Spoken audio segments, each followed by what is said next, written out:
Selva, one time checking the. Sir, tell me, sir. Yes, now it is even the live Selva. One time you also check it.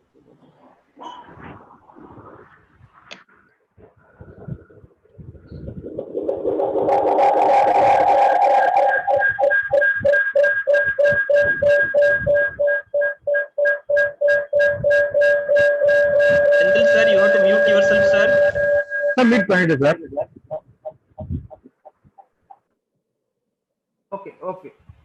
Yes, we can go ahead. Program on live. We can go ahead. I think Selva, you can. Very good morning to one and all. So it's a day that we are just starting up with a program called GEN GENDISTRANCON. So the civilization has brought lot many changes. Bala, Rangaraj. Yes, sir. It's audible. Yes, Bala. Rangaraj will start. Then we can learn Bala. Okay. So please. Okay. Yes, Rangaraj. Selva, you can stop sharing, Selva. Yes, sir. Yes.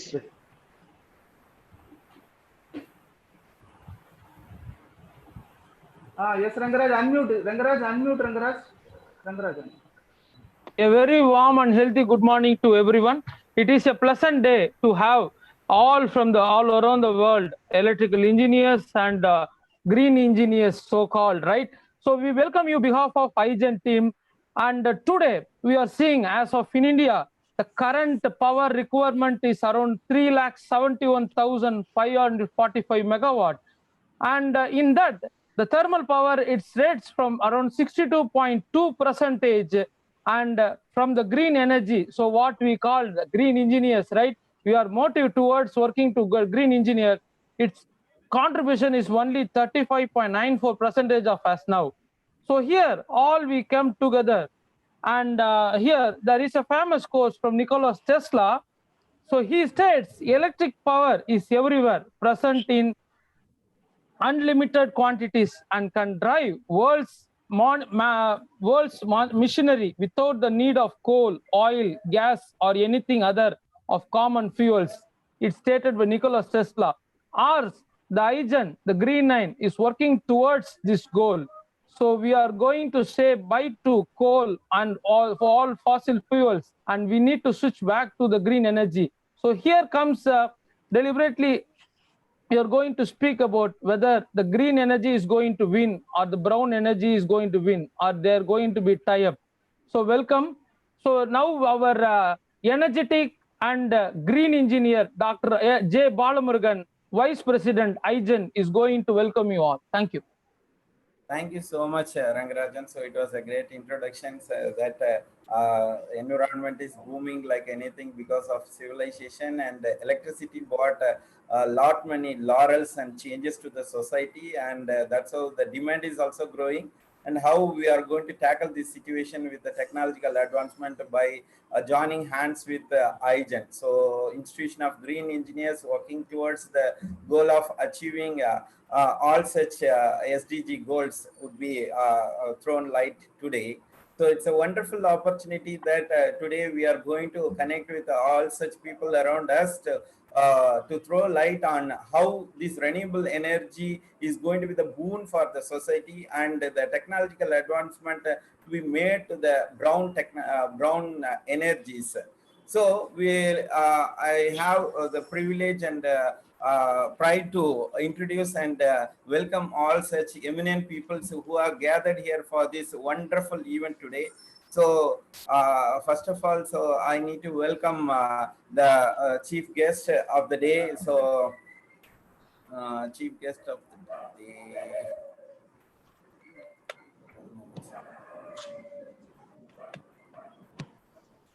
So today the event is going to be the wonderful event that the chief guest of the day, Mr. B.R. Mehta sir. So welcome sir. So warm welcome to you sir. So So the event is going to be the more wonderful by the discussion, a panel discussion from brown energy to green energy by eminent people from different part of the country, and they are going to throw light on certain specific areas. So I welcome N. Nallarasan sir, so who has a vast experience of exhibiting all his skill set with connecting all the utilities, and his innovative idea would give more about the utility perspective, where the renewable energy is going to be a part of the grid and how the stability is going to be achieved. And I welcome all engineers who have gathered here so for a common purpose. So that is going to be the what to say, like it is going to be the event where the brown and green is going to be introduced, and we'll have Mr. Dr. L. Ramesh sir, so who is going to introduce all such people. And I welcome the IGEN engineers as well, so who are connected all around the world. And I also welcome the academic people who are working on with the research work to connect all such trouble which is going on. So like whatever problem arises during the industrial thing, so that would be dealt by the researchers, and that would be connecting industry as well as academic. So I welcome all such academic people and research scholars who are connected with us. And I also welcome the people who are connected through YouTube. Our YouTube people are more than 1 lakh people watching today. So like it is a great event that IGEN has got greater connectivity to propagate to throughout the world. So I welcome all such people who are watching YouTube. Thank you so much for the welcome. Thank you, sir. Thank you, sir. Thank you for the energetic welcome address given by our Dr. J. Balamurugan, sir. And right now, there is a quote actually: the essence of great leadership is influence, not authority. For the words, none other than our IGEN president, Dr. L. Ramesh, sir. Sir? Yes, yes, Rangaraj. I'm audible? Yes, sir. Yes, sir. Yes. So very warm welcome. Good morning to all the members, respected chief guest, respected experts, and most respected all the participants who are watching the program, and those who are connected, IGEN team members, those who are connected in the closed Zoom. We are very happy to introduce about the Institution of Green Engineers. It is named as IGEN. See, the very healthy discussion started between a group of technical experts across the globe on green environment. Yes, how we can able to make environmental green, and how we can support this team form together effectively to you how to use of your natural resources came for a conclusion some 6-7 years back to form a non-profit society named the Institution of Green Engineers, IGEN. It's registered under Society Registration Act 27 of 1975 with registration number 3032019. So this green engineering, we had a very strong vision to serve as a catalyst to connect all professionals for building a greener world. And to achieve the vision, we have a mission. This mission will to bring together all the professional practitioners working for creating a green community. The second part, to provide sustainable environment solution to achieve a green world. The third mission, to inspire, inform, and influence the global engineering community to adopt green engineering practice in their design, product, process, and system. This is very important to convert to the greener society, technologically greener. Okay, right. So we have to achieve the mission, the objective, which is very particularly specified. The objective to work towards United Nations Sustainable Development Goal. We UN SDG have 17 goals. In that 17 goals, we taken 3, 9, 3, 4, 6, 7, 9, 11, 12, 13, and 17. The second objective, to be the solution provider for government policy drafting. It is very important. And to develop innovative products. This leads to provide solution to sustainable greener world. Next objective, to organize activities through our 9 color. You can know that in our logo, you have a 9 color with GR. We call it as 9 color with GR society. Through that 9-color VIBGR society, the team organizing the events and to support building to achieve green building certification. This is what the objective. Yes, how to achieve the objective? Here comes the VIBGR society. So this, in order to fulfill the IGEN objective and perform efficiently, the institution have structured its member according to their expertise in a particular discipline of engineering under the society and named as 9-color Nanogon VIBGR, VIBBGGYOR. Yes, the institution has 9 engineering divisions and all team working towards UN Sustainable Development Goal. Each society progressed through elected executive committee headed by the chairman of the society. Presently, Green 9 and Violet are inactive by conducting good number of activities. So little I will explain about the IGEN Violet 1 working for waste management and working towards SDG 6, 9, 12 and 13. Indigo, I stand for Indigo 3, IGEN Indigo 3 working towards sector next generation transport towards UN Sustainable Development Goal 8, 9 and 15. IGEN Blue 5 working towards build environment towards SDG 11. IGEN Brown 7 intelligent architecture towards UN SDG 8, 12 and 15. IGEN Brown, yes, IGEN Green 9 energy efficiency research group. That is what today we all are connected together, and this Green 9 is very active from 2013 and Green 9 working towards SDG 7 and 13 because it is very important. SDG 7 affordable and cleaner energy. When we will able to get affordable and cleaner energy, that is what the world focusing. We are also focusing on that. And SDG 13 climate action, that is very important because that is connected to the Green 9. IGEN Grey 2 clean air and water working towards UN SDG 6 and 15. IGEN Yellow 4 working towards smart health and wellness, very important because now the corona, this pandemic situation, it is very, the team Yellow has to start the work, it will work towards UN SDG 3. And IGEN Orange 6 working towards the future computing and towards the SDG 9 and 12. And the last 9th society, IGEN Red 8, safety and standards, very important for connecting all together in a quality way. Safety and standards is very important. So working towards even SDG 9 and 12. Yes, I come to the conclusion that so the activities in the progress presently last couple of 2-3 years, we have a IGEN Nobel Laureate lecture series.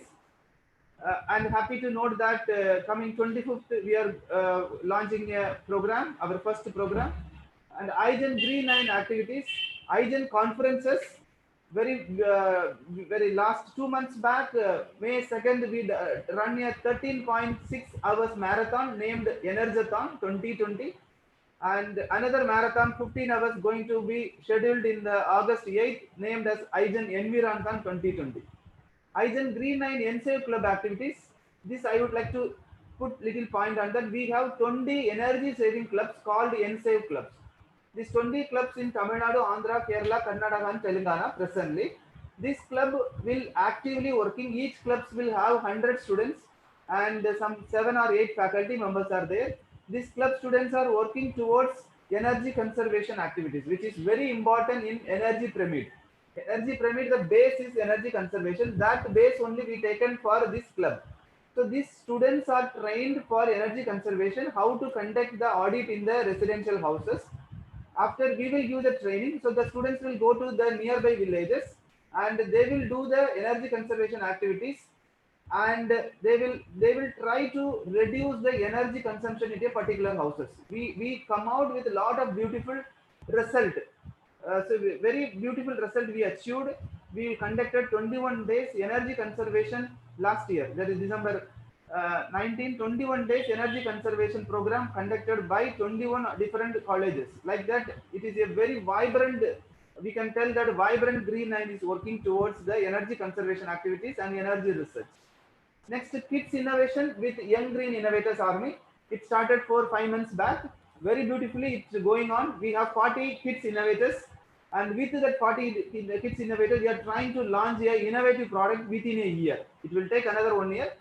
So they come out with a completed 6-7 challenges, and now going towards that. And next part, we inaugurated a IGEN Innovation Consortium by the Deputy Director of AICT Innovation Cell and the Deputy Director of UGC Innovation Cell.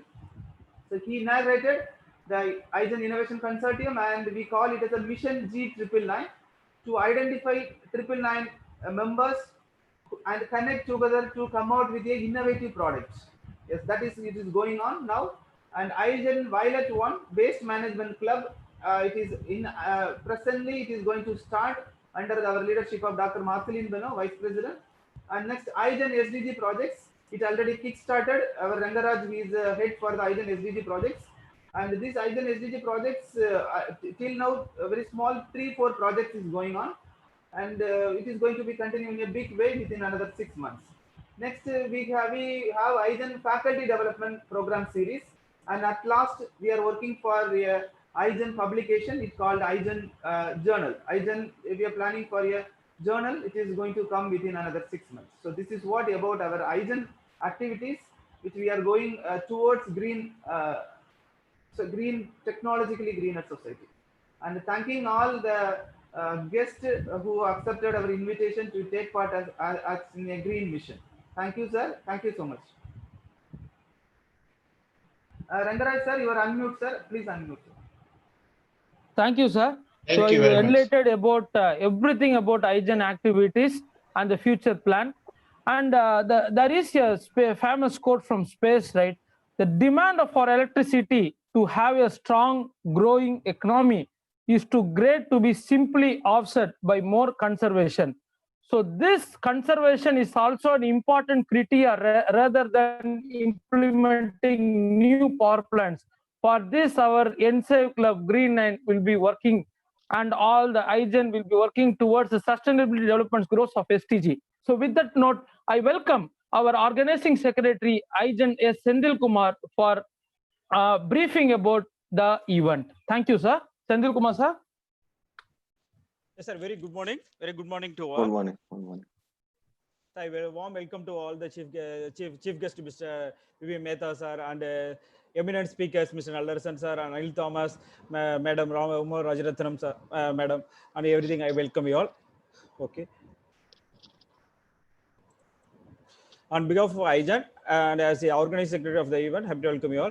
On aligned with the UN SDG Goal 7 for clean energy to nation world for save the environment. Based on the above principle, IGEN conduct this event. That's why we named it as a GENDISTRANCON event 2020. GENDISTRANCON means generation, distribution, transmission.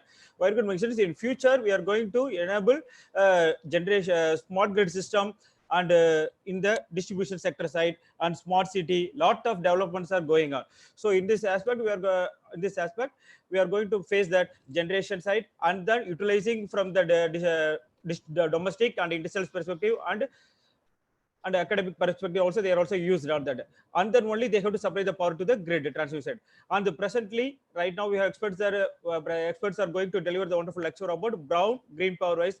BP Mehta sir from Director Odisha Power Transmission Corporation Limited, and Mr. Nallarsan sir from POSOCO, Executive Director in charge of POSOCO, Mr. Anil Thomas, Indian Energy Service, Head of Power System Planning from DNV-GL, former Joint Director of Central Electricity Authority, Dr. Umar Rajaratnam from Enzen Global Solution, and Dr. Kothari, former Director, IIT Delhi.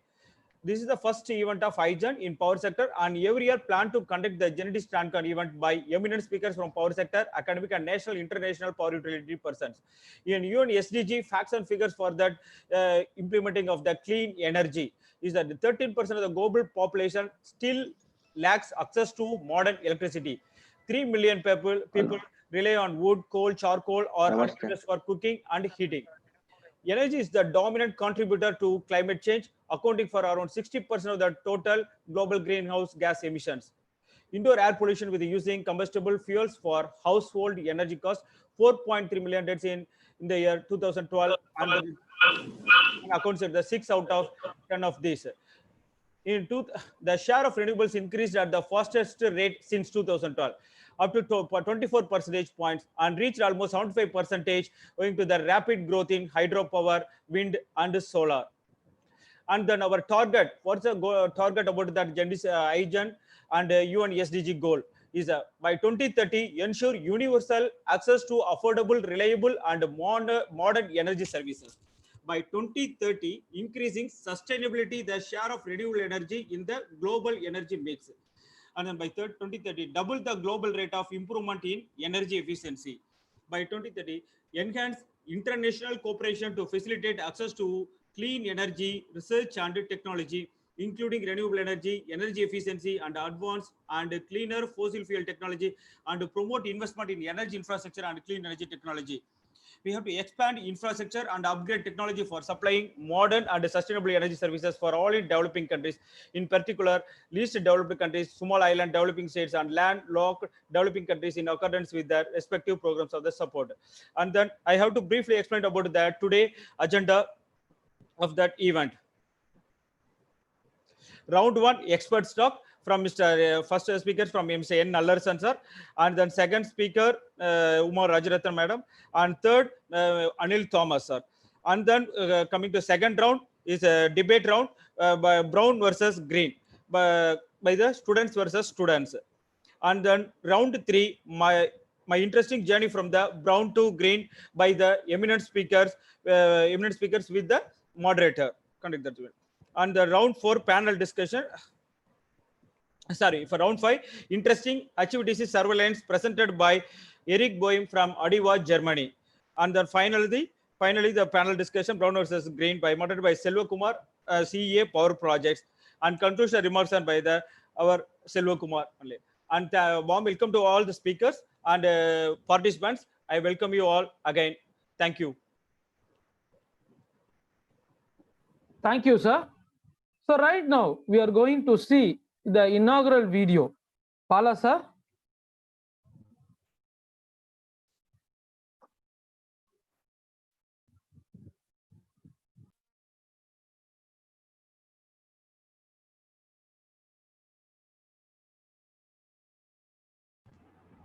Bala, audio.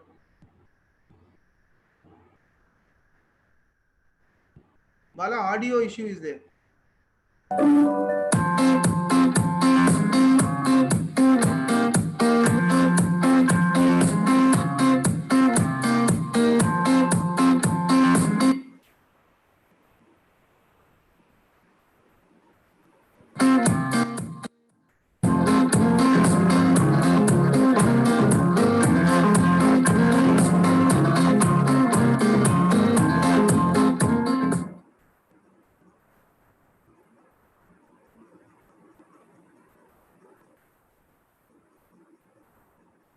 Yes, Rangaraj, proceed, Rangaraj.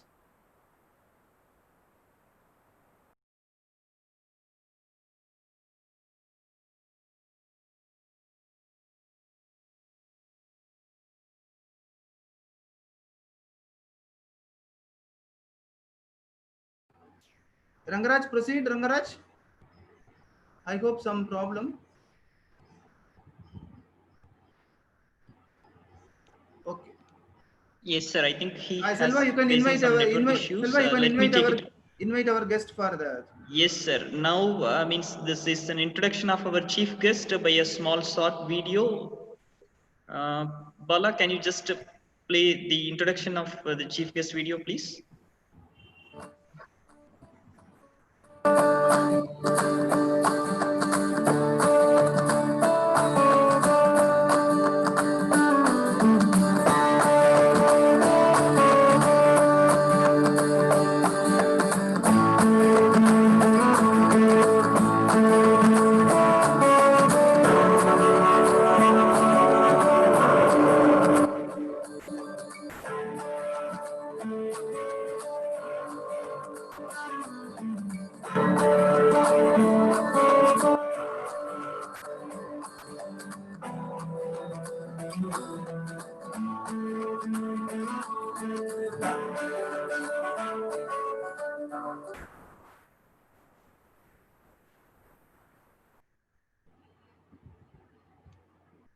Yes, thank you, Bala, for playing that video. Now we invite our honorable chief guest, B.B. Mehta, sir, to inaugurate and deliver the inaugural address. Sir, session is yours. We are eagerly waiting, just not me, The participants in Zoom as well as the participants in YouTube are eagerly waiting to hear it from you. Please enrich us. Thank you, sir.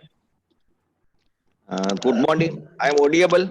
Yes, sir. Yes, sir. Yes, sir. You are loud and So clear. first of all, I thank very much to IGEN, my friend, philosopher and guide Balan sir, and giving me this opportunity to share the views at such a large platform. And uh, I was knowing something about IGEN, but today it has given me the latest update about this IGEN Vigor in 9-color nano run. The point is that you people are the instrumental. You people are the main behind the curtain. The initiation taken up by the all, one and all in the national, international level to promote, to go for the green power, clean power, and to have a very long way for sustainable environment for the future next generation to come. And it will definitely go a long way. And say our mission is also very clear. Say what we want to leave a very clean environment for the next generation to us, next thereafter. And we'd like to see that the pollution remains totally under control, or it may lead to the no pollution area. Now, for this purpose only, at national, international level, a lot of things has take shape place. You know, International Solar Alliance promoted by our Prime Minister, and it has gone a very long way. A very optimistic target was placed before many years, about 175 GW by 2020, and we could reach up to certain percentage of that with so many other hurdles, but we have not stopped our target with that. Say now it is 350 GW, 450 GW by 2030, and so now it is a time that we think about the renewable. We try to harness the challenges lie therein. We see that we have an optimum solution for that. Now, the problem is that the need of power is 24/7, but the quantum of need of power is not known to anybody. Our demand curve or requirement of power is not flat. On other end, we are concentrating on the renewable, where the resources are also not sure. Say nothing is in our hand. The wind, the Varun, it all depends upon the various weather parameter or the wish list of the world. Similarly for solar also. So now it is a more time. Say earlier it was only grid operation was with respect to reliable source of power, that is conventional power, and you have not a certainty in terms of demand or requirement of power. Now today you have to think in both the way. Your requirement of power is also not much known to you. Your availability of power is also not much known to you. So you have to be a double buffer. You have to activate very quick and fast responsive things with a lot of tools, technology, R&D efforts, so that the green power, the renewable power is harnessed fully. It is utilized for the mankind, and we enjoy the fruits of such power, and we leave the environment very clean and very green. Now, if we see in a detail, say things doesn't take shape so easily. The sector is designed or sector has been fabricated or drafted like this. Say there is a, first of all, ministerial level decision either at MNRE, Niti Aayog, at PMO office or international level, that what is our future plan? How do we go for a sustainable technology development, specific with respect to power, very specific with respect to renewable power. Then MNRE decides about the target of that. Now, just simply thinking of target will never take shape. How do we achieve the target? Who will do what? How it will be allocated to the respective state, or how it will be done by a central level. Say the power has been always a concurrent subject. Say railway means it is only center does. Road transport does by the state only. Now power has, both the people are playing the role, center as well as state. So in a renewable also it has taken like that. So it has to be allocation to the state. Now state will have a nodal agency like JEDA or MEDA or so many renewable energy will be there. They will keep an eye over what is to be developed in the state, how it is to be developed, what quantum will be required, what it will have a less carbon footprint on the state as a whole, what are the natural resources available in the particular state, so that we can harness it for proper, and we can transfer that power to the state where natural resources for the renewable does not have prominence. Once that is there, the DISCOM comes in a picture, who are the buyer of the power, who have to pay for that.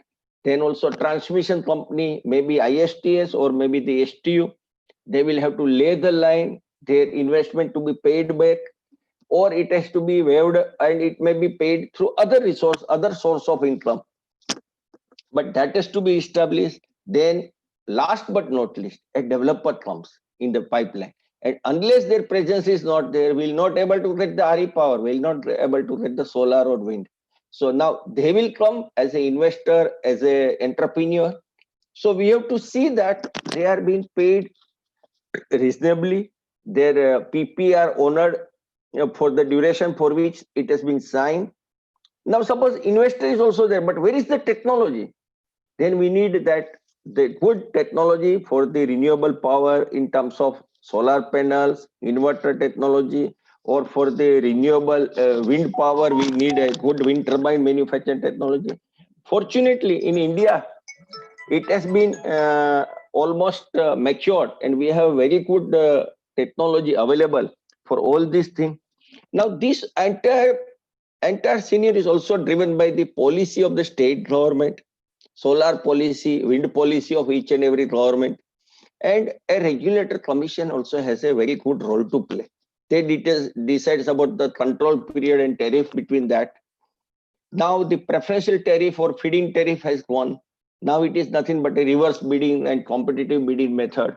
So in that also, regulator has to play a good role. DISCOM has to play the good role, because say, unless and otherwise, all these people in the chain, all the society or all the members of the chain doesn't remain in a sync. There are problems. It may lead to distrust. It may lead to wrong investment. It may lead to very heavy tariff for the distribution company, or the investor on the renewable may not get is enough or basic return, and they also just wipe off from the commitment or the contract. To avoid that, a homogeneous synchronization between all these members in the supply chain, all these institute in this, has to have a collective call. I do only simply the job of my grid operation will not work. I have to ensure that what for I have brought that fellow in the grid to tap the power. Why it is permitted? There are PPA. Who is paying? Then I have to ensure that he gets the payment.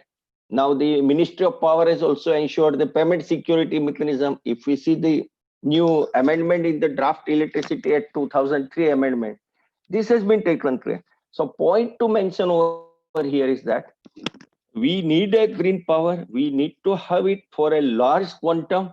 We need to adopt the technological change in respect to forecasting and scheduling, so that we harness the green power up to the maximum, and there is a full integration of the green power without any curtailment. And also all in the treaty, all the people in the treaty and the basket creates enough share and support to have a long way and sustainable model. And I think the step taken by the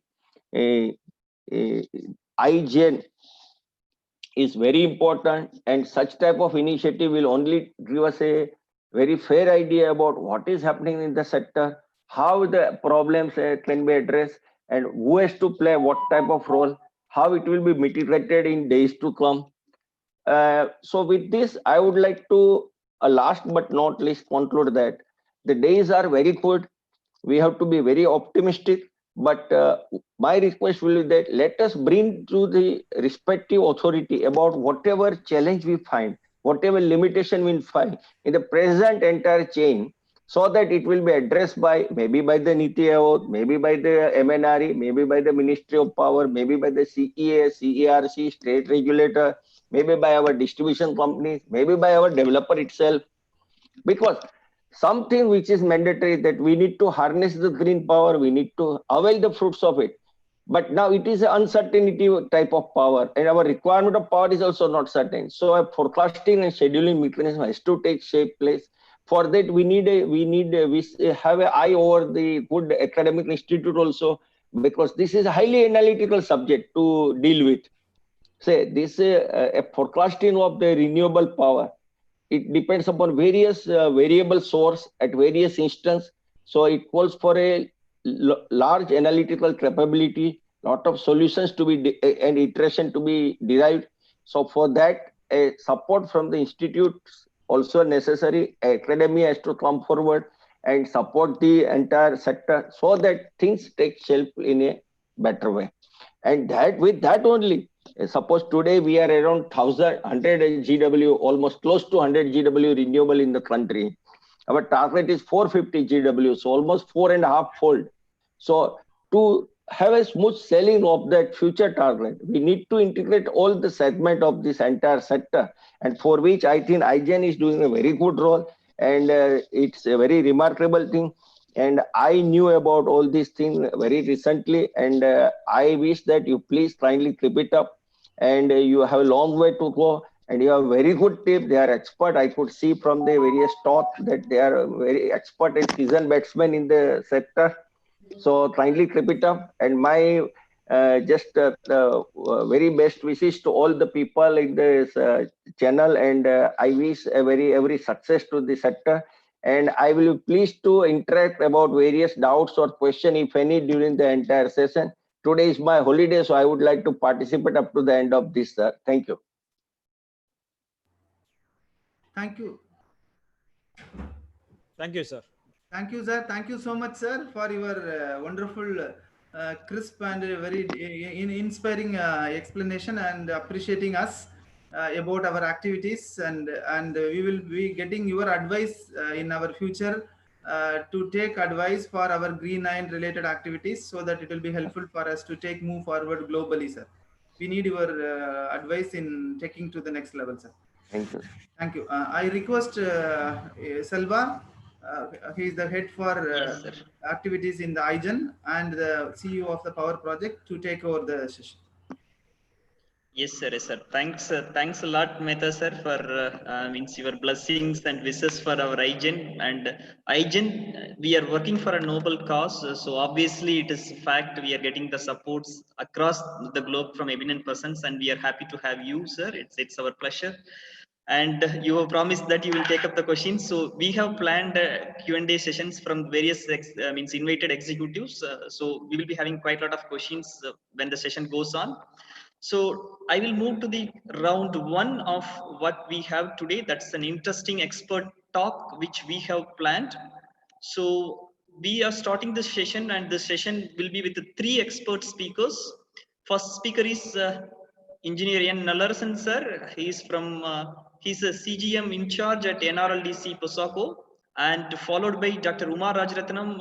She is the Vice President at Enzen Global Solutions. And finally, we are going to conclude this round one with Engineer Anil Thomas. He is a head PSP and Energy Advisory EA at DNV-GL, and he is a former giant director at CEA New Delhi. So we have a very interesting session which is coming up. That's round one.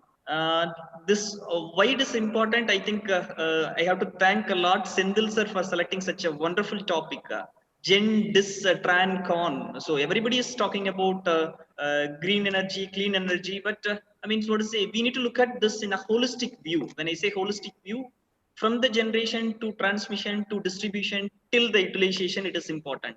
So when we are talking about green, we cannot talk green independently. We need to talk green in a holistic view. We should not only minimize the carbon footprints at one place, but across the sectors.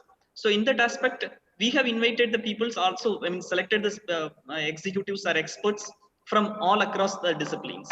So now to go ahead with the session one, round one, I will quickly introduce, I mean, what we are going to have it in session one.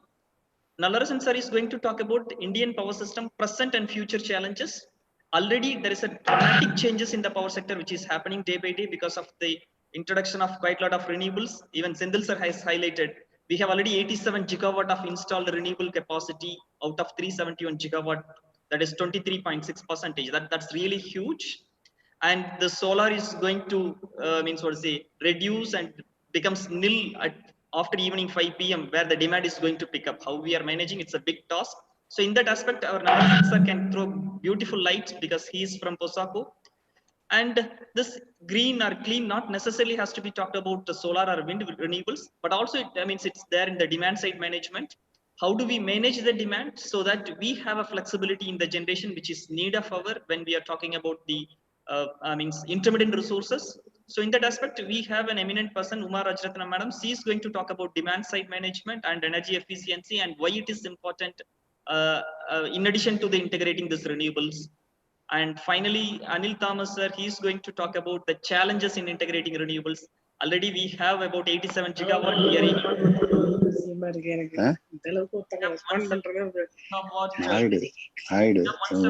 gigawatt installed capacity. Naidu பசங்க வந்து எப்பயுமே நல்ல பசங்க. நான் வந்து இந்த பந்தாலாம் ரொம்ப இருக்கும். வேற மாதிரி இவங்க. அதாவது அவங்களோட ஸ்டேட்டஸ் அவ்வளவுதான். அவங்கங்க இருக்காங்களா? அப்பா தலை தின்றானுங்கப்பா. Selva, you can unmute that who is talking, Selva. Yeah, I have muted him, sir. I have muted him. Yes, sir. Thank you. So, already we have an installed capacity of 87 gigawatt.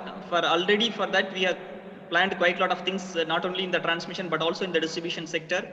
And when we are aiming for 175 gigawatt or further to 450 gigawatt in years to come, means how do we are going to manage this grid? That's absolutely another important task where Anil sir is going to talk about. So with that short introduction, what we have it in round one, now I request Bala to invite our first speaker with an introduction video. Yes, please, Bala. Thank you. Mr. N. Nallarasan, IES. He completed his post-graduation in electrical engineering from College of Engineering, Gindi, Chennai University, Tamil Nadu. He worked in Neyveli Lignite Corporation of India, Tamil Nadu, in generating station in the year of 1985 to 1989. And he joined in Central Electricity Authority through Indian Engineering Service and worked in Western Regional Electricity Board, Mumbai, in the year of 1989 to 1996. He joined in Power Grid Corporation of India Limited on absorption from CEA, worked at different levels.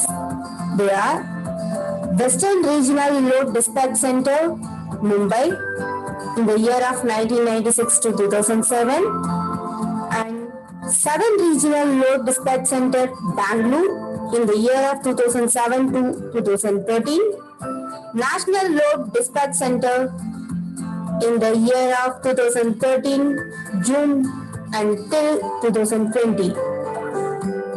Northern Regional Load Dispatch Center from July 2020 onwards as CGM in charge. And he had total 35 years of power system experience in grid management, operation planning, power system operation and control, and SCADA and telemetry. His areas of interest are power system operation and control, power system analysis, operation planning, and SCADA and telemetry. He presented technical papers in various forums in India and as well as abroad. He implemented 5 pilot projects on automatic generation control in the country.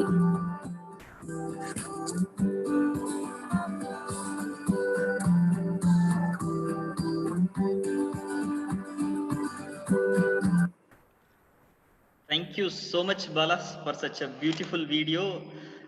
Sir, before I'm handing over the session to you, Nallarasan sir, we have to tell a fact. We used to promote our events for the previously, but this is the event which got promoted automatically because seeing your face in the photos, in the posters. So we have received quite a lot of calls, just not from academic institutions, but from the industries across the globe. So yes, sir, that means it's just not me. The entire crowd in Zoom as well as in YouTube and the entire world wants to listen from you. How do you manage this 370 gigawatt of installed capacity and 87 gigawatt of renewables, which is already there, and we are aiming 175 gigawatt in 2 years to come? Yes, sir. Session is yours. We are here to listen and learn a lot. Please enrich us. Thank you, sir. Yeah, thank you very much, S.Senthil Kumar ji. and the Bibi Metajar, the chief guest of the morning today, and our expert panelist, Kothari sir, and Umar Rajaratna madam, and Anil Thomas, and of course other other participants. Special thanks to the IGEN president, Mr. L. Ramesh, and the organizing secretary, Mr. S.Senthil Kumar. So they called me and invited me for this lecture. But being on a Saturday, I accepted it because other days it is very difficult for us to, attend the, participate and giving lecture free mind. So anyway, a lot of things are happened in the grade that anyway I'm going to speak about. Actually, this IGEN, recently I came to know through S.Senthil Kumar, the organizing secretary. So he has explained about the things and the movement they are going on towards achieving the green energy. And in the beginning, even Mr. Balamurugan has told also it is a fight between the brown power and the green power. Okay, so whether it is going to be equal or whether green power will take a lead. So this is one of the challenges in the future. It is going to be faced by the country. So with this actually, another thing is that IGEN, the student members, I'm just those who are participants and everything. First, I thanks to all to joining with us to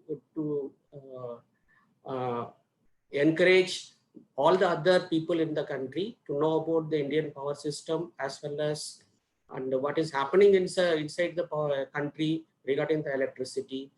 Because the main thing is whatever we have seen it here last 10 years back, India is deprived and shortage of the power. So after the 10 years, just as a brief background. So after the 10 years, a lot of changes have been done. The Electricity Act came into the picture 2003. And before that, there is Electricity Regulation Act 1996 came. And during the Electricity Act, there is a unbundling has happened, the generation, distribution and transmission. So these things are developed and the accountability of the power has been started and introduction of the availability based tariff that in the system so that the commercial has been implemented inside the operation so that the system discipline will be maintained by means of the commercial business. So it was a very difficult, tough time. I mean, in our grid management in the earlier 10 years back. So it was very difficult to control the frequency. Okay, because the power is available in eastern region and as well as our abundant power is available in eastern region and all other regions are deprived regions. And southern region are one of the most shortage region. So there are so many development take place after attaining the things. And the transmission lines being created and augmented and long power transmission that HVDCs has also been done. The power transfer across from the region to region has happened. So slowly the by region, the synchronization is happened. In 1991, as per there is a connecting of eastern region to northeastern region. Then subsequently eastern region to western region. Then subsequently western region to northern region. Finally, at the December 31st on 2013, we have integrated the one nation, one grid and one frequency. So all the grids are operating at a very, different frequency during the old days. So maintaining the load generation balance, it is very difficult at that time. Always the night is high frequency, and during the peak hours low frequency. Actually, the quality of the power is determined by only the three parameters. So one is the quality frequency, another one is the voltage, another one we have to maintain the line loading and the critical line to maintain the power flow from across the country. So these three things will enable the customer to get the good quality of supply. So in order to achieve that, the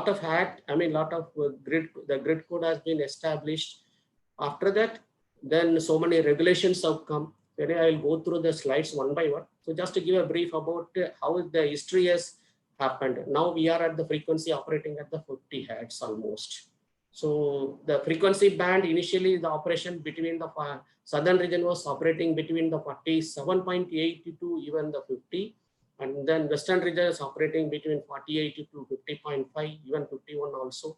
Northern region was operating, it was 49, 48 to 50, 51. And Eastern region is extreme end. There was a time it went up to 52 heads also. So integrating the region, maintaining the load generation and creating asset, and the same time the generation scope that independency has been given. So anybody can connect the generation into the grid. I mean, the delicensing has been done also. So that has helped that ultra mega power projects came into the grid. So now the total install capacity, as S.Senthil Kumar, even BB Mehta told, it has been around 370 gigawatt. So even at that time also there was a renewable that is completely, it is spread only in the southern side of the country, that is southern region, especially Tamil Nadu, and other states are RE rich states, we so-called 7 states, so they are under development. So that time also Tamil Nadu was facing a lot of problem during the period of time because of intermittency. So to get the intermittency, to attend the intermittency, we don't have any resource because already the generation deficient is there. So with this, actually, it was very difficult time to, the grid was passing on a very tough time, and slowly the regulations came, and maintaining the frequency start with the 49.0 to 50.5. Then further it has been tightened to 49.2 to 50.3. Then after that 49.5 to 50.2. Then 49.7 to 50.2. Now it is 49.90 to 50.05. And future we are planned. I mean, it has been recommended. Also, it is drafted in the EGC code 49.95 to 50.05. So in order to achieve each and every step, there should be adequacy in the generation. There should be adequacy in the transmission system. There should be adequacy infrastructure in the distribution system also to avail the power, give the power to the customers. So this has been happened, and finally on December 2030 we could able to integrate the grid, and I was fortunately involved almost all the region synchronization except ER, NER. Other than that, we had all the region, I was closely involved. So even it was a very challenge to us to bring the frequency to the nearest value and synchronize the two big grids.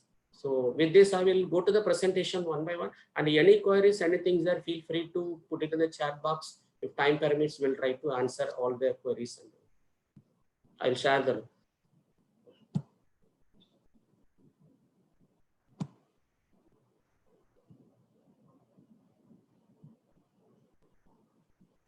Presentation is visible? Perfect, sir. Perfect, sir. It is visible, sir. Perfect. Okay.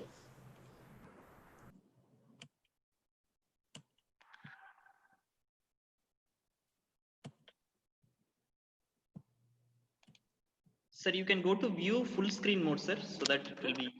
You can go to the view and the full screen so that we will be able to see the presentation. View full screen mode. Yeah, sir. View. There is a view option. You can go to full screen mode, sir.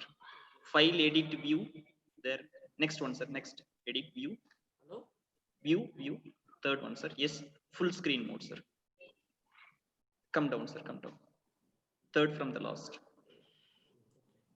Come down. Yes, sir. Yes. Yes, sir. That's perfect, sir. So with this, with the background, whatever I have given, actually now we have become the #1, the national synchronous grid throughout the world. And regarding the electricity generation, consumption, install generation capacity, and the transmission system involved, as on today, we are standing on the third and the world largest. And the wind generation started, it's like 1,000, 2,000 megawatt. Now it is almost 37 gigawatt of the wind is available with this one. So total throughout the country. So wind generation also, we are standing in the 4th in the country. In the solar generation for the last 2 to 5 years, I can say the last 5 years, it has grown like anything, and we are going to achieve, going to be at 175 gigawatt in 2022. As BB Mehta sir told, it is going to be a 450 megawatt. It has been being planned by the Ministry of Government of India. And so that is going, and we are going to stand on the 5th. In the hydro potential, if you see that both the northeastern region and the eastern, northern region, we have a high energy potential that has been tapped, and we are also standing on the 7th. So actually, compare the latest development, whatever you have done it, and we are going ahead. Almost we are on par with the world class electricity states. And as a just a dimension numbers, it is already told is a 370 gigawatt, and we were able to meet the demand of 183 gigawatt in the last in the September. And annual, I mean, daily energy met is almost more than 4,000 million units per day. And then it is a 40 trillion whatever in daily energy met. That is the only thing. And we have a 100 gigawatt integral capacity because all 5 regions are connected with the AC transmission as well as the DC transmission. Okay. So, and then as everybody is remembering that 87 gigawatt renewable as on today, it is available in that solar, thermal, solar as well as wind, as well as small hydro and other RES. And we're having a, after this grid, I mean, electricity market came. So now we have a 50,000 market transaction. We started with long-term market and then short-term. Now it is a power exchange. 2 power exchanges operating in the country, and now we are also going in the real-time market that is also happening in the country. So, and international also we have a connection with the Bangladesh as well as Nepal and Myanmar and Bhutan. So almost we're having a 3 gigawatt plus international connection with that. So these are the footprints of the cross-border transactions. So how much is a MU? I mean, billion units has been exported from India to Nepal, and we are importing importing the Bhutan from their own hydro potential and bringing, I mean, that hydro to India. And we are as per the making the SAARC countries agreement and SAARC countries everything. So Bangladesh also we are exporting power, and Myanmar also it has been exporting to 5 MUs on that. So ministry has come out with there is a guidelines given for the cross border as well as the CRC come out with the cross border regulatory regulation to so that they can participate in the Indian market, and as well as they can transact the power from the Indian to other countries also. So being at a POSOCO, we are an independent system operator. We are having our POSOCO is a company situated at Delhi, and we are having 6 control centers, and one is a national control center at Delhi and northern region control center at Delhi. Remaining western region at Mumbai, southern region is at Bangalore, eastern region at Calcutta, and northeast at Shillong. And this has been made to the Electricity Act section 26 to 29 that what is the role of the system operator, and the national electricity policy also it has been told. And finally we made as an independent government company from January 2017, and the discharging the mission critical statutory function national importance, because it is very much essential, because we are doing the mission critical activity, because we have to maintain the continuous power supply to the across the region as per the country. The core areas is just giving idea about the POSOCO, reliability, and real-time operation, and then wholesale market, and pool account administration, and data analytics, of course, the capacity building. So we have a certified operators throughout the country. So all POSOCO, everybody is certified except the new joinees, that they are also going to be certified. And also taken initiative through the form of load dispatcher to get certified all the load dispatchers, state load dispatch centers in the country. So that is also being done. Other states also, they are on the certified operator operating the grid. And these are the glimpses of the control room that with different regions. So all the thing, it has been certified by, I mean, all the certified operators are operating the grid. And the visualization, SCADA visualization is available for even for the frequency control as well as the voltage control, even for the monitoring the network and everything, that visualization has been made so that operator could be able to see the network and take a decision in real time. So actually how the things has been started, it has been the beginning, what I told in the policy initiatives taken by the government of India. The Indian Electricity Act of 2003, it has been the big Bible for the Electricity Act. So 1956 is the Electricity Act. After that 1948, then after that there is some changes has been done. Then ERC Act 1996 came, so that has paved the way for creating the regulatory commissions in the country. So to take care of the tariff mechanism as well as to allow the generators and transmission line to build up for the tariff and giving regulations and grid code and everything. So that has been created. Then now it is also going to be modified according to the present conditions. The already BB methods are already told in the week's lecture. And Government of India came into the national electricity policy in the year of 2005. And then in that, really, I mean, it has been given the paving the way of the integrating the renewables and solar, wind, as well as PV power projects and everything. It has been covered there. And also to the tariff policy 2006 also it has been given Ministry of Power. So this is these three things as a viable for the complete the electricity system. Based on that, lot of reports, lot of analysis, and lot of regulations came, so that integrating the variability of the generation into the grid and the tariff mechanism also came into the place. And these are the regulations which has been available. I mean, as on today it is available.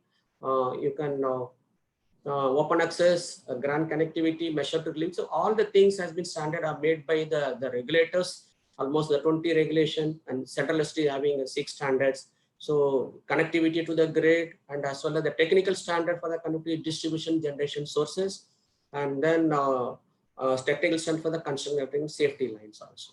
So these things actually it is helping that for any developer to connect or any wind generator to connect, there is some standards available in the CA that has to be followed in the interest of the grid and the interest of the grid security. Similarly, the CRC came out with this, how the power transfer, because since they're connected as a grid as a one India, one nation, so there is across a power flow, there will be a open access, it should be a transparent. So open access regulations of came, the power 1 megawatt from power flow can flow from the Kanyakumari to Kashmir, so that has been open. And integral capacity, also the transmissions have been set up. And there is if any congestions are happening, how to relieve the congestion, what are the measures to be taken. So complete guidelines has been given by the CRC to the system operators. And then also in a real time, how to address the frequency control, how to address the things. So things work is going on. Already has made the ancillary services operation, and the secondary control, there is he has given the guidelines and the order also given on that, how to implement the things in the country to take care of the demand rise, as well as the regional, I mean, the intermittent, the renewable energy integration into the grid. Now, this is a slide just to show that how we have improved it. So in the frequency, you can see that in April 04, just we have put it. But before that also there was a frequency. You can see the maximum minimum frequency in both in a higher side and the lower side. Now slowly it has been narrowing down after the regulation came into the effect, after the commercial implication entered into the operation.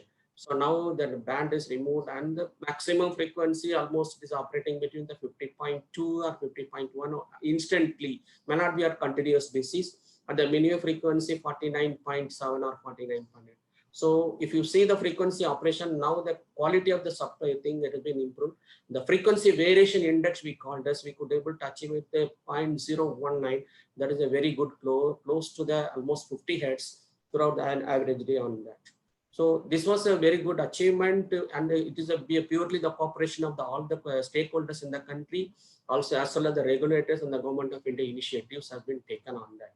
And and regarding the inter-regional exchange, slow in the start from the small inter-regional links without synchronization, then slowly the number of lines came into the picture: 400 kV lines, 7 high capacity lines, 760 kV lines, as well as the high, HVDC lines. So this thing come, the inter-regional capacity is increased because it will help to procure power from one region to other region, one place to other region, based on the available, the inter-regional capacity available. And similarly, because of this one, the market transaction also increased, the short-term volumes has been increased, and the prices initially it has went up to 10 rupees initial days. Now it is operating around 3, we are getting around 3 rupees, 250 to 3 rupees. Sometimes we get a 1 rupees also, but average prices almost it is 3 rupees we are getting. So it is affordable. So now all the stakeholders in the country, they can free to participate in the market and get the and participate and get the good price discovery, and then they can take procurement power from the grid. Now this is a diversity in the demands factor. This you can see that our Indian grid, you can say morning, this is a typical demand variability. You can say that normal ramp rate, it is happening 250 megawatt per minute, and special days like Diwali and holy day, that this sort of thing, there will be a ramp will be there, especially Diwali day. You will be at a 500 megawatt per minute evening. Everybody will be lighting up all the houses throughout the country. So it is also a challenge for that during the ramping days, that how to achieve the ramp, and we have to keep our hydro resources, because we cannot rely on the wind or even the things, because wind also it is a diversity. Daytime, sometime in the southern region side and western region side, the night time in the northern region side. And of course, solar is available from 6 morning to up to evening 5 o'clock. It is 5 o'clock, even up to 6 o'clock. So achieving a ramp factor during the solar ramp, as well as solar when going down, also evening peak ramp, that is purely achieved by the hydro, as well as thermal also supporting from the 14 hours to almost slowly ramping up, and evening up it is going up. And if you see the wind pattern also, if you can see that there will be a variability, you can see that all the thing.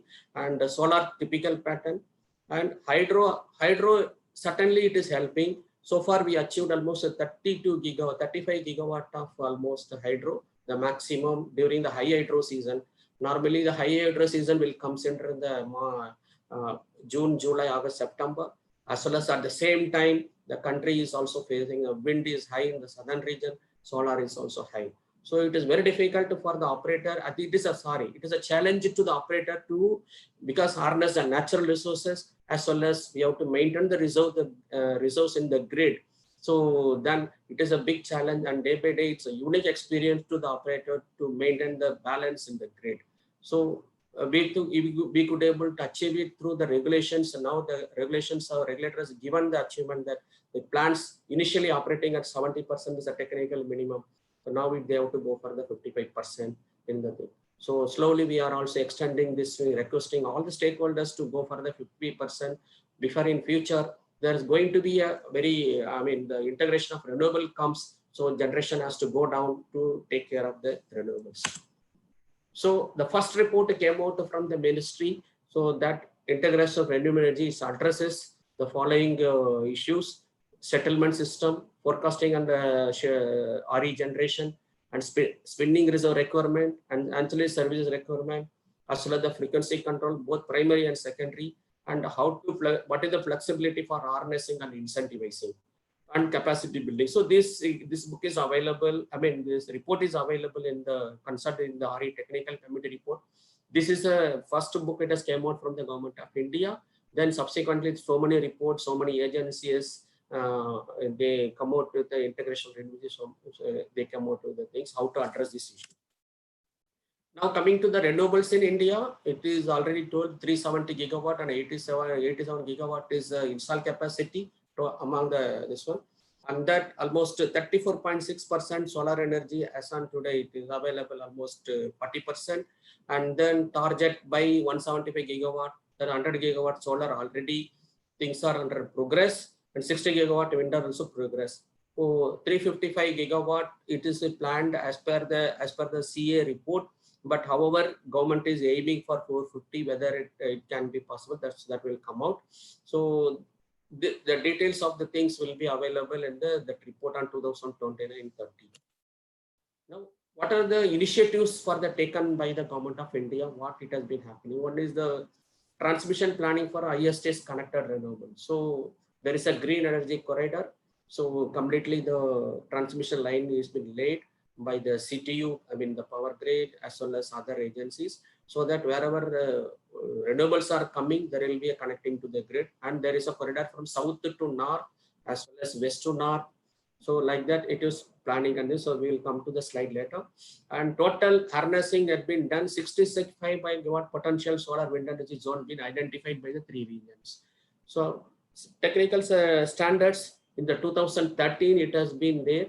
Now because of more and more new technologies are coming up, so the CA amended the technical standards in 2019 and giving a more way to the system operator, as well as the service to be provided by the wind and solar this thing, like frequency control and LVRT, as well as the HVRT and harmonics and other things there.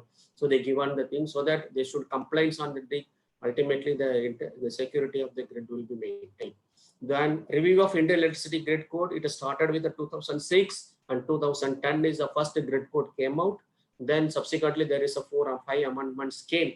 Now, because of the challenges we are going to face in the future, this Indian electricity grid code also will be amended now. It is under review now. There is an expert committee panel has been set up, and they submitted the report. So it will be available. It is available on the CRC website. So in that, most of the compliances has been like primary control, secondary control, and the compliances. This time, the first time introduced the compliances, because there is very much essential to maintain the integrity of the grid. We need compliances from this all the stakeholders. Now the major thing is for addressing the variance is the flexibility. So the flexibility initiatives has been taken by the government of CRC as well as the government of India. So many committee has been set up. So in one of the committee also, that whether generators can go for the 40% to technical minimum, what are the any problems and what are the issues that will be addressed. There was a five pilot projects going on in the thing, even Gujarat and the southern west in Andhra Pradesh, as well as in the western region. So this some of the plants has been tested for 40%. So if because we cannot put all the plant under the flexibility in code. Anyway, hydro is there. Hydro is having its own constraint. We have to operate with the hydro with a constraint, and gas also depends upon the availability we have. So the flexibility also we have to have that. They see that how much flexibility we will be getting from the existing ground power. I can say that. Fossil fuels, so that we can accommodate the generation RE in the grid. And managing demand, it's anyway, madam, going to be talk on the demand side management.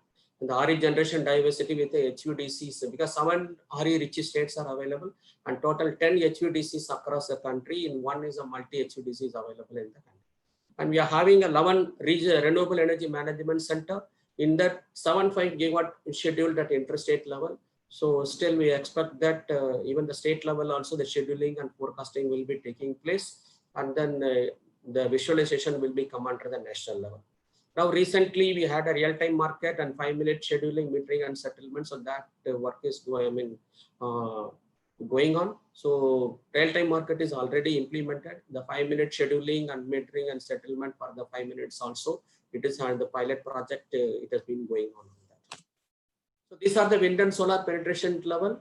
So it is just showing that Karnataka is achieved a maximum is 90% in the existing this one. And overall, all India, you will get around the 15.1% maximum daily penetration, and the maximum is 19.3% of the generation on that. So transmission planning, RE was already told, it is totally 65.2 gigawatt. And the phase 1, 29 gigawatt transmission has been was phase 1 and phase 2. And region-wise, RE potential has been identified as at 20 gigawatt at Rajasthan, 28 gigawatt Gujarat and Maharashtra, and 18.5 gigawatt in AP and Karnataka. So CA came out with the technical standards of the grid. This now after the amendment, these are the thing. Frequency response by the RE generators. Previously it was not there. Now they have to give the RE. They have to give the frequency control. Fast response services, FFR, fast frequency response services, you have to give it, and active power set point control. So we can have a set point control also. We can have bring under the renewable energy under the generation control also. Okay, and the LVRT already exists, and there is some standards come under the HVRT also. And the short circuit level of the wind energy pooling sessions as well as generate this thing, it will be around 5 or more. So that has to be defined on that. So provision to vary active and reactive power, because of the technologies come into the picture, DFID machines and other machines, solar inverters, inverters come in the wind machine. So that will help us to, to take care of the injecting and as well as observe the reactive power during high voltage conditions. The grid code, which is going under the modification, it is a role, everything has been told in the beginning. So I think we can go to we can skip this slide. So this is already available in the report, is available in the CRC group, so expert group. And certainly it is going to make a change in the grid, the grid, as well as it will be helpful for the accommodating the RE penetration in the grid. So this is a slide actually how the hourly demand ramp over the years. You can see that the beginning now it is coming around almost 14 to 15,000 megawatt is a ramp variability. We can see that from morning peak, evening peak time. And hydro generation ramp also almost it is going around 9,000 to 10,000 megawatt. And thermal ramp also it is going around 6,000 to 7,000, 8,000 megawatt on the thing. So every day this is scheduling and making and scheduling as well as procurement through market and everything. And it is very essential to maintain the ramp to avoid a low frequency operation. So the main thing is the play will be there, the ramping, evening ramp as well as the morning ramp in the winter. So it has to be done by the flexibility of the thermal as well as hydro and gas house. So thermal flexibility is an example, just giving Simhadri, it is started, you can see that the 2011-12, there is no flexibility. Then you can see that in the year of 2017-18, there is a 55% is because of the CRC regulation, it has come. So now all the central sector generators, all the generators who is having now, they could be able to give the 55% technical minimum, so that to take care of the flexibility as well as the accommodating the renewables in the daytime. Hydro. So hydro portion is mostly because high hydro season, I told this is June, July, August, September. So it will be the peaking in the August to September, and as well as the minimum will be in the name of January and almost in the February time. So this flexibility, because it is having its own constraint. So, but even then, what happened to give a ramp, all the regional load dispatch center and even the thing to take care of the renewables in the country. So they are utilizing hydro also as a one of the flexibility options. The ramping key is RE integration. This is All India Thermal, how it has been going, and All India solar is also how it is going, because you can see that when the solar is maximum, slowly to cater it, the demand is also going up, and thermal is coming down, and when the solar is picking up, thermal is going down. In the evening peak, the peak is the thermal ramping up is going up to support the declining of the solar generation. So CS standards as well as CRC also given the regulation on regarding this. So already beginning I told there will be HUDs to back-to-back 4 sessions and bipole 6 links, multi-terminal. These are once again the flexible AC resources on the thing. So 2 HUDs is Raigarh, Pugalur and Pugalur to Tiruchur under construction. So this will be used for to take care of the variability, also changing the set points to power flow one region to other regions. And the beginning 11 number of REMC already it is there. So it is co-located and it has been visualized by the states, 7 rich states and 5 RLDC is also western region, southern region as well as northern region as national level. So there already REMC is being commissioned and visualization is being done, forecasting and scheduling also done at the RLD. Balancing renewable, just a sample day, just giving this one. Southern region, one of the southern regions, the demand is going up, and most of the time the solar is demand. So almost solar is meeting around 10 to 12,000 megawatt. Okay, almost 12,000 megawatt of the 50 gigawatt, 12,000 gigawatt, 12 gigawatt it has been made by the renewables. So interregional also you can see sale and purchase through market, and the fluxing of thermal it's also happened. So balancing a renewable mainly done through the it has been being done at certain, but more and more flexibility, more and more spending reserves are required in future to take care of the accommodate integration into the renewables. And recently we introduced the security constant economic dispatch, because in order to optimize the production cost of the generators, because the generators at high cost are also being utilized. The generators are low cost, it is not being utilized. These conditions was pursued. So now the security constraint economic dispatches implemented. So in that all low cost generators being optimized and the high cost generators have been minimized, but the total schedule and total generation will be remains. So with this honoring the ramp rates, the technical minimum and the transfer capability between the 2 regions. So almost 1 to 2% saving in the production cost being observed. So this was continuously going on 24/7.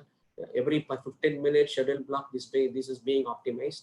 And then this will also helping that lot of indirect way to help the coal, I mean, the coal movement and the coal saving and the planning and the efficiency of the machines, because there will be a variation. Now, at least they know that low cost generation will be maximized and high cost generation will be minimized, so that there will be a constant generation during the conditions. And sometimes a real requirement is there. That time, certainly security and economic dispatch, they will try to balance this balance between the tripping of the units it is happening. So this will take care of the system. And main thing is important is the frequency control. I'm sorry, I'm taking time. Maybe another 2-3 minutes I will complete it. So frequency control and reserves. Actually, this is one of the major, it's a control continuum, I can say that. This will be the inertial, primary, secondary. These are primary, inertial and primary as inheritance from the generators. And the secondary control is going already in the beginning told also the 5 pilot projects, secondary control has been implemented. Now pan India by 80 gigawatt by 21. So we are on the process now. So, and fast tertiary already hydro has been done. So now that is 9 gigawatt of capacity has been this one. And slow ancillary services already going on whenever as per the regulation.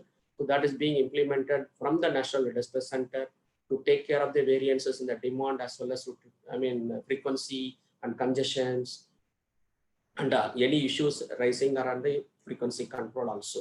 And real-time market and grid code amendments and power market open access regulations, it's come there now. Amendment also, it is on the way to take care of the future integration of the renewables.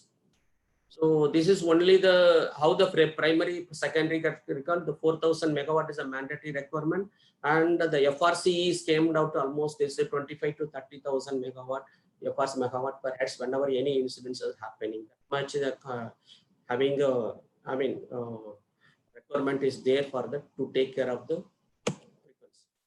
And inertia is one of the main problem, because more and more integration is coming in that we will be losing the inertia, and we have to support with the synthetic inertia. It impact the system reliability. And another thing is that there will be already for higher inertia older machine and new inertia and new machine. So unit commitment and time to reach another frequency took almost 12 to 30 seconds. So now inertia monitoring plays a very important role of the integration of the renewables. So these are the slides which is coming around from the back end. So I'm just going through this one. So now we come to know only three events. So there is a solar eclipse on 26 December. So we had a maximum eclipse time is 9:30 a.m. and then shadow due to penumbra is 1.5 hours. So really it is a time at that time. The obscuration band is almost 35 to 60%. So solar capacity almost 12,476 megawatt has gone down. So visibility of unbeen seen in all the other places. So we given the one report, it is available in the website. You can go through it. And that the special thing is there, how almost in the beginning is a ramping down rate is 13 megawatt. Average ramp up rate is a 122. I mean, forecast value to actual value is almost it will be matching. We planned it, we forecast the value, and then we also observed that it is almost it is a matching. And with the support of hydro, with the support of gas, and with the support of thermal, we could able to, I mean, when the solar goes out, we could able to maintain it. When solar comes up also, very sharp solar came, and then almost a demand also it has increased. At that time, 6,372 megawatt has been increased more than the compared to the previous day. So this is also given a way to us that flexible gas-based generation total around 1,000 megawatt has been utilized. Thermal generation 2,000 megawatt has been utilized. Hydrogen is been utilized to take care of the thing. Of course, HUDCs also has been utilized for this to take care of the solar. The next event, everybody knows that there is a 50 April 9 p.m. and 9 minutes events. Really, it is a good experience for the system operators in the country.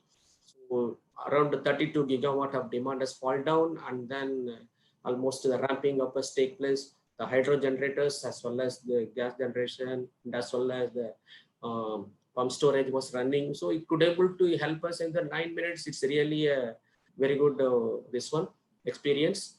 and we could able to achieve it on the 5th April 2020. These are the stacking of the generation during the period of time. So significant hydro generation increases almost 20% of the total generation and 16% of the previous day 25. Similarly, hydrogen decrease also during the load demand pickup. At that time, hydro generation also has been reduced.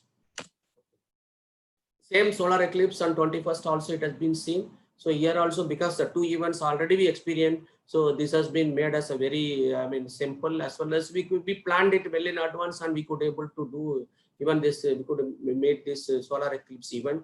So all the regions forecast and actual has been met. So POSOCO has come out with a lot of information dissemination. It is available in the POSOCO website, so you can go through it. The major test areas: expanding the footprint, cross-border and interconnection, essential reliability services from renewables, and then intrastate resource and ancillary services, and aggregators, actors, the distribution system operators, and the state building, capacity building in the load. So CABIL report and SAMAS report already been available. So we have to implement so that to take care of the future, future load dispatching activities as well as the future Indian electricity system. So putting together the pieces, operating in the intermittent normal variable paradigm, Indian grid progressing towards renewable ready. So this is the only thing I can suggest from my side.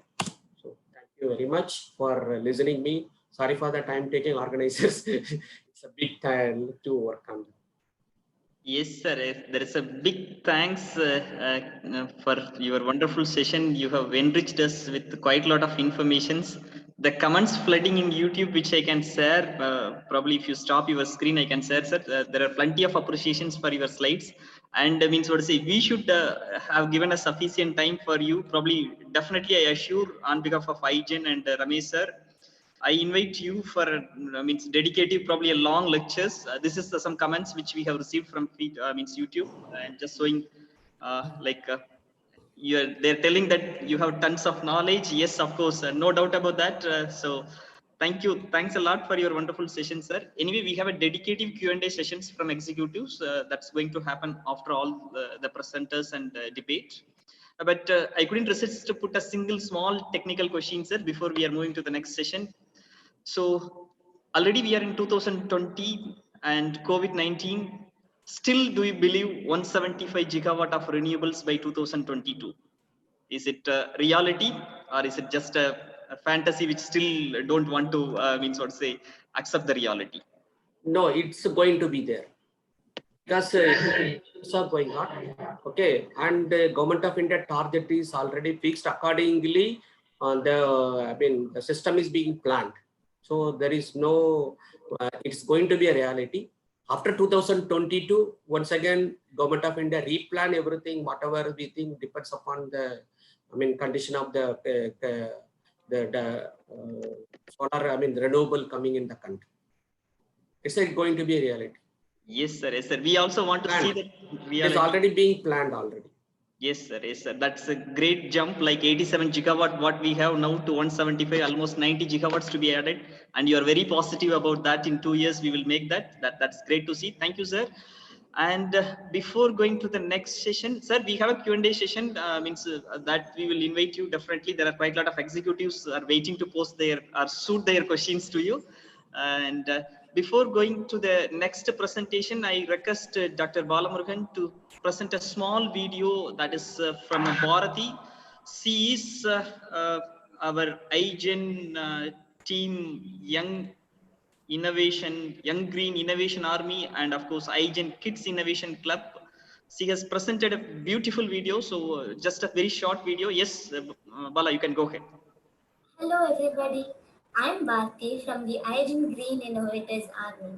To truly transform our Earth into a place where the ravages of climate change does not affect us, then we must make a new, clean, renewable energy. Quoting Barack Obama. Today, I will be talking to you about the need to change from the brown power to green power. Brown power is non-renewable energy that comes from the conventional fossil fuels such as the coal and oil. Coal is responsible for 44% of the emissions of carbon dioxide, which is causing a lot of global warming. And crude oil is responsible for a third of the carbon emissions, which is depleting the ozone layer and making holes in it. 90% of the world's population now uses these fossil fuels, and it is causing 53% of the pollution caused by these. It is very bad. But we must change from these brown powers to green power. Green power is the renewable resources that are natural and replenish themselves. Renewable resources are like that of the wind power, the solar power, the hydropower or the hydroelectricity, the geothermal power, or the biogas. The geothermal power is power that is taken from the ground, the heat of the Earth's core, to be converted into electricity. Hydroelectricity is the most used electricity as it is converting the gravitational force by harnessing the falling water. And the second most used power is the wind power, as it is used by converting the speed of the wind into usable electricity by the use of wind turbines and windmills. The third one, that is the solar power, is used by converting sunlight by the use of solar cells, into usable energy. Here is a model that I tried that converts the energy of the sun, here's the solar panel, into electricity to be used to move the fan over here. Overall, a total of 10% of the world's population uses these renewable energies. But many more should use them as they combat climate change and they stop pollution. At the same time, they are very cheap to use as they are natural resources that are freely available. One thing that renewable resources are unable to do that the fossil fuels are doing is generating large amounts of current. That is hard, but the earth supplies enough to satisfy every man's need, but not every man's greed, quoting the father of our nation. So let us switch to sustainable energy for a sustainable future. As a voice of our generation, I thank all the individuals who have taken their precautions to let the earth be the way it is, to save us and save this earth. Thank you. Thank you so much, Bala, for such a beautiful video. I think this is what IGEN can give to the world. So IGEN is just not transforming the experts to convert this world green, but also working across the levels from industries, utilities, and college teaching professors to the college students, to the school students, even to the kids. So IGEN is committed for green, and we are doing irrespective of whatever the age it is. Yes, with that, let me go to the session 2 of the round 1. We have an eminent speaker, Uma Rajaratnam madam. She's Vice President at Enzen Global Solutions. She's going to talk about demand side management and energy efficiency, how this demand side management and energy efficiency can reduce the carbon footprints, how it can support green and cleaner world for tomorrow. And just before inviting her, I request again Bala to introduce Uma madam with the video. Dr. Uma Rajaratnam, Global Head of Applied Research and Collaboration, ARC in Enzen.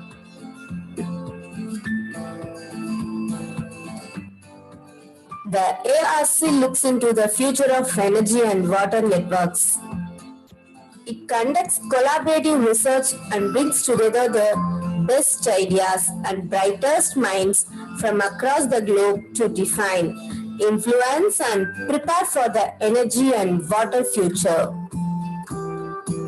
As a member of the prestigious Intergovernmental Panel on Climate Change, which was recognized with the Nobel Peace Prize in 2007. Uma carries with her close to 3 decades of global experience in the energy and environment sectors.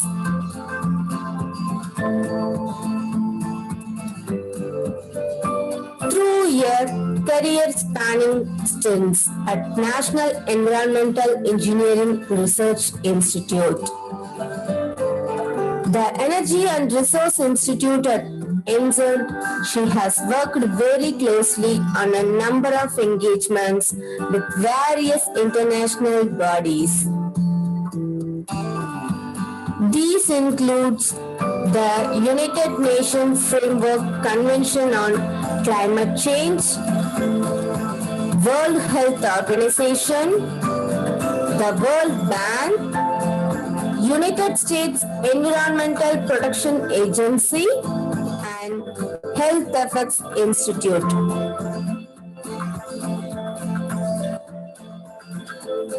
She is a passionate researcher. She conducted several studies nationally and internationally on topics such as environmental health, energy and environment linkages, air pollution, and renewable technologies, amongst many others. She has published more than 30 research papers in various peer-reviewed journals, books, and publications. Dr. Uma, a recipient of the Fulbright and Cherning Rolls-Royce Fellowships, also holds a doctoral degree from the Center for Energy Studies, Indian Institute of Technology, Delhi. She is also alumnus of the Stanford Graduate School of Business, USA, and SED Business School, Oxford University, UK.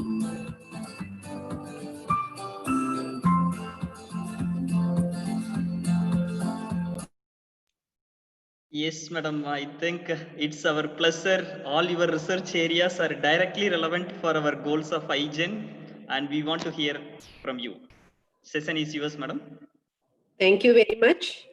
I hope I am audible. You can hear me well? Yes, very well, madam. Very well. Okay. First, before I start, I would like to thank all the organizers and IGEN members for inviting me to the very esteemed panel and for the very noble cause and in making this younger generation aware of the various issues which are very relevant for the today's one on the renewable energy and also environmental issues, sustainable development goals. So with that, I'm very privileged to be part of this panel, and I would like to talk upon the demand side management as a component for the energy efficiency, why it is important, and I would like to give some practical experience on the energy efficiency projects. So I will share my screen.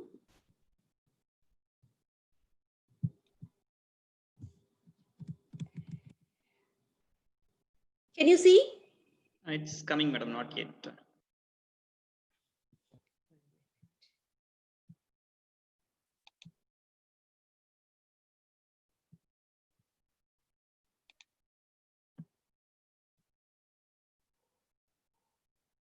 Yes, madam. Okay. Yes, madam. Perfect.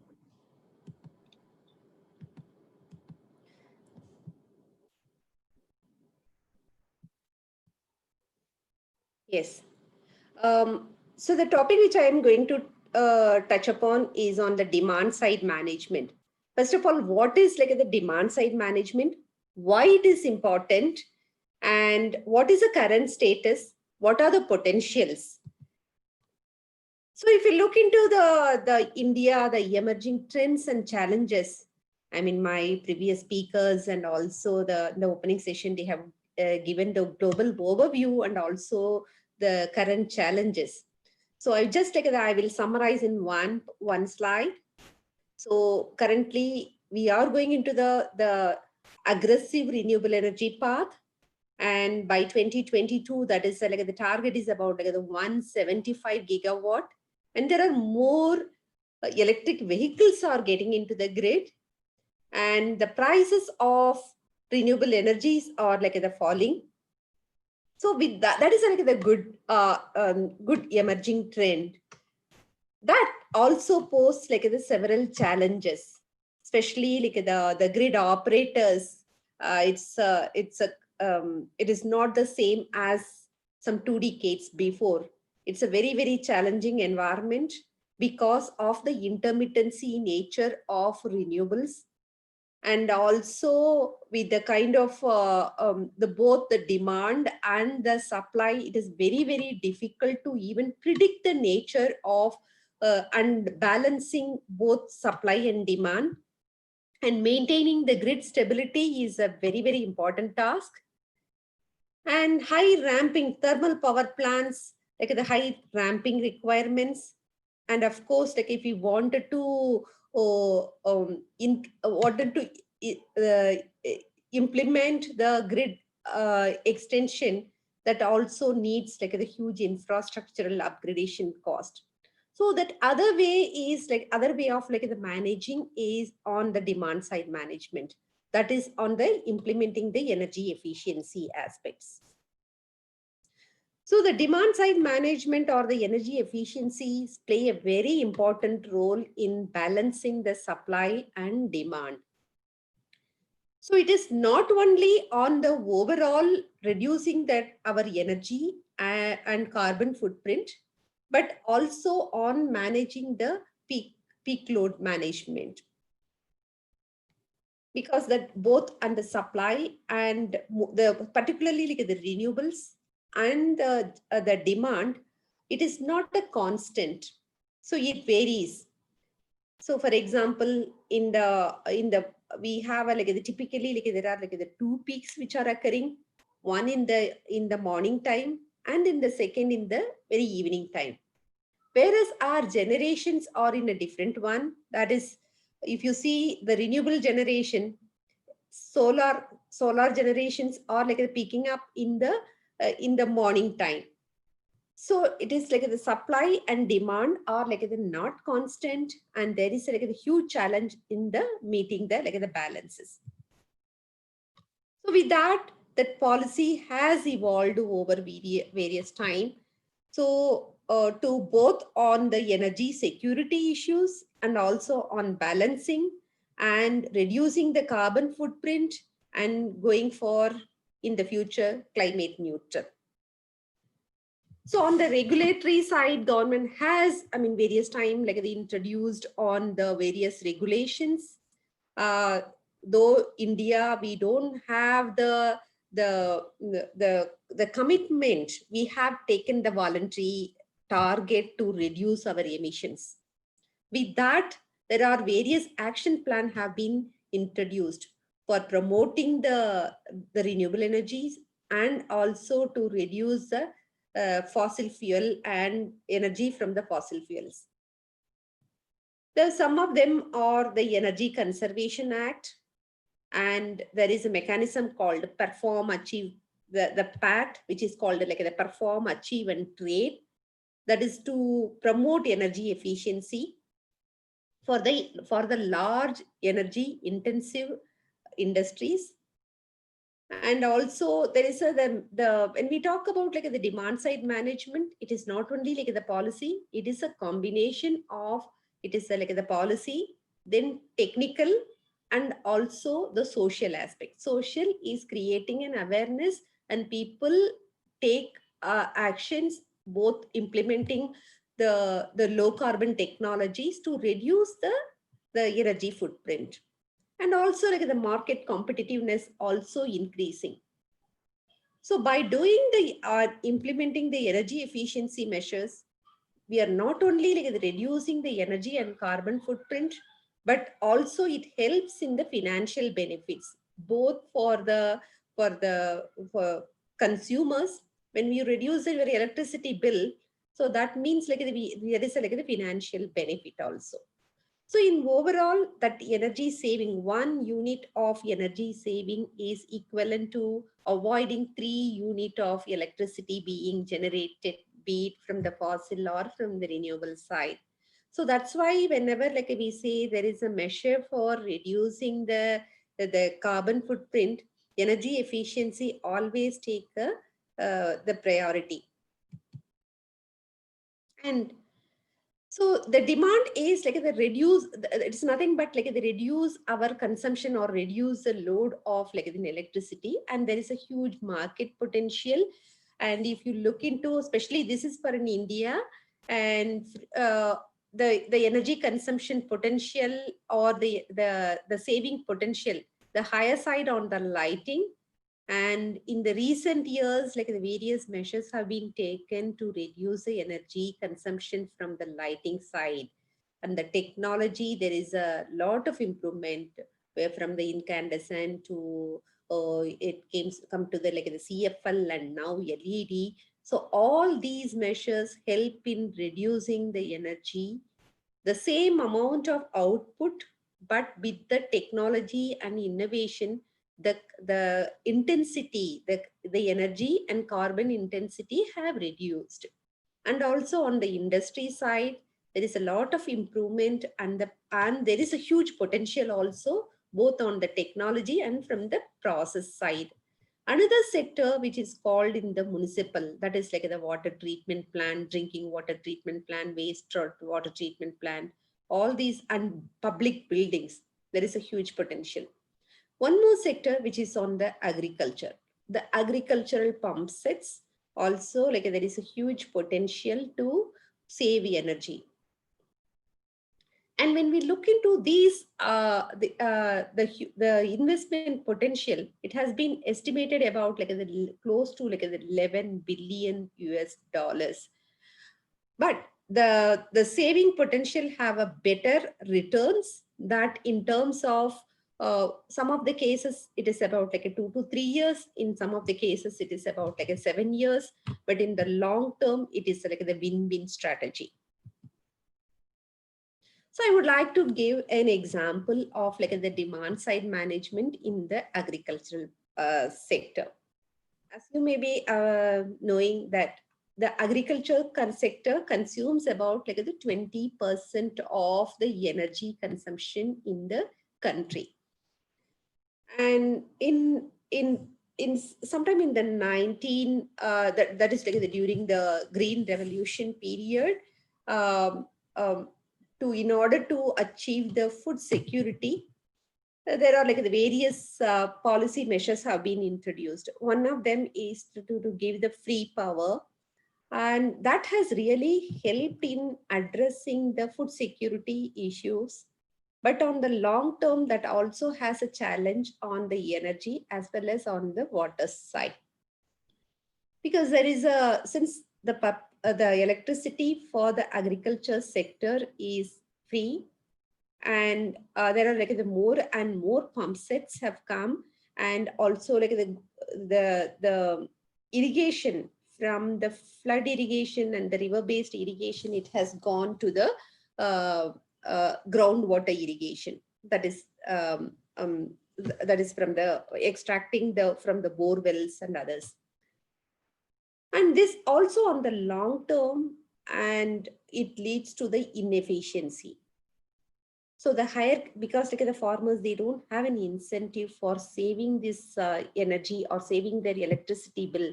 Sometimes it has gone for even the higher capacity pump sets. That means like for same output or like the same amount of like the water delivered. So there is like the huge, the higher capacity pump sets are like being used. That on the other side, flip side, this also not only on the energy, it will also have any implications on the groundwater. So you may be seeing the groundwater is like being depleted. That poses a challenge on the long term, both energy, water, and then food security issues. So if you look into the country, there are about, 13.4 is like the published figure as per the one on the which are consuming the grid electricity. But there are like the more than like the 7 million IP sets which are run by the diesels. So close to 20 million IP sets are being used in the country. That means the close to like the 28 billion units of electricity is being consumed in the agriculture sector. And there is a huge potential for saving. Even if we take about 30%, minimum of like a 30% saving potential is there by going by the demand side management. It's a combination of energy efficient pump sets, and also like looking into nowadays like the smart devices are there, that is a smart irrigation. So when it's a sensing the soil moisture, or it is based on the time only, like this much of like the time you have to run the pump sets. With all the combinations, even we can achieve more than 30% of the electricity we can save. That in terms, if you see, it's about like 8,000, more than like 8,600 megawatt of avoided generation. So by realizing this huge potential, the government of India has promoted various pilot projects, but this is also like one of the challenging sector. Overall, there are 11 projects in 8 states have been introduced.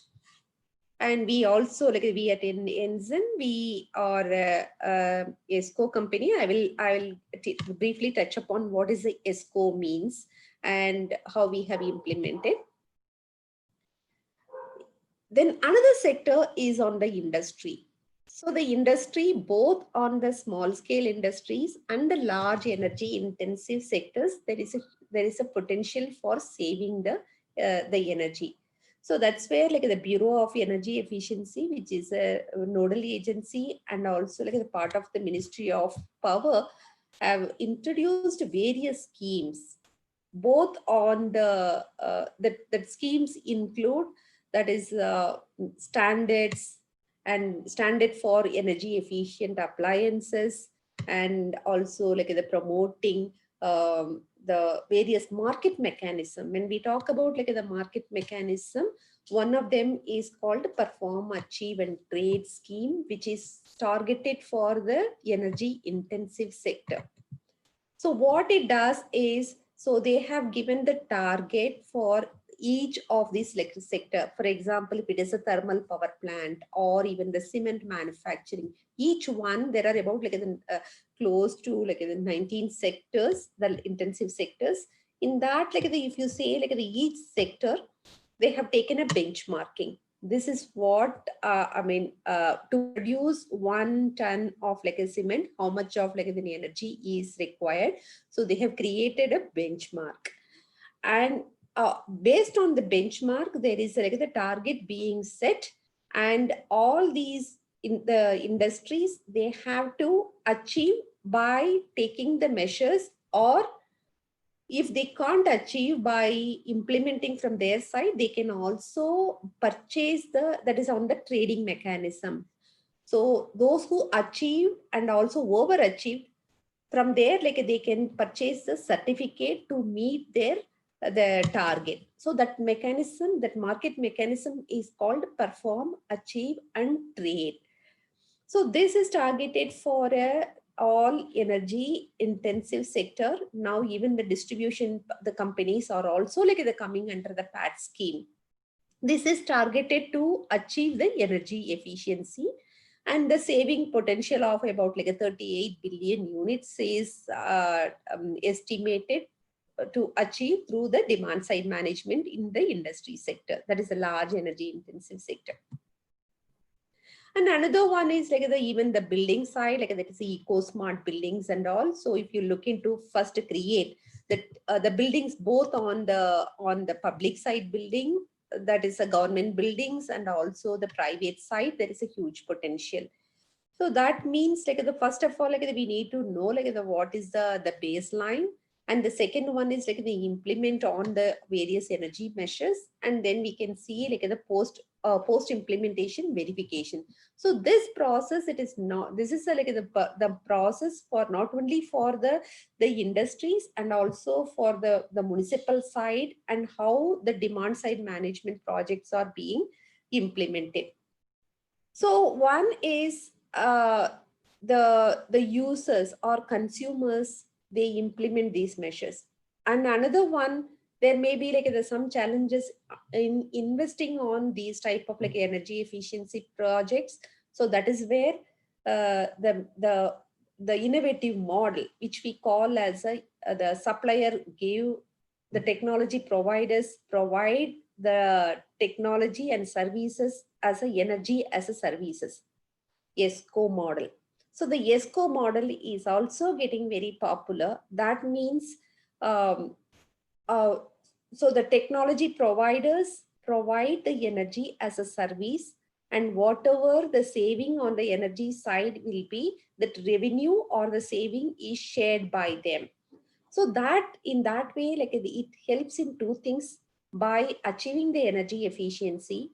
And the second thing is, so the consumers who have the doubt or like they are not able to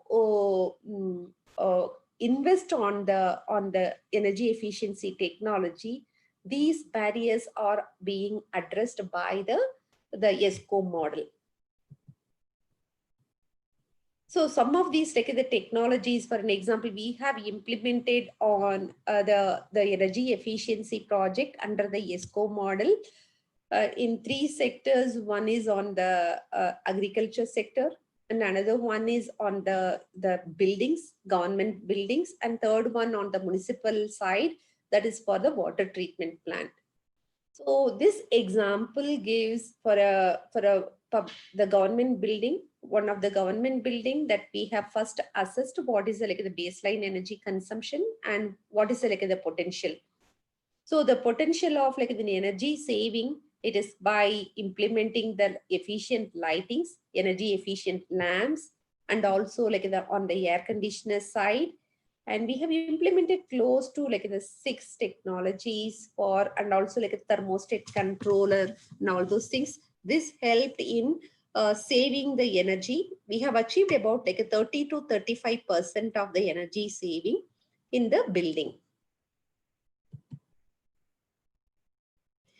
See, it is like the nowadays like the what is like the combination which is coming, which is on the both on the energy efficiency measures through the lightings or from the technologies, like the various technologies. It's on you can see the 5-star rated or 4-star rated. Now the star rating is also being promoted for identifying the energy efficient devices and technologies.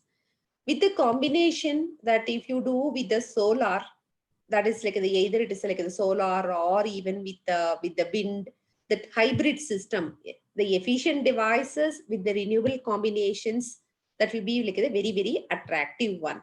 And this is one example like where we have implemented for one of the buildings, both on the energy efficiency measures, and we have gone for the rooftop solar and wind. So that is like a very, very attractive one. So that helps in meeting the energy demand and also both on the energy security and reducing the carbon footprint. So these are like some of the examples.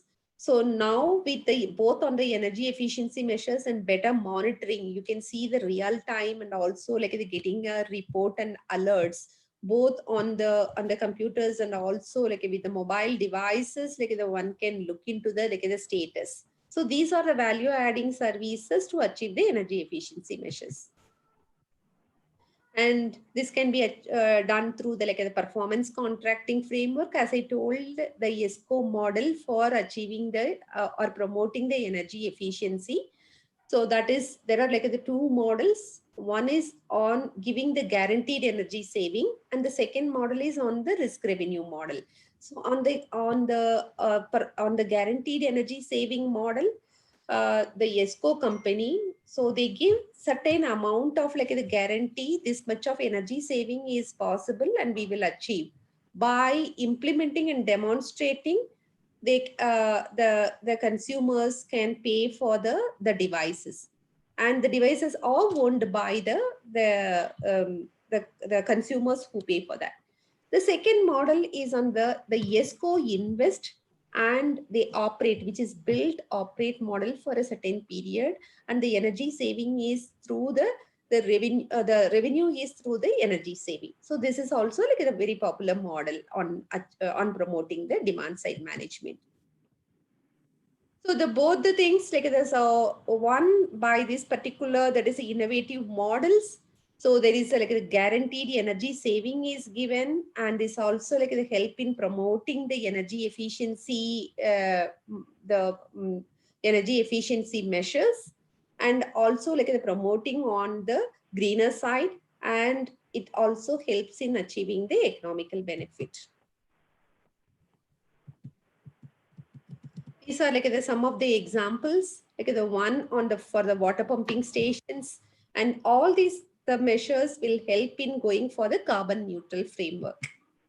And another case study which we have implemented 2 agriculture demand side management project. The first pilot project in the country where we have implemented near Bangalore, Dodaballapur, which is close to the airport, where 300 pump sets have been replaced with the energy efficient pump sets. With that, we could achieve about like the 1.4 million units of like the energy being saved per year. And also it also helped in reducing the water depletion in those areas. And we have trained the local persons on maintaining the pump sets. And it is not only on the replacement of the pump sets, we have helped in skill enhancement in those areas, and this also lead to the environmental benefit. Close to 1,200 tons of like the carbon is being mitigated every year by this demand side management project. This particular one is also like the recognized, and it got like the 2 of the very prestigious award in the category of the energy saving. So this is a very, very encouraging results, and this is not only applicable for the agriculture sector, but this can be implemented for various sectors, that is for the municipal street light, and also on the public buildings, it is under government buildings. So there is a huge potential on saving the energy. There is another one. This is on the Orissa public sector building. As I told that, like we have implemented close to like 7 measures which help in reducing the energy footprint. That is on the lighting side, and also for the air conditioners, capacitor bank, thermostat controllers, occupancy sensors. So all these things like they help in the saving the energy. This is a snapshot, and there is like the potential. So with that, I would like to, these are like some of the encouraging results, and I would like to like conclude. So there is a great potential in saving the energy. It helps in, if you look into the sustainable development goals or the sustainability is the 3-part. One is on the technology, social, and environmental. So all these 3 things like we can achieve. With that, I would like to conclude. Thank you very much. Thank you, madam. Thanks a lot. I think there are quite a lot of questions not only in my mind, also there are questions from YouTube channel. So because of the time constraint, I am parking all these questions for a dedicated Q&A session, which is coming at 12:30. Okay. And yes, madam, please, because Anil Thomas sir is waiting, and without further delay, I invite Bala to go ahead with the Anil Thomas sir video. And thanks a lot for sharing your excellent views on the demand side management, madam. We will discuss more on the topic which you have discussed in the Q&A session at 12:30, madam. Thank you. Yes, Bala, probably you can go ahead with the Anil sir video. I think Anil sir is already waiting. Yes. Mr. Anil Thomas, Head of Section for DNV-GL. He has over 11 years of experience in the areas of power system operation coordination, commercial accounting of regional trades, transmission system planning, transmission system modeling, power system studies, transfer capability computation, and techno-commercial issues in power systems operation with a special focus on the large-scale renewable grid integration. He has led several analyses and he has assessed the electricity market structure, market design instruments, and trade situation in southern region of India. He played a major role in identification of issues for regional electricity market development in the region. And Anil Thomas received his bachelor degree in electrical and electronics engineering from Calicut University.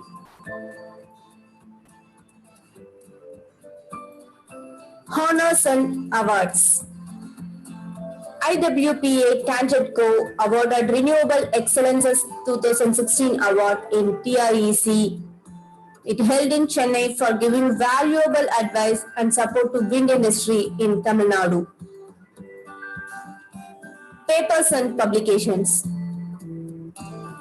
Commercial implication on integrating RE and concept of separate control area for RE for balancing power, IWPA, March 2018.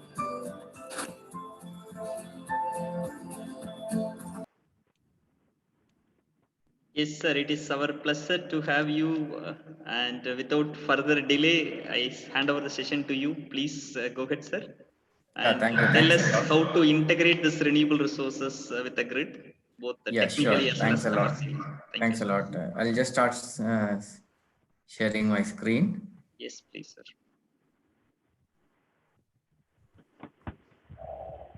Yes, sir. Slide is on. You can go ahead, sir.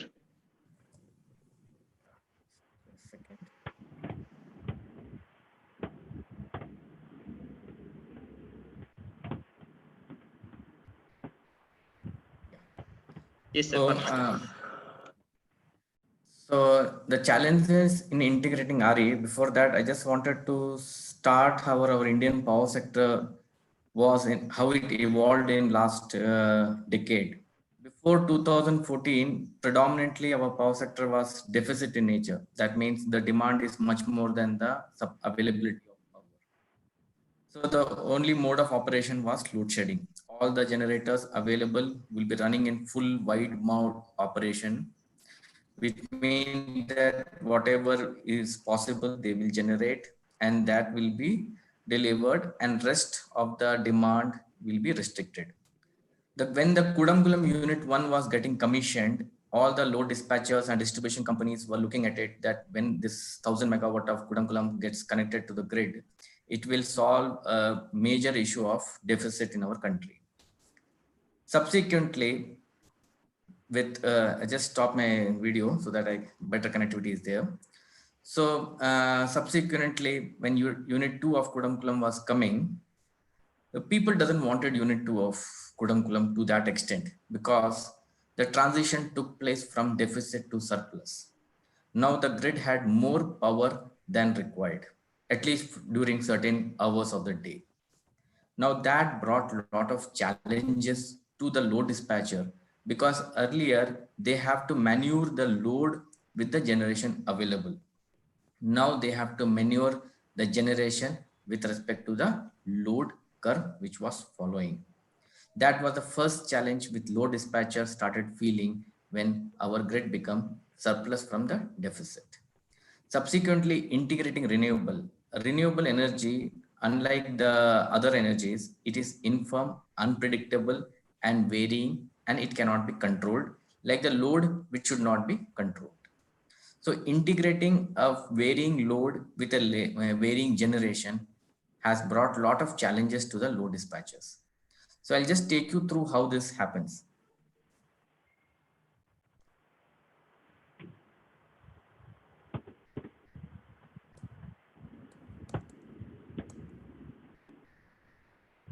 Just a second, I'll just stop sharing and I'll share my desktop.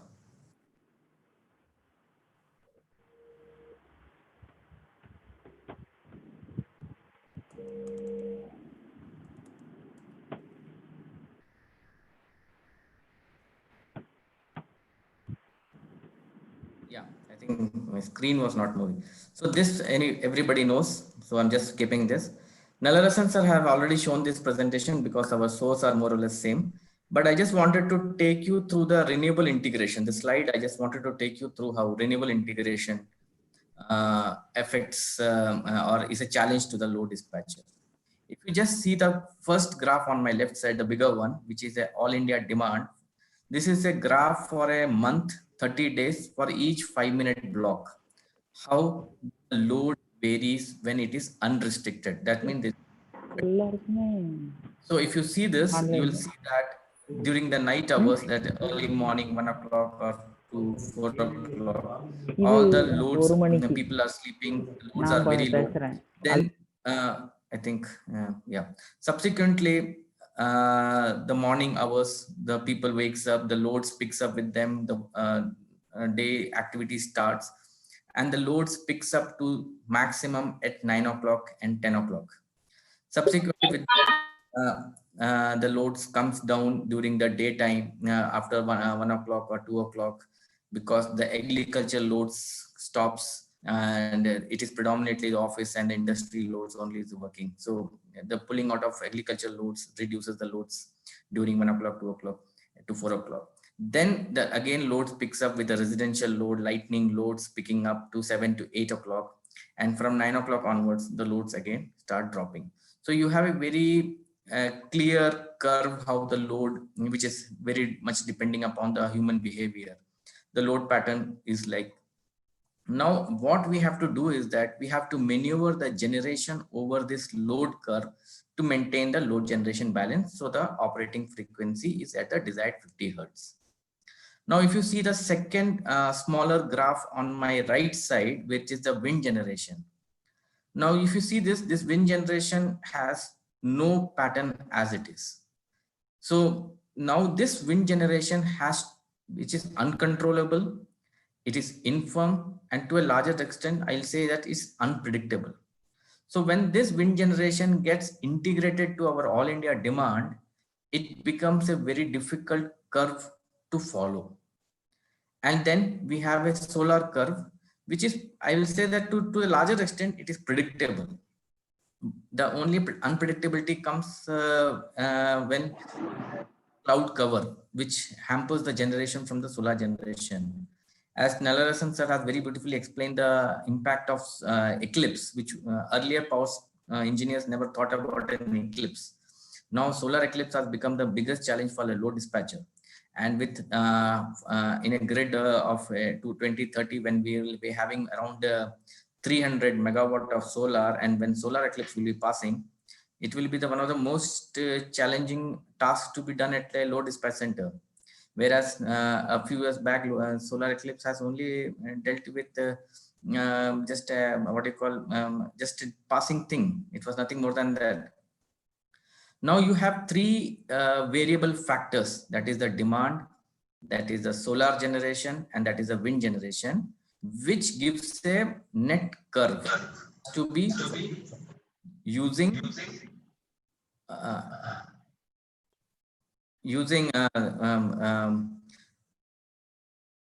sir, I have muted all. You can unmute and you can go ahead, sir.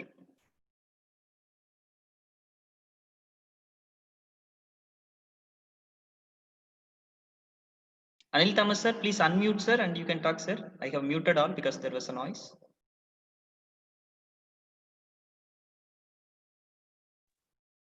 Yeah, I'm unmuted now.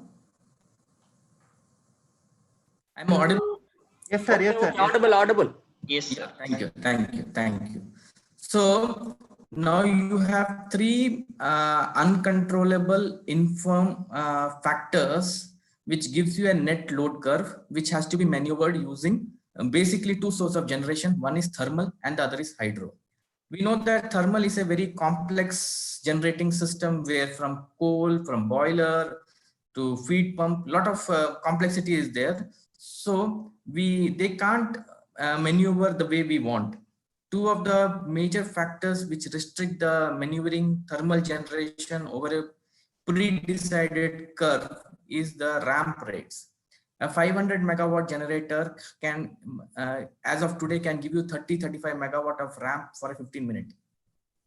So this becomes a constraint because the net curve, which has to be maneuvered over, has much more steeper than what thermal generators ramp rate can assist, or as of today, how they are assisting. So this is one of the major factor which has become a constraint in maneuvering the generation on the net load curve. And the second problem with thermal station is that there is a technical minimum below which it cannot operate, or it cannot operate economically. If you go below 55%, you have to operate with oil support, which makes it uneconomical for running a thermal station. So then it leaves with a much flexible generation available with us, which is hydro.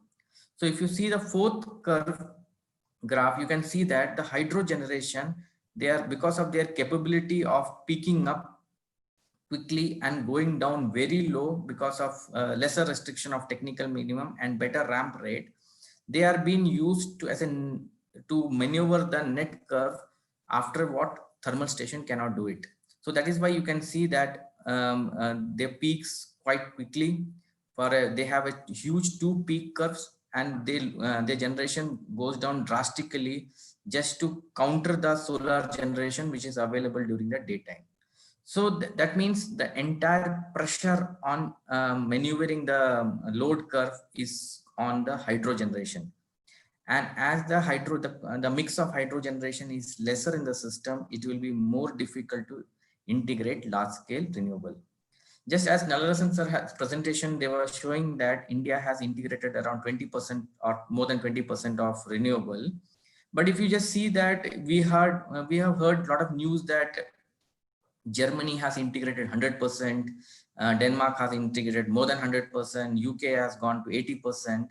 But the one advantage with European countries are that they are running in a single market operation.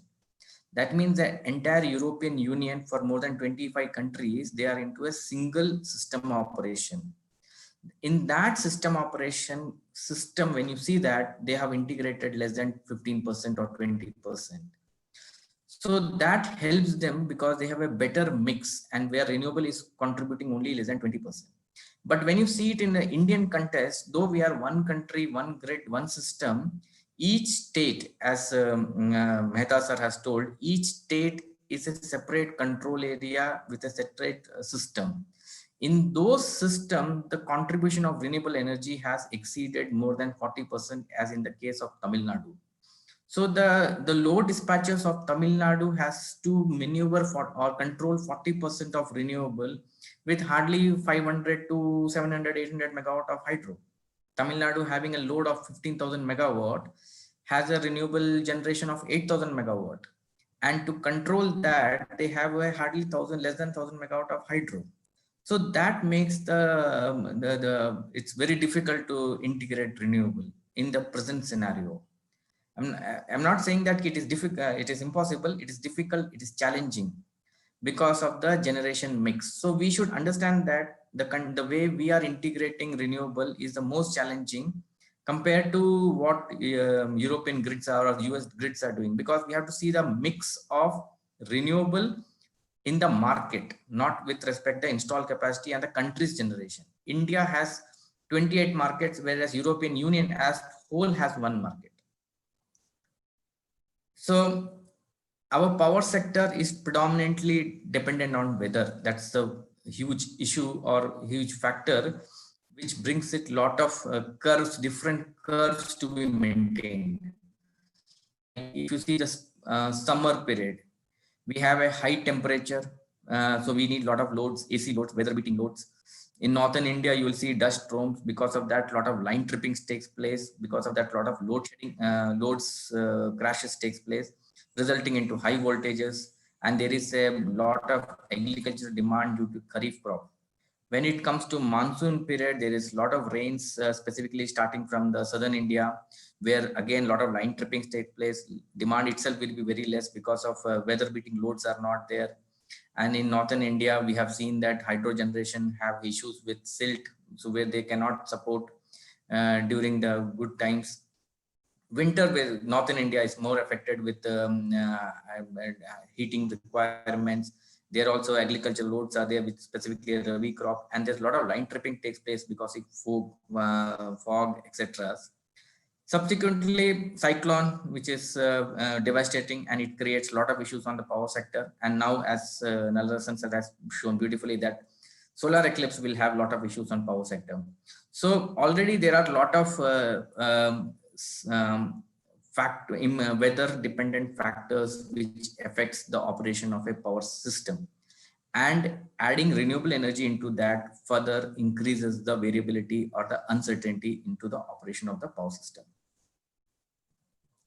So I'm just showing you one example from northern demand, which I have taken some POSOCO report, where you can see that in 2018, 3 consecutive days, that is 1st, 2nd and 3rd May, the difference of demand is around 14 gigawatt. A simple issue has happened on 3rd May where the demand has dropped by 14 gigawatt. Even the curve is more or less same on all the day. The difference between 2 days can vary like anything. It looks like that all the day we have a more or less same curve. Yes, that's correct. But on a day-to-day analysis, there can be huge difference in the anticipated generation because of local factors or because of the issues which have been dealt in the previous slide. So forecasting, understanding how the power system is going to behave in the next day is the vital for any system operation. So now the advantages of bigger system is the diversity factor. If you just go see this slide where the first image where we have 3 regions, which is northern, western and southern region, we can see that northern region has peak in July because of summer picks up, and western and southern region has off peak because of monsoon setting in. So when a northern region is finding a high peak situation, southern region is an off peak situation. So there's a huge diversity factor available. So this is one big advantage which we have in India, where the diversity factor is very huge. And if you see that in mid-October, western region, northern region is at an off-peak period, whereas southern region has little bit higher than the normal demand. So this diversity factor helps in integrating renewable, because we can share our renewable energy with the adjoining regions. So if you just see the energy curve of northern region with southern region, there is a correlation of 0.37. That is 37% of inversely correlation. That means when southern region needs power, northern region doesn't want. When northern region wants power, southern region doesn't want. So when we integrate renewable energy, which will be specifically coming in predominantly 7 to 8 states in India, there should be a mechanism to share this renewable energy with other regions or other states, so that this diversity factor can be utilized to the extent possible to overcome the challenges in integrating large-scale renewables. So what are the basic challenges in integrating large-scale renewables? One is that not only the load, but the generation, which either apart from this renewable, they are not weather dependent, but renewable energy is weather dependent. So that makes it a very unpredictable net load curve, which has to be maneuvered on. Then, because a lot of unpredicted curves are there, we need to have a lot of balancing resources. Balancing resources means the generation which will be kept on bar or off bar where it is required in case something goes wrong, in case the renewable energy is not up to the mark what we thought or what we planned it will be available. Like in the case of solar eclipse, there was a huge dip during the eclipse, so some other generator has to pitch in to give the same electricity. Now what has happened that when you have the requirement of large balancing resources, it comes at a cost. You have to purchase the capacity cost of such balancing reserves. That adds to the financial implication to the distribution companies. So when you have a requirement, when you are integrating large scale renewable, it comes with a cost of having large scale balancing reserves, which adds to the financial implication to a distribution company. The third major thing is that challenges in accurate forecasting of renewable generation. I had a discussion with the Indian Meteorological Department. that why India fails in giving a high quality forecasting, whereas advanced countries like US and Australia are giving very high quality forecastings in firstly load and even for renewables. One of the answer what Indian IMD has given us that where our country locates in the globe, it is very difficult to forecast with so much accuracy, because the parameters which decides the accuracy or the accuracy of forecast is too high, and that even if US comes and model with their model or with their knowledge in India, they will not be able to forecast to the extent what they can do in their country, because the place where India sits between the two, Tropic of Cancer and Tropic of between the two curves, there the accuracy of forecasting may not be as good as the other part of the globe where there is a very good results of integrating renewable energies. Then it comes about the high ramp rates of wind and solar. We have seen that how solar quickly picks up and drops down. So, but the load curve may be very different from the way solar generation is there. So it is left to the thermal and hydro generation to make up the difference of generation load and supply. So that puts a lot of pressure on the conventional generators to manage the system. Subsequently, as it is visibility of renewable generation, because forecasting of renewable generation depends upon the feedback loop, because they forecast something, I mean, they should also know what is happening in the renewable system. But because of not very good telemetry system available, our forecasting is not improving, or we are not enhancing the best result out of the forecasting system. So that also increase the unpredictability in the renewable generation, and we don't know much about what will happen or how good our forecast is there. Then two are the very technical issues. One is the dynamic behavior of the renewable generation, specifically during the fault. Normally what happens in thermal generator or hydro generator during a fault condition, they remain in the system and they feed the fault. But in renewable energy, because of the semiconductor equipment in between the renewable and the grid, the protection system does not allow renewable energy to remain in the system. Subsequently, Central Electricity Authority has come up with the two main regulation of having low voltage right through and high voltage right through, so that the system remains in so that the renewable energy remains in the system and support the grid during the fault condition. And the same is for the inertia response also. The thermal generators and hydro generators respond with their governor actions where there is no such provisions in wind and solar. So inertia in response has become a issue with more and more when in our grid we are meeting most of the load through renewable energy. So synthetic inertia is one solution which has been brought for solution for the inertial response, non-availability of inertial response from the renewable generation.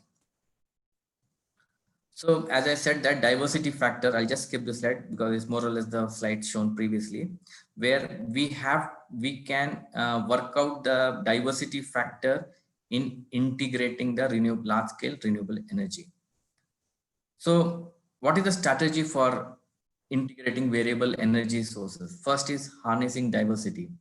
Let us say that during month of July, when there's a lot of wind energy available in Tamil Nadu and raining in Tamil Nadu, the demand is very less and there is a surplus wind energy, and all the thermal generators are at technical minimum. They cannot go below this because of oil support, or it may not sustain the generation at below 55%. And hydro generation, whatever possible, they have reduced, but many are runoff rivers, and during the monsoon season, they have to be used. But at that time, Northern India is under severe summer. Its peak summer season is going on. All their loads are very high. So instead of Northern region depending on their costly thermal generators, they can depend on the wind energy available in Tamil Nadu. So this is how diversity factor has to be harnessed for a better integration of renewable energy. Apart from that, we need to have a lot of flexibility in generation. A thermal generator, 500 megawatt thermal generator giving a 30 to 40 megawatt of ramp for every 15 minutes may not be sufficient enough to counter the ramps given by wind and solar. So that to counter that, we need a lot of flexibility in generation. So the flexibility of thermal stations has to be increased at the level of globals. How in globally, what are the numbers, what thermal generators are following, that has to be followed in India. They have to do some investigation where flexibility can be increased. Second, as said, reserves. We need to have a lot of reserves to integrate a lot of renewable energies. The reserves has to be in the form of cold reserves, which can be brought in a very short duration of time. Spinning reserves is there, which who should run and who can just pump in generation in a 5-minute block or 10-minute block. And one more thing is, which is now being debated, is a 2-shift operation. That means a thermal station will run for 8 hours, then it will be taken out of the system for 8 hours, then again it will come for 8 hours. So in a 24-hour slot, they will run for 2 8-hour slot and will be sleeping for 1 8-hour slot, which is called 2-shift operation. But this also involves a lot of start-stop actions, which is not very good for thermal stations. But these are the need of the hour to integrate a lot of renewables. Then forecasting. Yeah, forecasting is the most important factor, because we should at least know what we are going to see today, what is going to happen in the next 24 hours, so that we can know what are the reserves to be required in cold, what is the reserve to be required in the hot, what is reserves to be required as spinning reserves, so that we know how to maneuver and what are the surplus power which we need to sell, so that we can maintain our grid. Then, as I said, that when you want to harness diversity, there should be a good transmission system, so that power can be easily transferred between 2 control areas or 2 regions. So there should not be any congestion at the peak time when there is issues in integrating renewable. So a robust transmission system is very much required. Without this, we may not be able to harness the diversity. Then is a defense mechanism. Yes, actually, during a fault conditions, everything, like a conventional generator remains in the system and feed the fault, and they have a very high short circuit ratios. Wind and solar, who will be having a majority share in coming future, they also has to give the same technical support which is given by a thermal and a hydro generator. Then we should have a good flexible market where a lot of renewable energies can participate and use this diversity factor. A real-time market which has commissioned on 1st of July, if I'm correct, that will go long forward to harness renewable energies, and they can use the diversity factor and have a better integration into the system. I'll just skip this slide. So this is about how hydro flexibility can come into picture and how they are helping the integrating of renewables. You can see that as hydro have better flexibility, they have better ramp rate. They are being used most to counter the ramp rates and the infirm nature of the renewables. So we need to have a lot of hydro reserves. But as we know that hydro also comes with a lot of challenges of having reservoirs, having water bodies, which also is social impacts of that, which is very difficult to handle. So hydro flexibility is helping us, but we have to go beyond hydro flexibility to see how we can integrate a 350 megawatt by another 10 years. So as I said, that this is forecasting and scheduling. Now what has happened is that if we forecast small units, the errors are very huge. Just if you take a solar park in Anandpur, if we forecast entire plant, the accuracy is very high. But when we try to forecast for a 50 megawatt plant, the accuracy is very low. So to have a higher accuracy, we have to find out a bigger chunk of generation which is nearby, and we have to use it as a single source, which is we can have a separate control area for them, so that as a collectively what they forecast will be better and most close to the reality, so the unpredictability may reduce drastically. So forecasting a bigger chunk, and they operate as a one unit, may be required to have better integration. This anyway, sir has said, I'll just skip it. Now, what are the way forward? Way forward is that first is that technical minimum of thermal station, because we have a limitation of having hydro reserves. So definitely we have to think with going with the existing thermal stations. Their technical minimum is a major bottleneck, because as the solar generation increases and loads also is coming down, and majority of the loads are met by solar, the thermal station has to go back, but they cannot go back below their 55% of installed capacity. Then the problem comes, there is a generation which is available more than the load, and load cannot be increased. So then we have to go for load generation curtailment, which is again a very disputable topic. So then the only option left is that can thermal station go to 40-45% without oil support, because economics and other technical parameter has to be considered. We have known that in European grid, thermal stations are capable of going even up to 30%. So whether in India, which is now 50%, and most of the state generators, technical minimum is only up to 70%, whether that can be reduced so that we will have more spinning reserve towards the reduction of the thermal generation. So spinning reserve means not only for increasing generation, it should be capable of reducing the generation also. The second most important term is ramp performance, whether the ramp rate of thermal station specifically can increase, because normally any thermal generator should give 3% of ramp rate of its installed capacity. But as of now, if you see that most of the thermal stations are not able to give more than 1% because of number of technical reasons, which start from the quality of the coal what they receive. So, but whether we can improve it, what are the things to be done that, so that if not 3%, at least 1.5% to 2% of ramp rate should be given, because more than the technical minimum, ramp rate plays a major role, specifically when we are going to integrate 300 megawatt of solar, because solar's ramp rate, as you've seen in the case of solar eclipse also, or cloud covers, it changes drastically. And even in the normal day also, the ramp up so quickly and so fast that to counter that ramp rate, we need a generation which can at least give certain better ramp rate than what we are having then. Now, as the demand side management or power matching cities, now we have to look into the demand side system, which is very used in countries like in Netherlands.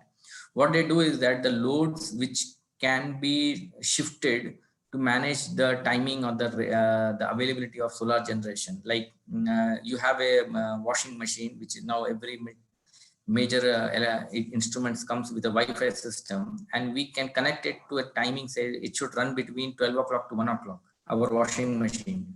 So if all such loads have been set at a time which matches with the generation at the load centers, that will be very big help to integrate large scale of renewables. In Netherlands, there is a small city which has done this power matching, where their solar and wind, they integrated with their system, and whenever the shiftable loads matches with the generation. So they have a system that if the generation is more than that, the washing machine should run, otherwise it should not run. But again, they put a time that it should run at least before 4 o'clock, let us say 4 p.m. So even at 4 p.m, they are not able to maintain that, then it will run at any cost by drawing the power from the grid. So these things also helps in integrating renewable. Then one more thing is that it is a pump storage plant. Now India also is thinking to integrate a lot of pump storage, because pump storage plant is like a battery storage, but with very economical if land and the space is available.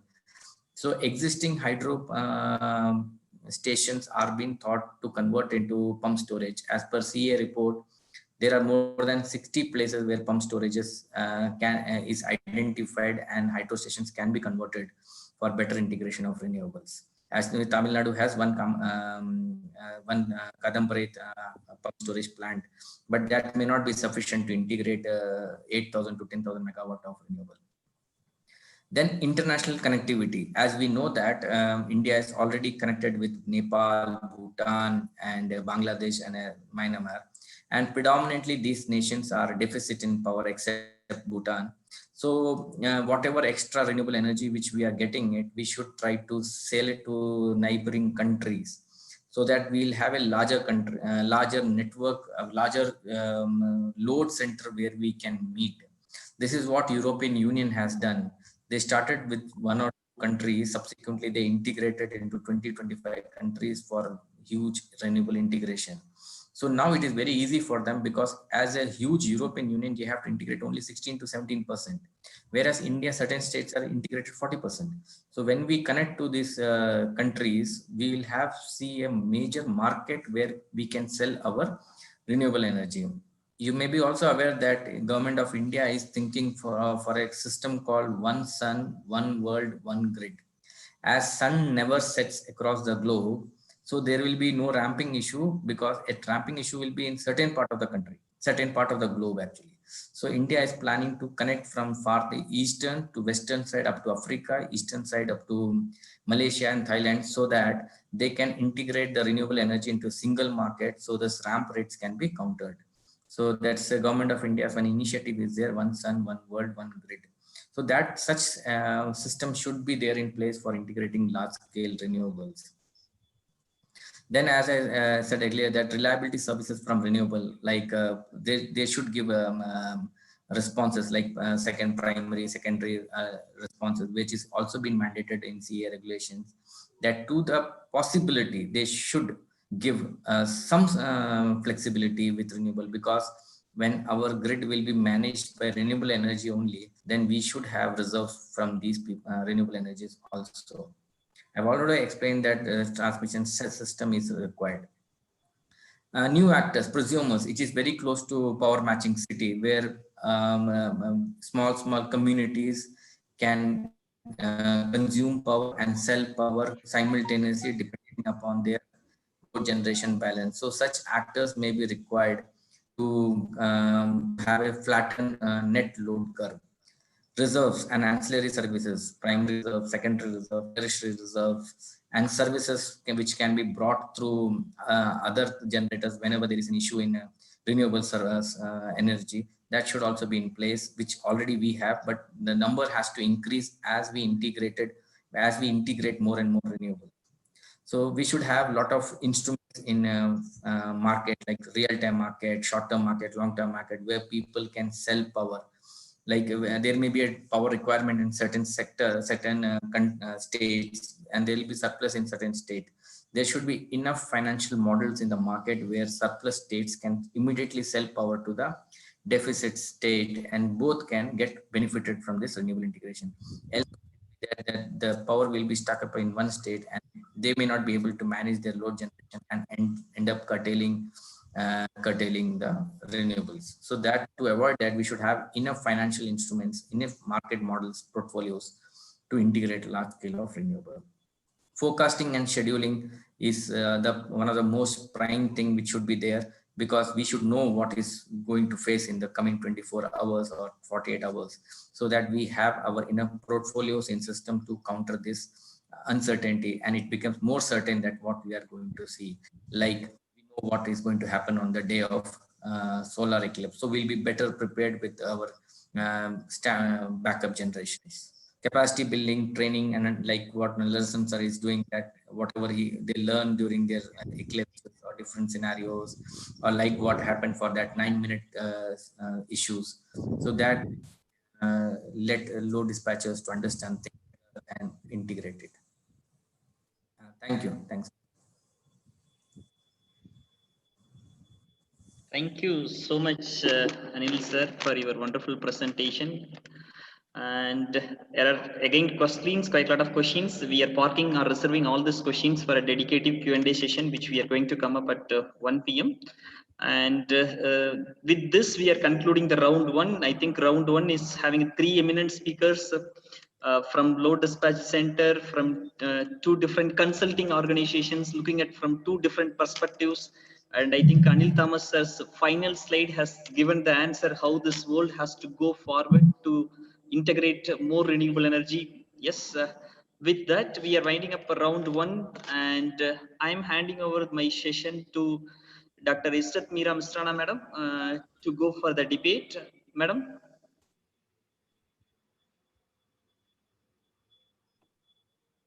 Yes, madam, your slide is on.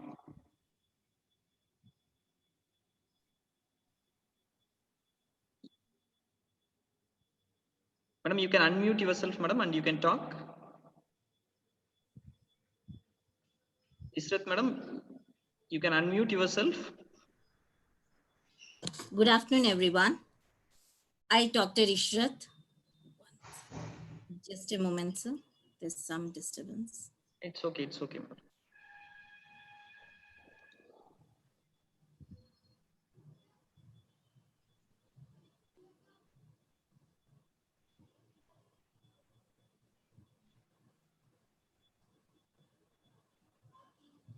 It's showing the slides, sir? Yes, madam. Yes, madam. Yes. Good afternoon, everyone.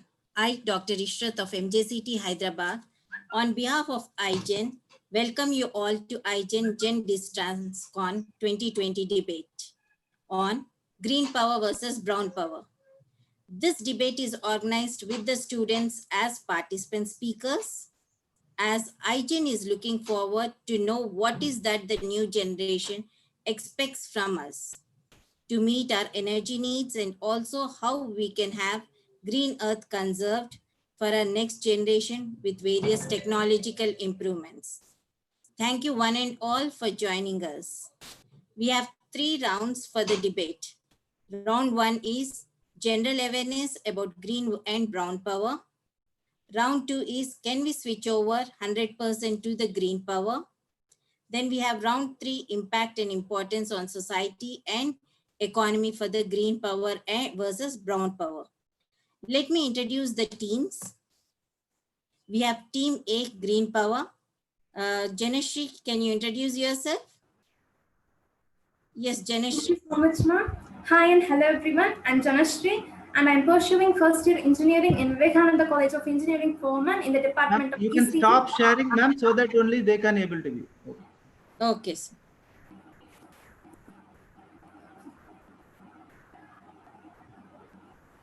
Yes, go ahead, madam. Go ahead, madam. Yeah. Yes, Janashri. Go ahead. Hi, hello everyone. I'm Janashri and I'm pursuing first year engineering in Vivekananda College of Engineering, Foreman in the department of ECE, and I am from Tamil Nadu. Thank you, ma'am. Yeah. From the team B, brown power, we have Noor Ulfat. Yes, Noor, introduce yourself. Hello everyone, I am Noor Ulfat from CMR Institute of Technology, Bangalore, Karnataka. I am pursuing my electrical and electronics engineering. Thank you. Next, from the team A, we have Ritika. Namaste, I'm Ritika from CMRIT, pursuing my 3rd year engineering in electrical and electronics. Thank you. From team B, we have Nagamurga. Hi, this is Nagamurga from Sriram Engineering College, Department of Mechanical Engineering, 3rd year from Tamil Nadu. Thank you. Yes. From team B, we have Vikram. Vikram, you can unmute yourself and talk. Vikram, please unmute yourself. Okay, yeah, sorry. Can you hear me, right? Yes. Go ahead. Okay, sir. As I said before, my name is Vikram. I'm from CMRIT. I'm currently pursuing my 3rd year in EEE from Bangalore. Thank you. We had another participant, Abdul Karim, from southwest of Africa, but due to internet issues, he could not join. But as of now, let us start the session. We have round 1. Round 1 is green power green? Is brown power brown? A general awareness about green and brown power. Let us start the debate with Janashri. Hello again. I'm going to share about the fastest growing energy that is nothing but this green power. In case of brown power, you have coal, natural gas, petroleum, and something. You have only limited sources of energy. But in case of green power, you're having solar energy, wind energy, geothermal energy, hydroelectric sources, biogas, organic plants. We have abundant sources of energy, and this will not deplete at any instant of time. During the combustion of the fossil fuels, there are so many wastes produced. It is too dangerous to the environment. But in case of green power, we are converting all the waste food, waste leaves, waste wood particles to the useful energy. And I would like to conclude it by answering this question: is green power really green? Yes, absolutely, because there is no waste even a bit, right? If not, do you think that these leaves or these foods are chemically treated or chemically coated? No, right? So that's why it's an eco-friendly product. Thank you, ma'am. Yeah. Next, Vikram. Yeah, so let me address the question right head on. What is brown energy and is it really brown? So basically brown energy. Brown energy is the energy that is created using conventional resources like oil, petroleum, coal, and nuclear energy. Now, coming to the question whether brown energy is really brown or green energy is really green. Well, here's where I have a disagreement. You can't classify green energy as completely green and brown as completely brown. Here's why. Because when it comes to green energy, it has its own drawbacks. Green energy is harmful in its own way. For example, let's take wind farms for an example. They cause noise pollution, right? Geothermal plants, they emit silicon dioxide, silica, and heavy metal deposits, which are very toxic to the earth. So can we say that brown energy is completely brown? No, because in a lot of ways, brown energy is much more, healthier than the green energy. So yeah. Yes, I request Ritika to join us. Hello, everybody. Okay, to start on with, I would also like to call this debate as natural versus artificial. Here, natural referring to green power, which is in which the energy is bought from the natural resources without exploiting or destroying the nature. Whereas the artificial referring to as a brown power is taken from the nature by exploiting and disturbing the nature. So when we focus on the energy discussion, the 3 points which is need to be considered is abundant, cheaper, reliability, and if possible, domestic. So over years and years, it's proven that the natural product is always the best and the purest form. So by using brown power, we are only focusing on one benefit, that is electricity, and we are ignoring all the other drawbacks such as it causes pollution, deforestation, etc. Whereas in green power, all these drawbacks are overcome and it is eco-friendly. And taking an example of waste, here in green power, the waste is recycled in order to produce energy, whereas in brown energy, the waste are not used. So this leads to increase in the landfills and the amount of carbon emitted to the atmosphere, which is not good. So I conclude by telling that with the use of one source with many benefit is better than many sources with one benefit. Thank you. Thank you, Ritika. Now I request Noor Ulfat to join us. Firstly, I would like to talk about energy. As we all know that energy plays a very important role in our day-to-day life, as it is required in every field like industry, transport, sports, defense, household, agriculture, and much more. I am in the favor of brown energy. It is the energy that comes from conventional fossil fuels such as oil, coal, natural gas, etc. Brown energy is used for industrial and as well as commercial purposes, whereas green energy is used only for household purposes. As I told that this is more about fantasy versus reality. So I would like to tell that we have to look in reality more. Therefore, for better economic development, brown energy plays a very important role. Thank you. Thank you, Noor. Now I request Nagamurga to present his views. Yes, ma'am. After hearing the title of debate, green power versus brown power, people would think like emerging technology versus mature technology. But I thought it was just like fantasy versus reality. Yes, because brown energy is an inevitable thing. Nearly 75% of today's electricity we consume comes from brown power and just 17 to 18% from green power. The rest comes from the nuclear energy. And people asked to completely shut brown power, and I don't know what they are trying to say. In near future, electric vehicles going to dominate the roads of India. To charge them, we need more and more electricity. We have to discuss how to increase more power production and not to decrease power production. And people should make sure that they are not speaking about solar rooftop houses, but power production of nation. If green energy can't satisfy the basic parameters like high capacity, volume, cheap, abundant, and reliable, we can't utilize them. And do you think a normal citizen easily cover his or her housetop entirely solar panel or cheaper in cost in construction of dams or windmills? Think twice again when you say green energy as cheap. Thank you. Thank you. I conclude the round one saying that Janesh discussed about different green power energies. Then Vikram does not agree that the brown power is brown. Ritika feels that the green power is a natural one and it is the best and purest form of energy. Whereas Noor Ulfat says that to meet our energy requirements, brown power is important. And Nagamurga also feels that no energy is inevitable. With this, we'll be starting our round two. Round two is about green power is nature friendly, brown power is harmful. Do you agree with it? If so, can we completely 100% switch over to green power? I request the students to start the debate. Okay, so I'd like to initiate this round of the debate. Let me start by saying this. I disagree because of this very major point, right? Let's take, for example, the brown energy plants, coal and nuclear plants. These power plants work at 90% of their capacity at most of the times. So, you know, most of the work that is done by these plants are taken out. Most of the energy is tapped. It's efficient. Now, let's take the example of solar power panels or wind farms. I'll just give you the numbers here. Hydroelectric systems work at a capacity as low as 38.2%, and wind farms are around 35%, whereas solar farms are at a meager 25%. These are very low numbers when compared to the coal and nuclear power plants, right?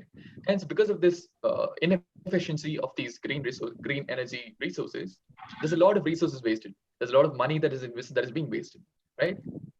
That's my point. That's why I feel that, you know, we shouldn't completely switch over from brown energy to green energy. Instead, we should go for an approach where there's an integrated approach where both green energy and brown energy can go hand in hand. You're talking about investment. It is not all-time investment. It's just one-time investment. So investing it once, investing once will give us all the assurity and securities for the rest of the life. Even if there is any small damage or repair, it doesn't cost much as it costs for when it comes to the brown energy. The maintenance cost, the installation cost is everything high in brown energy. But in case of green energy, when only the installation cost is high, after that it doesn't cost much for the repair or anything. And then when it comes to green energy, I would tell that when green energy, like we have many sources of green energy. So when one is absent, we have a backup on which we can depend. In case now, if all the houses have rooftop solar panels, if when it comes to summer, we'll have enough amount of sunlight. In case of absence of sunlight, the stored energy can be used. Otherwise, as now we have. Sorry to interrupt. But the thing is, green energy is the renewable energy resource. These renewable energy resources aren't available 24/7 for us, right? So how can you tell it's available every time? That's what I'm telling. That's what in summer we have solar energy. In summer, okay, there'll be only 2-3 days where it will be rain. Very few days when it will rain. So we can't switch over 100% to green energy, right? So let me complete. So what I'm telling is that's what, when the technology is developing so much, when a panel can absorb all the sunlight and produce electricity, the technology will surely improve, and there'll be one equipment which can absorb all the, which can consume the wind and produce electricity. If not, we have another option, that is waste management. Through waste, already we are recycling electricity. So when you take a particular state or city, we can instead of installing this nuclear power plants, all this, we can install a waste recycling center where the waste is recycled and the electricity is developed. So in case of in absence of one, we always have two backups. In case of these water areas, we can also depend on the wind, this one thermal or hydro or tidal. So we have a backup. Yes, but I want to interrupt. Okay, so you're talking about the installation of green energy, but in 2018, the total solar power generated was just 694 gigawatts, wind power 302 gigawatts, hydel power 21 gigawatts, and what about you saying that the waste to energy conversion, the biogas power was just 18.6 gigawatts and waste energy 2.6 gigawatts. So how can we simply depend upon all this? What you're saying, it's very low. Even when nuclear started, it didn't come with a higher rate, right? It slowly, it step by step will start increasing. The technology is still increasing. Nuclear energy is the most efficient energy. Because you're talking about only the past features, okay? We are just developing more and more regarding this solar. It takes some time, right? How can many of the countries don't have solar and wind power? Switch on. No, as the technology improves, try to take it. We're not telling immediately switch on. As the technology is giving you something, but until then we can't wait, right? It's not possible. And we are comparing. Until then you can't wait. Then you'll start polluting the environment. No, it's not like polluting the environment. In this call, how we live. So we all humans. How do we live? We consume oxygen. We liberate carbon dioxide. Okay, we are. Okay, the amount of carbon dioxide you exhale is not equal to the amount of the chemical gases coming out from the thing, right? No, you have to understand. You can't able to stop breathing. So you can switch over to some other solution, right? Yeah, like that. If you had an option if you have a backup for breathing, you can choose that, right? If it does not leave carbon dioxide. Okay.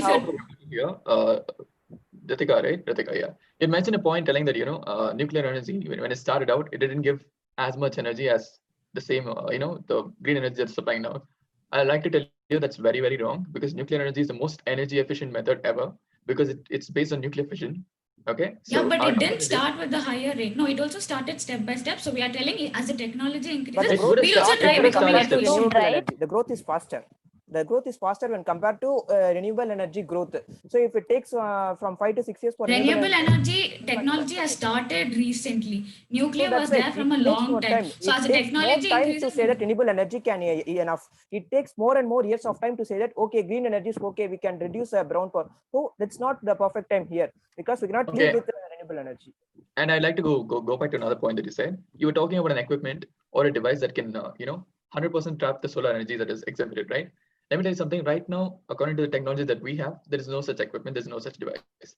For this device to be implemented or invented, it is going to cost a huge amount of money. You said, you noted a point that it's only the investment, that is the initial investment.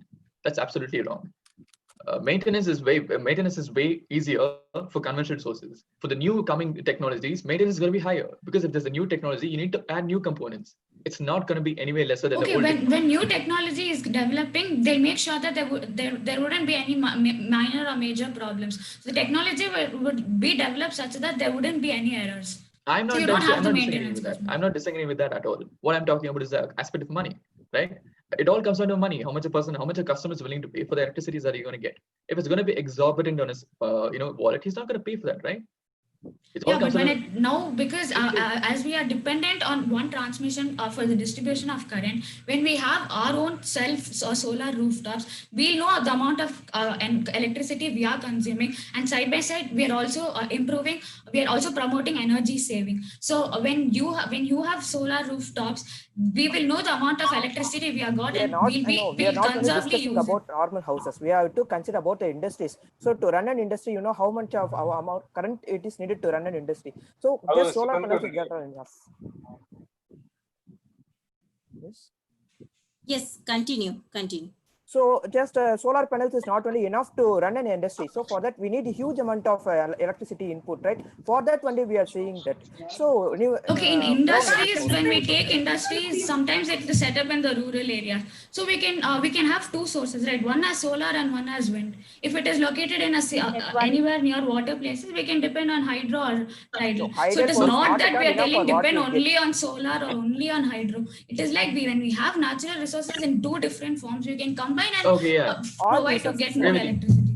I would like to offer a rebuttal on that. Okay, I was thinking about this question that you told, because it's a very relevant topic that every person who talks about green energy brings up, and I found this fact. Okay, with the current technology that we have right now, this decade's technology, we need 6 solar farms and 4 wind farms to produce the same amount of electricity as 1 coal plant. Do you know how much of technology that is required for this? Do you know how much of money needs to be spent for this?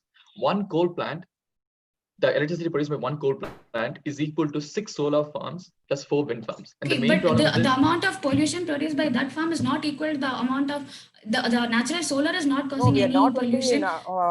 No, not only in past 10 years, we have been greatly improving. We have made several things. And do you know that after 1986 Bhopal tragedy, special act has been taken called Environmental Awareness Act, in which environmental impact assessment testing has been developed. It's just a test or survey or a report they have been submit. In that, they discuss all the things. They will discuss all about the problems. If you want to set an industry in India, you have to get that clearance. And that report clearly explains everything. So if you are setting an industry which is more than that, what you're saying, polluting, they don't give the certificate. There are rules, there are laws, there are everything. Now we are want to try the existing, not we are creating more or huge. You have to control. Yeah, but you're limiting the amount of pollution which is coming. But there is pollution, right? Yeah, there is pollution. If it is a small amount or large amount, pollution is there. But when it comes to in your case also there is harms. 1 minute. In your case also there is harms causing. Like for example, if you are going with installation of solar and wind, you need lot of land. And there is deficiency of land, and it is causing an harm for our cultivation also, agriculture. Okay, but when you are developing this other power plant, brown energy power plants, are you not consuming land? And then we are taking 100% precautions towards that. Then how can you tell we are not taking precautions? Teams for that. We are not going to set up a Thank you, team. We'll wind up this round 2. As you can see in the debate, there's a requirement to concentrate on both green power and as well as brown power. The transformation has to be gradual. The technology improvement in green power should be such that it is economical and meets the industry requirements. That is what you want to convey. So with this one, we'll start with the round 3. Round 3 is about impact and importance on society and economy in terms of subsidies for green versus brown power.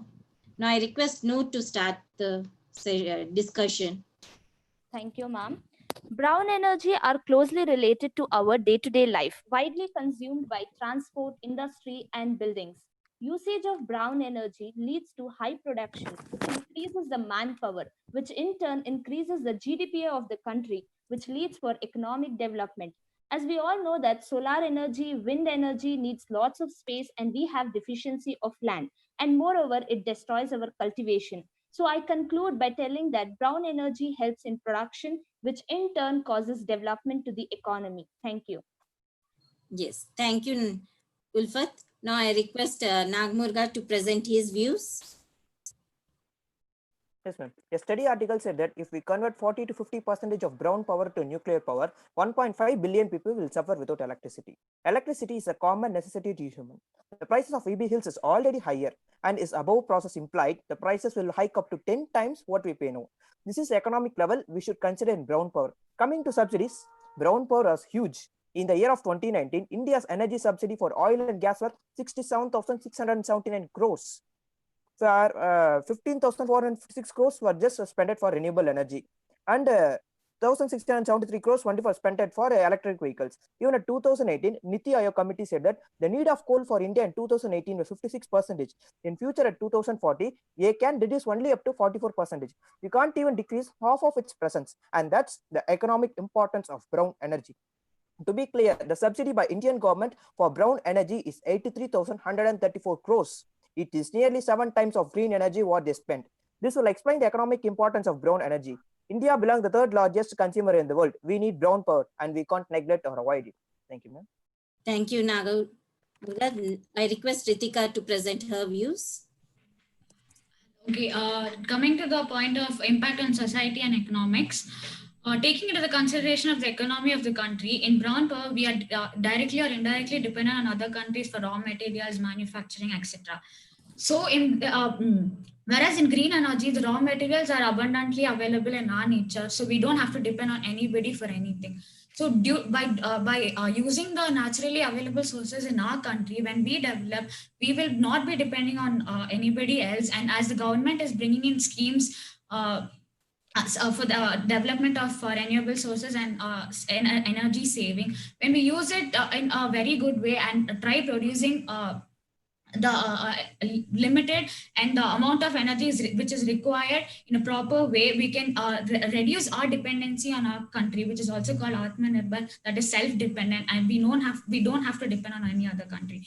So when it comes to subsidies, by taking a safer and eco-friendly method, the government would also support us during the installments as the subsidies. They take some percent of the amount which we spend, and they take the some amount of money which the total investment requires. So I would like to conclude by telling that taking an overlook on all the aspects in all the streams, green power is way more better than the brown power, and I would say green power is the best and the safest method and the right choice for a better and brighter future. Thank you. Thank you, Ritika. Vikram, you can present your views. Okay, so societal and economical impact, right? Let me start by saying this first. Exports from petroleum are the highest in terms of foreign currency amassed, and it accounts up to 17% of the total exports. Now, let me tell that figure for you. Out of the total exports that India does, out of everything, services, industries, goods, raw materials, everything, 17% of it is petroleum, and it is the highest foreign currency amass in India. So you can imagine the important role that petrol has on the economy of India, right? Come to the second point of my argument. The oil and gas industry is among the 6 core industries in India. The industry is a major factor for the growth being witnessed in Indian economy today. The natural gas and petroleum sector, which is inclusive of refining, transportation, and marketing of these products, contributes up to 15% of India's GDP. 15%, that's a huge number. Even though it sounds meager, it's a huge number. It's one of the top 3, contributors for GDP. We can't neglect all this. Once we neglect brown energy, our entire economical standards will fall. India's economy will crash. And I'd like to quote an example of a country here, the United Arab Emirates. right? We're all familiar with this. Dubai, which is a part of the United Arab Emirates. UAE became an advanced and developed country only because of its fossil fuel and its share as a huge market in the world. It played its own resource so well that UAE became an advanced country within a very short span of time. Such growth had never been seen in any other country, and it was only possible because of the fossil fuel market. India can also become a superpower if we invest properly in the fossil fuel market. And our entire economic system is based on crude oil, petroleum, and its refinery. Shifting to green energy completely, 100%, would push the country into an economic depression that would take decades to recover from. So what is the solution? The solution from my point of view is to go forward with an integrated approach, such that, as the speaker who before us spoke, integrated approach of both brown energy and green energy is the only option. There's no option of completely omitting brown energy from the picture, because doing so will crash the economy of India. Thank you. Thank you, Vikram. Janakshi, you can present your views. Even though this renewable resources has many sources of energy and it is most beneficial one to the environment, you may say that it is not cost effective. So to resolve this problem, smart flowers were introduced, which consist of the solar panels in it, and it rotates according to the movement of the sun, which also gives the high efficiency with low cost. Likewise, whirlpool rotators, water rotators are also introduced, where the fishes and other sea animals may not be disturbed during the rotation of the turbines. And the government also ready to provide the many subsidies to the producers, suppliers, and also to the consumers. We do not stick to the existing one, and we are resolving the disadvantages and introducing many new products to this environment. To sum up, this green power is going to rule the world, which gives the 100% profit with 0% waste. And now it's your turn to choose the smart energy for a better tomorrow. Thank you, ma'am. Thank you. So by the end of round 3, I can say that as of now, the economy is being ruled by brown power, but it's not longer that the green power will be ruling the brown power, and thereby the economy will also be having an impact on the green power, using green power. So the debate can be concluded saying that change is the need of the hour. So we need to shift ourselves from the brown power to green power. And it will be a gradual transformation so as to not to affect the economy as well as the high energy demand that is met with the brown power. I thank all the speakers and the participants on the YouTube for your patience, hearing, and participation. Thank you, one and all. Yes, thank you, madam. Thank you. Thanks a lot for such a wonderful debate. The students from different colleges, different branches, different years. And I know the difficulty in coordinating that in a remote. We are not physically meeting. You have done a fabulous job. Yes, well-organized debate. Thanks a lot, madam. Thank you, sir. Thank you. I think engineers without borders, really you have proven that engineers doesn't have the borders. Yeah. Thank you, madam. Thank you so much. And with that, we are finishing round 2 and we are jumping to the round 3. That is another very, very interesting round. Means what to say, introducing the speaker of this round is childish simple reason, because any engineer, those who are belongs to the circuit branches like EEE, ECE, electronics and instrumentation, they cannot complete their degree without his books. And means what to say, his experience is twice of my age. And we have an eminent person, Dr. D.P. Kothari sir, is in the next session. He's going to talk about this interesting journey of his interesting journey from brown power to the green. And before that, I invite Bala to share a small video about him.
Thanks a lot, Bala. You have made my job easy.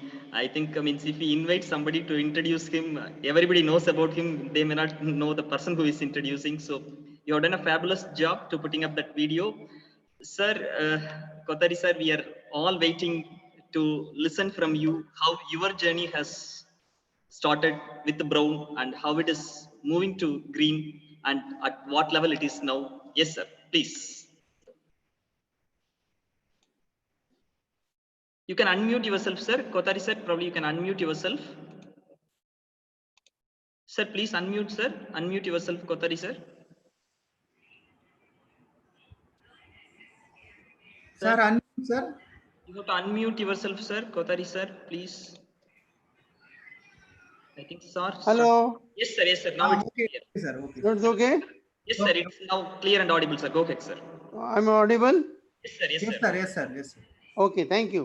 So I must thank first Professor L. Ramesh for giving me opportunity and all his friends, the whole team, to interact with all of you this afternoon.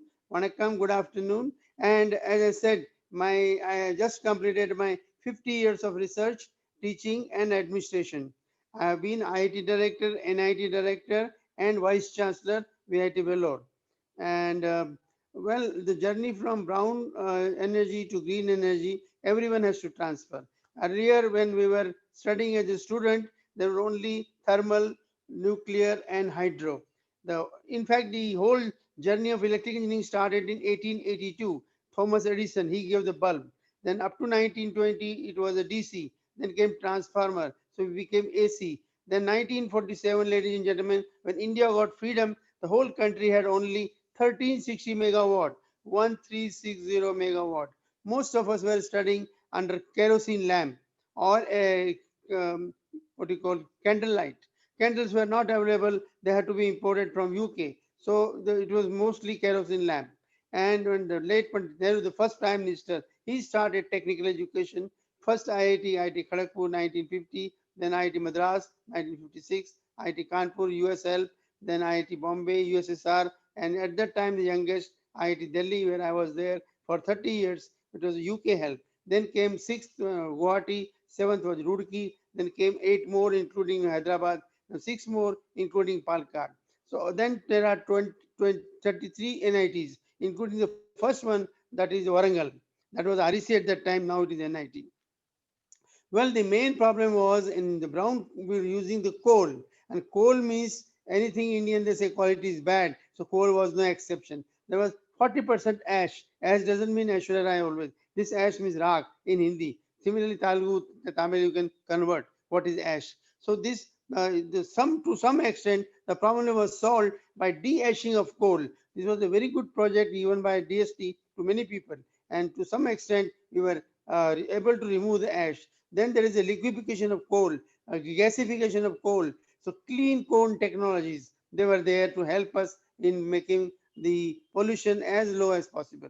We got CO, CO2, NOx, and SO2. All these four are the greenhouse gases. They affect the human health as well as buildings. The Taj Mahal is no longer as white as it was in Shah Jahan days because of greenhouse effect. So we had to, now in electric engineering course, emission dispatch has become more important than economic dispatch.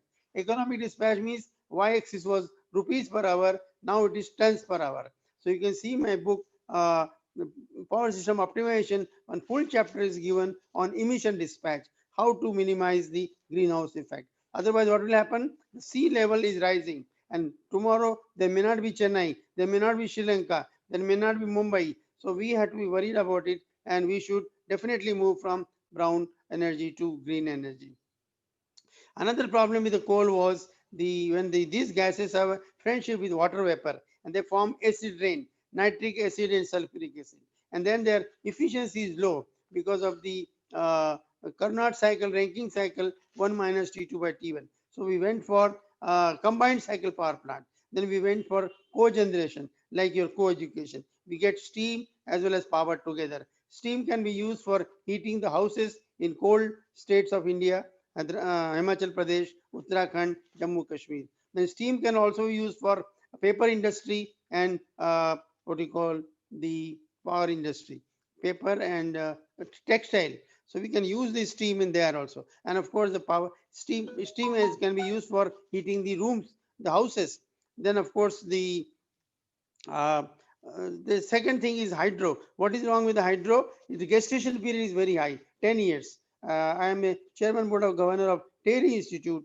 I went there. That's the biggest hydropower plant. The first plant started in Bhakranangal, 1957, and late Pandit Nehru called it modern temple of India. So we have a lot of hydropower plants, and we still need it, and it is renewable. And main problem with hydropower plant was gestation period is very high. When the first politician does the Bhumi Pujan, next politician cuts the ribbon is gestation. 10 years, very bad. It should be 6 to 7 years. Then navigation loss, then there is a evaporation loss. That is a problem with the hydropower. What is the problem with the nuclear power? Nuclear power came in India because of late Pandit Nehru and late Dr. Bhabha. And Bhabha died in an air crash. Pandit Nehru died in 1964. The plant came in Tarapur, Trombay, Maharashtra. The plant was using enriched uranium, U-232. But enriched uranium was coming from USA. Our relationship with USA was Monday, Wednesday, Friday good, Tuesday, Thursday, Saturday bad. So we shifted to Kota. Kota was with Canadian help, heavy water. Kota is the city where all three power plants are there. There is a thermal plant, there is a hydro plant on Chambal River, then there is a nuclear plant. Then we shifted to Tamil Nadu, Kalpakam. At that time, Madras state, now it is Tamil Nadu. So Kalpakam was purely Indian. Then Raigada, then there is Surat, Aligarh, and remember we have 240,000 tons of thorium in India, Kerala and Orissa. So we can use fast breeder reactor and generate nuclear power. We need all three because our demand is more. Our population itself is 1.3 billion. We are adding 1 Australia, 4 New Zealand every year. So my request to all people sitting there is have one child. Hum do hamara ek. Don't go for even if it is a big girl child, you should be more happy. The girls serve the parents till the end. Boys serve the parents only till they get their wives. So girls, you should give them best possible education in the world. Give them the best education. See, girls have done so many things in India. We had one lady Prime Minister, Madam Indira Gandhi, two lady speakers, Sumitra Mahajan and Meera. Then we had a lady who went to the Himalaya, Achindri Pal, then Sania Mirza, Saina Nehwal, and so on. So we have many lady sports spokesperson, then politicians, and even an NIT director. The current NIT Trichanapalli director is my student, Dr. Minnie Thomas. Only thing is, so far, no lady director of any IIT. I hope the girls sitting there, one of them will become one day, inshallah, the lady director of an IIT. I wish them all the luck. So then that is why there was a problem with the, but then don't think that coal is going to go away. Even the Australia and Germany, they have said till 2038, coal will continue to be there. We can't throw our Badarpur thermal station, we can't throw our Naiveli, we can't throw our Ramagundam, they will be there. And as long as coal is there for next 200 years. Of course, we need coal for other purposes also, like cooking in the villages. Then there is the coal is for traction, electric traction. So coal will continue to use other than the energy generation. So now because of this many pollution problem, we shift to green energy. Now as far as green energy is concerned, as you already know, that solar and wind are the main, and we call them gods. The ladies give earth to the sun in the morning, and the wind is of course wind power. Tamil Nadu is number 1, Gujarat is number 2, and solar energy is available 275 days out of 365. So we can generate solar thermal power or photovoltaic power. Then don't think we can only generate power. We can use it in such a way that we don't have to use electric power. Like for example, solar lantern in the night time in villages. If you want to walk in the night to be on safe side, snakes and other things, solar lantern can be used. Then there is a solar cooling, solar heating, then the solar water pump. If solar water pump is used, no need of diesel, and no farmer will commit suicide because solar water pump. It was developed by late Professor K.S. Rao. He was in IIT Kanpur. Then we shifted to Gujarat. Again in Gujarat, we have a solar pond, we have a solar, so many things. Gujarat, a lot of solar. Bhavnagar. Then solar pond is, the best solar pond in the world is in Israel. Israel whole population is only 94 lakh. less than 1 crore, and see wonderful things they have done. They are all, everybody has to go for army training, compulsory, which is very good.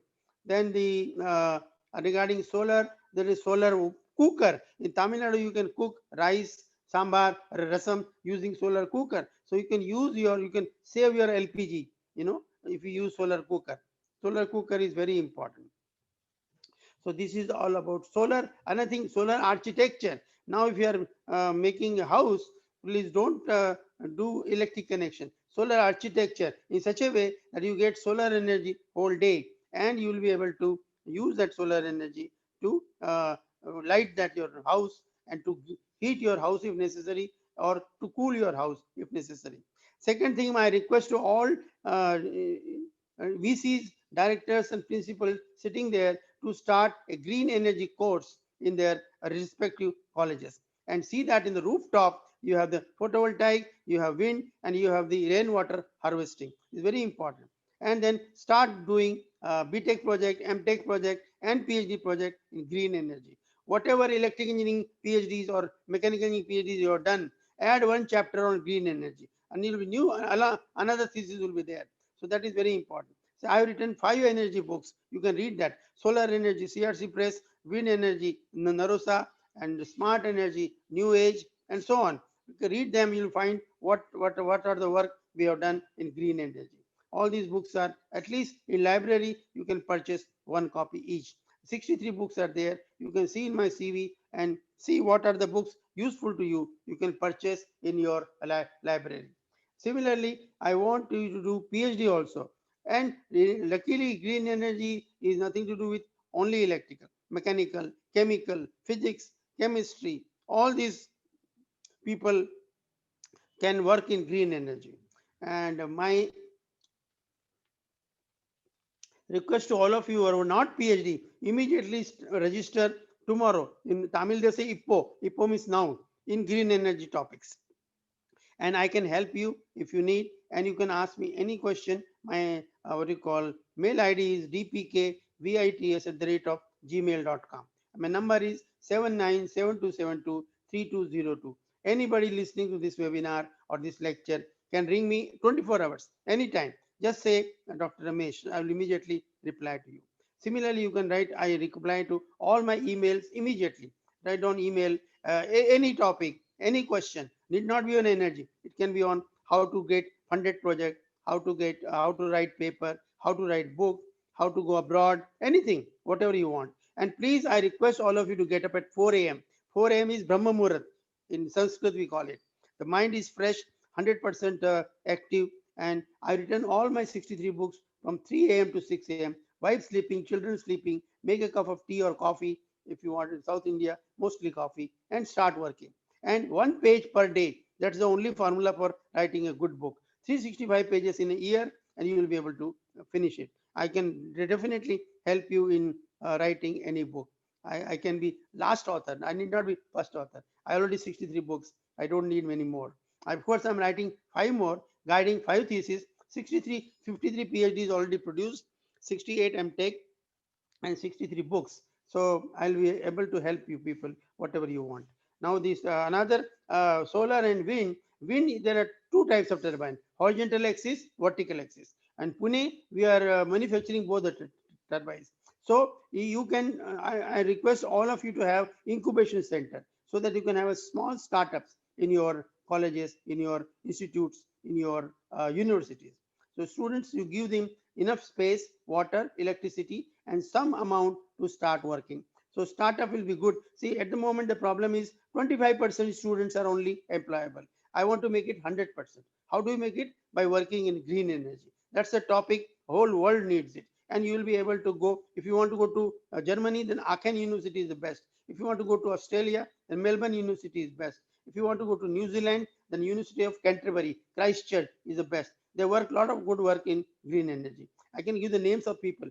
Dr. Leon Watson is in New Zealand, and in Australia, Dr. Akhtar Kalam and Dr. Alan Harvey, and so on. Then if you go to Aachen University, there they teach in English also. It's not necessarily only German language. Similarly, in France, the University 1, 2, 3, 4, 6. 6 is for electrical, right? So you can go to University of then there is a Canada, the Montreal, which is the capital of Quebec. Dr. Amrish Chandra is there. He works in green energy. So you can go and work with him.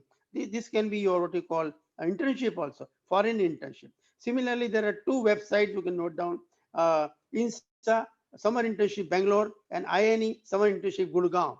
They give you 3 months, they give you money, they give you train fare, then food and stay, and each is for student as well as teachers. So you can go and work in any IIT, any NIT, and you can work with the professors there, see what green energy they're doing, what sort of labs they have, and what sort of solar in AMU, 5 megawatt solar they have started. Professor Rashid is there. So you can go there and see. AMU is not far up. Aligarh is hardly 2 hours from the Delhi. Then there is a Jamia Millia. If you go there, same lady, the Minnie Thomas, she has created smart grid. Nowadays, everything is smart. Smart student, smart teacher, smart green energy projects. So work there, and the email address I am giving you, DPKVIT, D for Delhi, P for Patna, K for Kanpur, V for Victory, I India, T Tata Nagar, S School @gmail.com. Of course, my Wikipedia will give you everything. My 65-page Google is there, Google CV is there, that has given anything. It was very nicely summarized in video form by someone. I'm thankful to him or her, whosoever he or she is. Similarly, my number is 7972723202. You know, Dr. Ramesh knows it. So many people know there. You can ask them also. Otherwise, you can see in Wikipedia is there. Write me. You can find out my my Gmail address. Right there, I'll give you my what you call number also. We can talk in the evening itself. Right, 3 p.m. onwards. Up to 3 p.m. this program will go on. Then after that, you can ask me anything you want. Okay, so don't worry about it. Then next is well, after solar and wind we have geothermal. Geothermal best is in New Zealand. 7% power generation is by geothermal.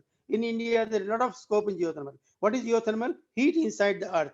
Take 2 long pipes, 1 kilometer long. One pipe will carry the water, next pipe will bring the steam. So there is no ash, no gases, directly the steam to the turbine, and you get power immediately. So this is again a green power, because you have no pollution there and no cost. So many people raise question of cost. Cost is not important. What is important is to get power, because otherwise we won't be able to run our show. The industries, see, whenever you go to doctor, you never ask how much money you will take. You say, please make me all right. I have to go to the office as early as possible. I have to go to college as early as possible. So when you talk about the green power, you don't have to worry too much about, but cost of green power coming down and cost of brown coal is going up. You must have seen your electricity bill of last few months, horrible, 10,000, 12,000. But if you have a green solar energy, it will be 10 paisa per unit or so. Ultimately, we'll get that. Once we reach 50 gigawatt, our target by 2050, as our Honorable Prime Minister said, by 2000, he says everything by 2024. The next election is in 2024. But I don't believe that 2024. It may take 2030, 50, 40, and 50. By 50, naturally, there may not be a need of any brown energy. We will be purely green energy. And there will be no pollution. Chennai safe, Bombay safe, Sri Lanka safe. Nothing will happen to them. They will remain as they are. So this is about the what you call the green power we are continuing. So geothermal you are talking. Then there is a waste energy. I think each college should have this project in their campuses. Akron University in USA is having a very small power plant with waste energy. Waste means your answer books, your papers, up to 5 years you have to keep as per the rules of government of India. But after 6 years onwards, you can make it a waste and make it a fuel, burn it and get power. That's a green power. Now, in India, we have only one such power plant in Timarpur in Delhi. But I feel every university campus should have a small, because all of them have answer books. You can use those answer books as a fuel and burn it and get green power. My request to all of you is to shift from Chennai, Bombay, Calcutta, Delhi to smaller towns. Okay, because big towns, big headache, big pollution, and smaller towns, green energy is there. Combination of what you call small hydro, biomass, solar and wind. Something will be there on a given day. You can't be that unlucky. No sun, no water, no gobar, nothing. There will be something on the given day. Engineering college is anyway there. It's thanks to AICT. So you have education, you have industry, you have no pollution, and hopefully there will be no airport, there will be no railway station, so no guest. So all your expenses of guest will also gone, which is there in Chennai. Anybody can come there to take a visa, to take the medical treatment and so on. I'm not saying guests are not welcome. Guests are more than welcome. But there are people who cannot even meet two ends meet. How could they expense for the guests and other things? Very, very, very tough. So we are talking about the West power. And now come to the biomass that is there in villages. The gobar is there. I don't know what is the gobar translation in Tamil or Telugu, whosoever listening it. But gobar, I think practically everybody knows. My request to all of you is to I know 10 languages, including Tamil, Telugu, Tamil, Rumbanala Reka, Ni Vichakpuram, Wanga Wakarango, Kurtachi. You know, all those things are Tamil words. Then in Telugu, Randi Kurchanti, Dhanyavadalu, you know, this is the Telugu. Similarly in Kandaris, Ken Samachara, Namaskara, Banni, Swalpa Swalpa, that is Kandaris. So I feel all of you should learn at least 3 languages. Your own mother tongue, which may be Tamil, Telugu, Kannada, anything. Then one English language, so you may have to go abroad. Then third is your Hindi, because suppose you want to go and work in UP, you can't say Enna sir, you have to say kya hua bhi, kya problem hai. You have to, suppose you're a doctor, you can't talk in Tamil because you won't be able to answer. So that is why all of us should know at least minimum 3 languages. I know so many languages. That's how, because I was in Vellore, VC, so I learned Tamil there. Kuncham Kuncham, may not be expert like you, but Kuncham Kuncham, you know, so that I can talk to you, I can express my views. That is important. So now we are talking about the small hydro. What is small hydro? Big hydro is having big problem, so go for small. IIT Roorkee is the only institute in India where we have 2 departments. Department of Alternate Hydro Center, Professor Saini is the head, then Water Resources Center. My request to all your colleges or institute or universities, please start a compulsory course on green energy. But if you are not a university, you are a college, then you can start a what you call elective course in green energy. And the examination can be from internal marks. Internal marks are in your hand. You don't have external marks in your hand because you are affiliated to a university. But those internal marks, 40, 20, 30, whatever it is, you can ask them, because then your students will be able to what you call go anywhere in the world using green energy. So please start a course in green energy. In fact, you should start BTech in green energy. Those who are like MGR University, Professor Ramesh is there. He can see that there is a BTech in green energy started. VIT Vellore has a BTech in energy. Then 2 NITs are having, Trichinapalli and MNIT Bhopal. All IIT Bombay, IIT Delhi, IIT Kharagpur. Kharagpur was the first one to add a BTech in energy. IIT Delhi is still not having, but Bombay is having. So I think all IITs or NITs should have a BTech course in green energy. Very important. And look, mind it, it's not only electrical. It can be mechanical, chemical, physics, anybody. The entry can be any person. It's an interdisciplinary course and a very important course. So kindly, I can come and help you in developing the syllabi of that courses.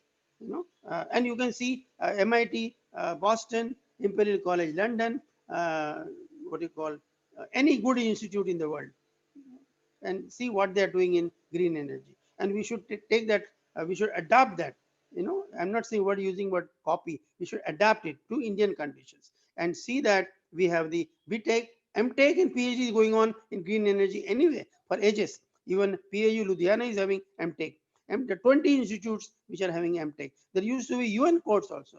So I request some of you can go to UN headquarters is in Japan. So that is called UN University. You can go there and say, sir, I want to start a course which was there in IIT Delhi in my institute. Can you help me? So like that you can get it. Similarly, get some foreign students in your college, your university, so that you can earn dollars like VIT Vellore does. 500 Chinese students are there. If you have a problem against China, you can go for South Korea. You can go for Vietnam. You can go for Malaysia, Singapore, Hong Kong, so many. So you can get students from there. When Dr. Murthy is there in China, he supplies these students there. I can give you his number, his mail ID, so that I want you people to earn dollars, so that you can improve your college improve your university, improve your college. Even college can be improved. Why not? Nothing is impossible. Impossible means I'm possible. So this is about the small hydro starts with the pico hydro, nano hydro, micro hydro, mini hydro, and small hydro. The advantage is no transmission line required, no transmission loss. Wherever there is a load, have a small hydropower, and if there is a even 3 feet head is there, it is enough to start the power generation. Then you can have a series hydropower. The output of one outflow of one hydro plant becomes inflow to another. Then some gentleman was talking about pump storage power plant. The first pump storage power plant was Nagarjuna Sagar, which is 65 kilometers from Hyderabad. He was saying, or she was saying, not remembering, that 65 hydropower plants are going to be converted into pump storage power plant. That is very important. So that is again one way of green energy and storage power. Then you can have a hydrogen. Your future bikes, scooty can carry hydrogen cylinder. Professor Srivastava of BHU IIT doing a lot of work in hydrogen. Then hydrogen is very easy to get. Again, solar energy. Water you separate into oxygen and hydrogen, you get hydrogen. Fuel cell, another very important, the fuel. I mean the what you call energy. There you can use your cars. You can run on fuel energy, fuel cell. Japan and USA is already running. India will take some time, but it will happen. Nothing is impossible, as I say. Next, electric vehicles that will save your petrol and diesel. Unfortunately, today diesel is costlier than petrol. I don't know why. Again, it's a political thing. We won't talk politics here. We'll only talk green energy. So have a what you call electric vehicles is the next important, very important topic for again mechanical, electrical, automobile. Everybody is involved there. All are multidisciplinary, interdisciplinary. Then battery charging station. If you go from Pune to Bombay, there are 12 charging stations in between. So that will be very good, and you can use electric vehicles. The next is what you call dispersed system and distributed power system. Distributed is up to 25 megawatt, dispersed is up to 1 to 2. Then there is a deregulated power system. See, earlier the Madras State Electricity Board has a very good handbook. We in our batch we used to read it. Now Electricity Board is divided into 3 parts: Genco, Transco, Distribution Co. 3 types of jobs are there. That's very important. Another request to all students is please read one English paper every day. Let it be Hindu, Times of India, Hindustan Times, so that your English is good. And try to speak among yourself along with your regional language in English also, so that you are no way inferior to anybody in the world. Also, you can learn French and German. Then the whole world is yours, because whole of Africa is half Africa is French, and the German is Austria and Germany, of course. And English, if you know, then the whole world is yours. Similarly, Montreal you can go. That's the French is the language. Canada has 2 languages, English as well as French. So French, if you know, then Montreal is yours. Next thing which I want to tell you is about the yes, those 3. Everybody must appear in GATE. All students, whether you want to do MTech or not, GATE percentile will give you a job. And each student must publish a paper out of his project. And the paper can be published in Student Journal of iIndia. Please note down, Student Journal of iIndia. Today, iIndia has become a foreign journal. Springer is publishing it. So each student, each teacher must publish in iIndia. That is our own journal. And each PhD wants 2 main papers, So I am an editor of 3 journals. You can send it to me. I'll try to see what help I can do. One journal is IEEE Access. Second is ECTA Press. And third is International Journal of Electrical and Electronics Engineering. Okay. So these are the 3 journals where I can help electrical, electronics, computer, and instrumentation and control. All these people I can help you. Similarly, how to write paper, very important. Your title should be good. It should explain what the subject is, an abstract 100 words, and indexing words, then introduction, then the topic, then how to solve it, solution algorithm, and compare with the earlier solutions, whosoever has done it in the world. And your references must be latest, 2020, not 1920, 2020 papers must be reported in that references. Then of course acknowledgement if you have any, then appendices if you have any. That's how you should write a paper. Book, how do you write? See what is the best book in that subject at the moment in the world. Whether it is a foreign book, Indian book, it doesn't matter. Okay. Then you should see what is the syllabus. AICT has brought syllabus of all subjects. And see syllabus of best universities in the world. It can be Clayton, it can be what you call MIT, Imperial College, anyone, and see what is the best syllabus. Your book should cater to all syllabus in the world, especially your one NIT, Trichinapalli, or it can be Warangal, or your IIT Madras, or IIT Hyderabad, or IISc Bangalore. See that you cater to their syllabus. And then, as I said, the formula, 1 page per day. Your book will be ready at the end of the year. So, of course, I am there always to help you. I think with this, I'd like to finish my lecture by thanking once again all of you for patient hearing. Any questions on any topic, I'm willing to answer. Yes, sir. Yes, sir. We have a dedicated round for a question and answers. So yeah, we will take the questions there along with all other experts also joining. Thanks a lot for sharing your expert knowledge. I think it is just not relevant to the renewables, green or brown. I think you have touched all the areas what is really needed for the students, industries, and teaching professors. Thanks a lot for that, sir. With that, we are finishing off round 3, and before moving for a round 4, we have a very interesting short presentation on HVDC surveillance. For that, it's my pleasure and privilege to invite Mr. Eric. He's the Managing Director of Audio. They are the EMC business for 25 years. They are into EMC, electromagnetic compatibility, probably many people are aware. So they are in the business for about 25 years. They manufacture camera and audio systems used in EMC, HVDC, nuclear, electromagnetic pulse, which are used in military. And they do EMC testing, security systems. He's an academic background in electro technology and IT. And he's the person who has raised the curtain raiser yesterday to inaugurate this event at 8 p.m. India time. And Eric, we are always happy to have you. The session is in your hand. Please provide us the insights of how this camera, which used in the HVDC control room, helps to increase the reliability of the HVDC, which is already reliable. First of all, yeah, thank you for inviting me. It's a pleasure and an honor to be with you today. I will share my screen.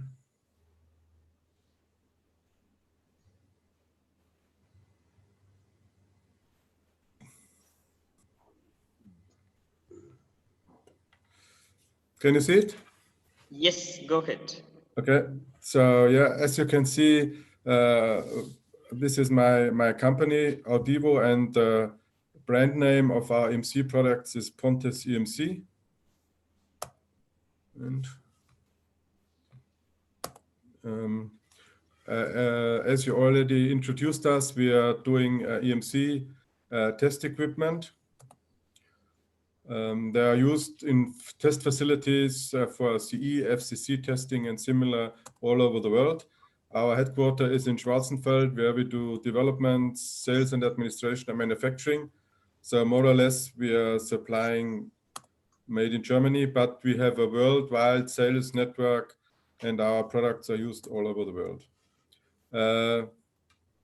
The whole discussion is about renewable green energy, and the biggest or one of the big differences to brown energy is that you can you have different places where the energy is produced, and you cannot decide where there is space. You need the wind and you need the sun to be able to produce the energy, and because of that you need new transmission lines, and very often you need longer ways to transmit the energy, and of course you want to lose as less energy as possible for the transmission. So you have the generation, you have the AC transmission, and then for the long distance you use now high voltage DC, because it's more efficient than AC and it can be used overhead and underground lines. But you need a converter inverter station at each end of the line, because the production is in AC or converted to AC, transmission is in high voltage DC, but the consumer needs AC again. This is the existing grid in the cities. Another big advantage of high voltage DC is that it can interconnect between different power systems. So from AC to DC, from DC to AC, and also 50, 60 Hertz is not a problem. It can be shifted. This diagram shows you why high voltage DC is more efficient. So the AC terminal cost, it's much less than the high voltage DC terminal cost, but the losses during transmission is significantly higher in AC. So from a certain distance, high voltage DC is more efficient and the costs are significantly lower. So for our products are high definition cameras in different variations. The last one is the IP camera, and this we also use in the high voltage DC converter holes. There is a very high electromagnetic field in the holes, so the camera needs to be shielded. It's very important that the converters work all day long, 24 hours, because it's a huge damage if they have to be shut off. So additional video surveillance on top of the fire detectors is very useful. So you may see if some water pipe, cooling pipe is leaking, or change of color of the equipment because of too much heat. And so for the electromagnetic fields, shielded cameras are required. Another thing to make sure that there's a continuous operation, we put the power supply of the cameras out of the hole, because you cannot shut down the hole easily. And if the power supply would fail, you can now change it outside of the hole without switching off the power station. Also, our cameras are IP cameras, so they can easily be integrated in an existing surveillance system. You can imagine that the holes are quite huge and it's very expensive to light them all, so we offer infrared illumination to save cost during the operation. This is a picture from the inside of a converter hole, and you can see they're quite huge towers, and they produce voltages of several 100,000 volts. And now the people are walking in here, but once it's in operation, you cannot go inside anymore. You would immediately die because of the high field strength. So this is important to survey the inner of the holes during the operation.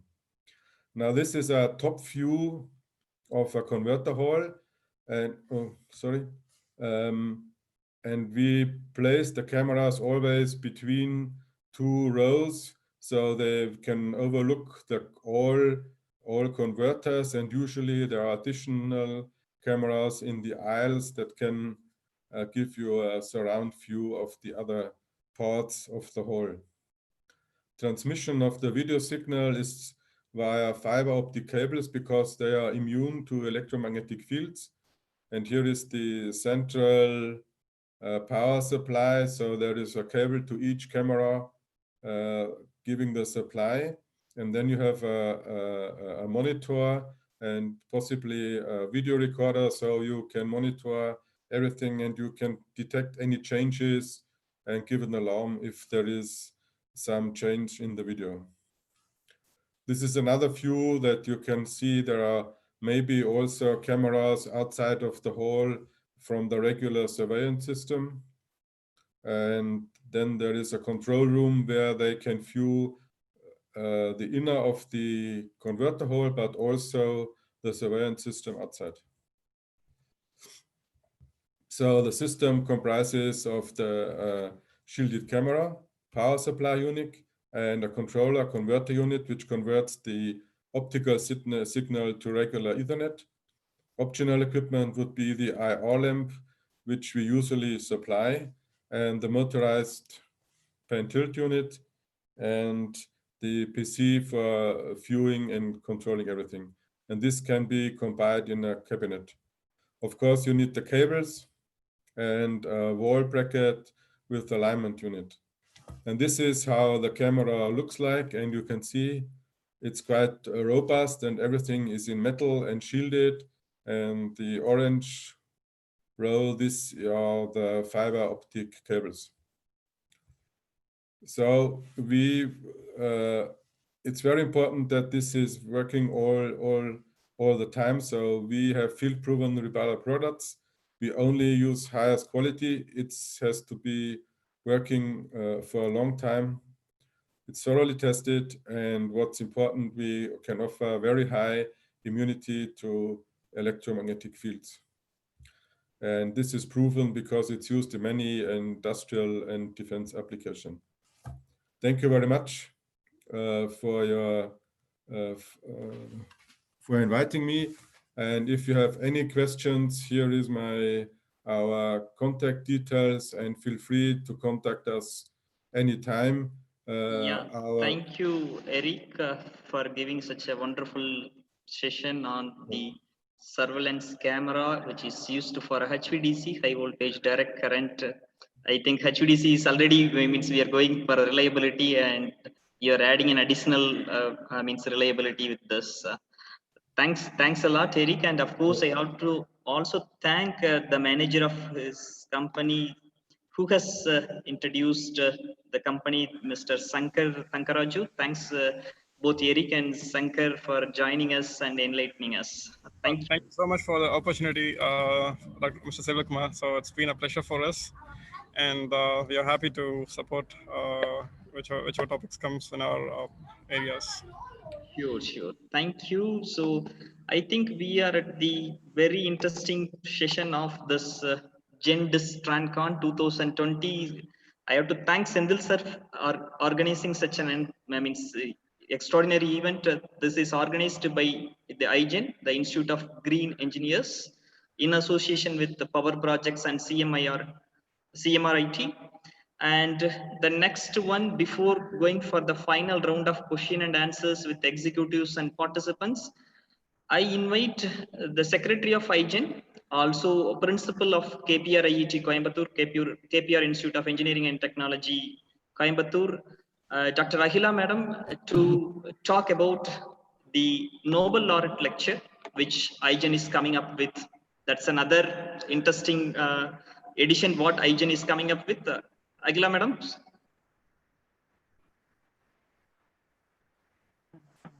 Yes, good afternoon to you all. It's almost lunchtime, and I'm very happy to be a part of this great event. The Institution of Green Engineers is doing great job all these lockdown in India. I suppose all are getting yes, please. Hello, sir. Ma'am, proceed. Yes.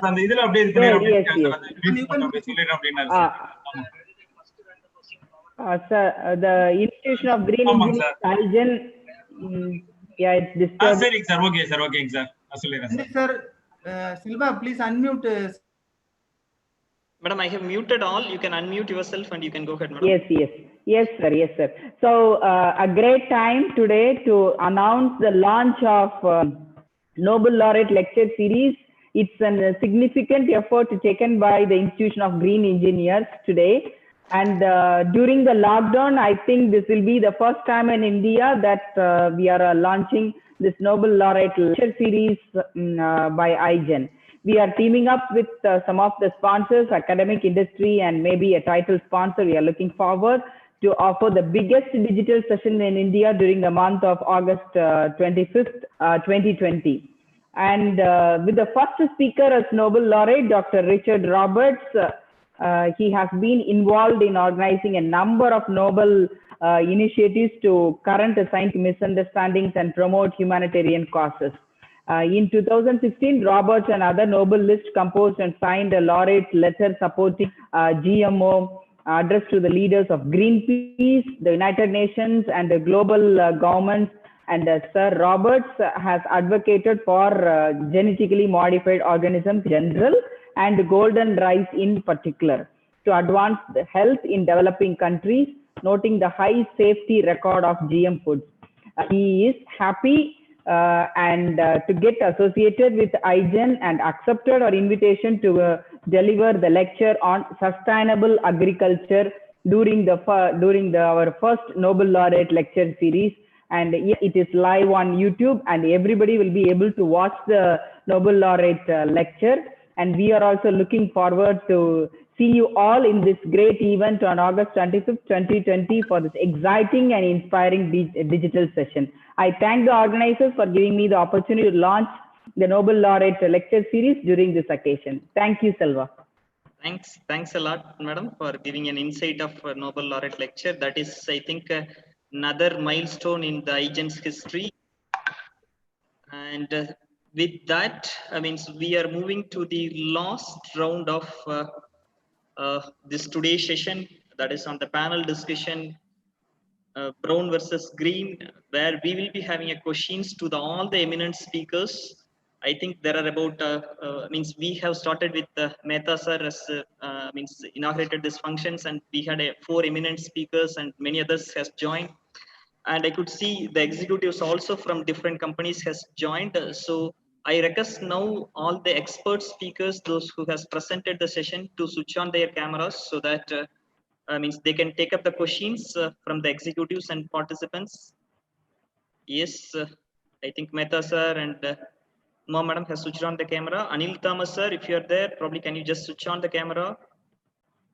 Anil Thomas sir, Kotari sir, probably you can switch on. Nallarasan sir, you can switch on the camera.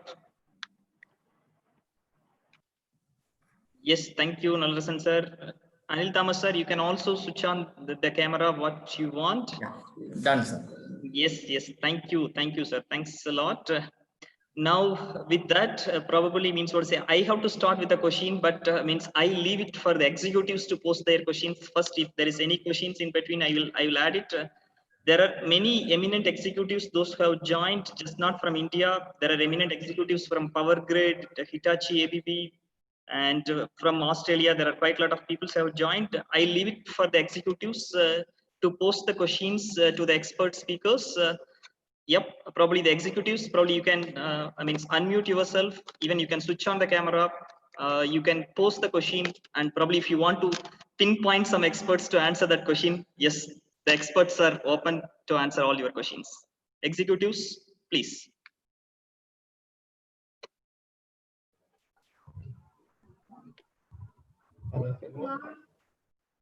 Okay. Good afternoon to everyone. Can you hear me? Yes, Ponraj, go ahead. Yeah, hello. This is Ponraj from Green Trends Australia. Firstly, congratulate everyone who is making this initiative happening. It's really a good thing to know this session is happening at a very good pace and also with a lot of people involved. My question is open to the forum, but I've been writing some articles promoting renewable energy space in India, Tamil Nadu, across South. And I've also been monitoring few economic parameters, particularly with the generation of electricity through coal versus renewable. What I noted is that particularly in Tamil Nadu or Karnataka and these states, we are able to generate electricity at a price of 2 rupees 40 paise or 3 rupees. Probably this may be the scenario happening in North as well, which might likely be the case. Whereas in coal, it is much more higher, probably twice the rate. And in nuclear, it is almost 4 times higher. So my question is, what are the compelling reasons that make either the government or the regulating authorities to go for new coal-based power plants when the economic feasibility of renewables is much cheaper? Yes, Nallarasan sir, hope you are the ideal person to take up this question. I will give the option for the other experts as well, but Nallarasan sir, you can start with that. Can you repeat the question? Because his question is when the renewable is already much cheaper. Yes, sir. His question is already solar is cheaper. Just 1 minute, please be on the. Yes, sir. Okay, probably Mehta sir, if you want to take up this question. I will give. Yeah. Yes, sir. Hello, I am audible. Yeah. Yes, sir. The question from Pondraj. Yeah, I understand. Say the point of having the large or supercritical type wall-based project still need is there. We need a reliable, consistent power for a large industrial houses and the domestic and commercial to serve of home. Now, whatever way renewable comes, but it may not able to good enough to provide.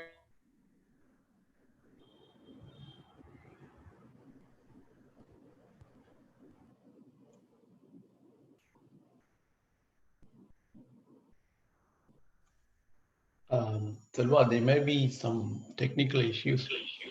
Sir got disconnected. Silva, you can. Yes, sir. I have admitted him again. I think he's connecting from both laptops and mobile.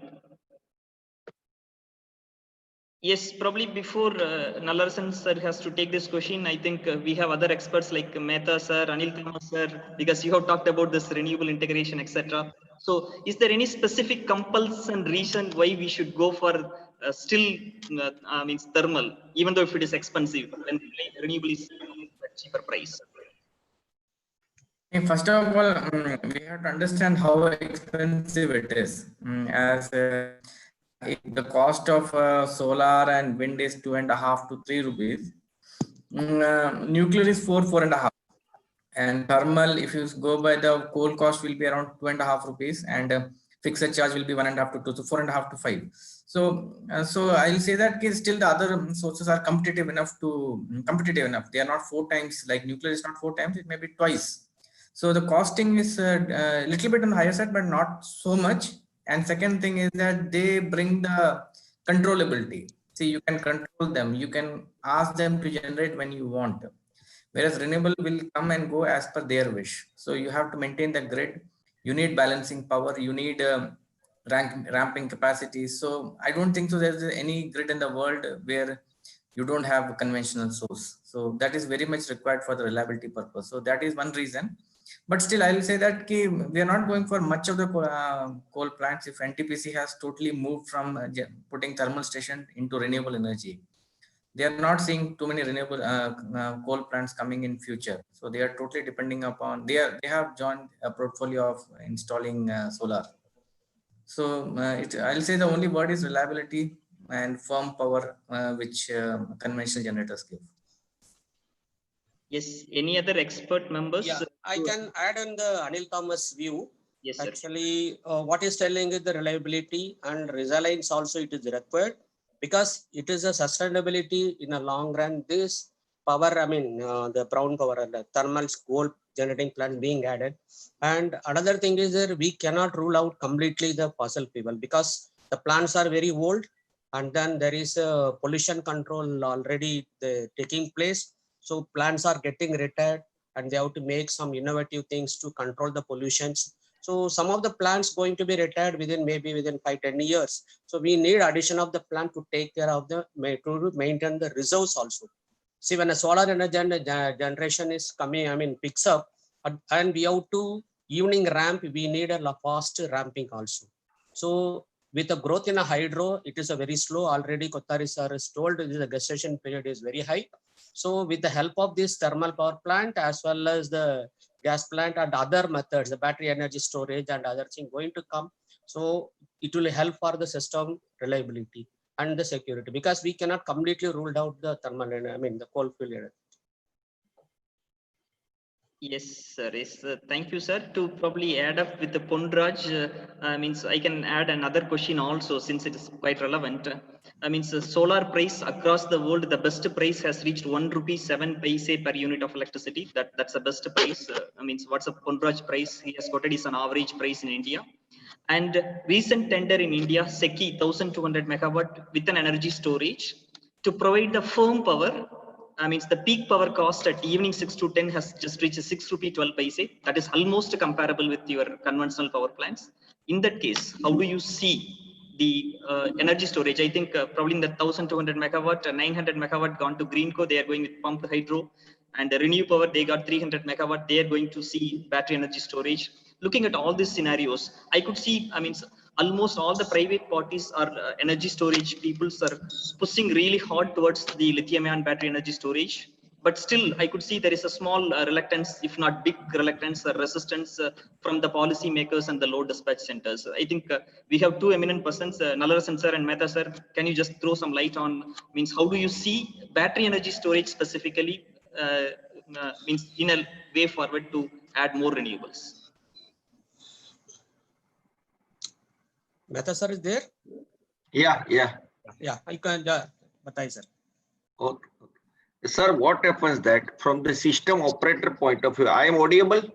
Yes, sir. Yes, sir. Okay. Yes, sir. Say the variation, suppose these days I am working for Odisha. Here at least 1200 megawatt variation is there in a day. It happens 2 times in a day. So such a quantum of variation, and fortunately Odisha is not blessed by the renewable power. So the variation is very less. This is only demand variation. Had it been the case of Gujarat, there is 4,500 megawatt variation in a day, 2 to 3 times in a day. Now to cope up this variation, the battery which is being planned, 50 megawatt, 100 megawatt is almost peanut.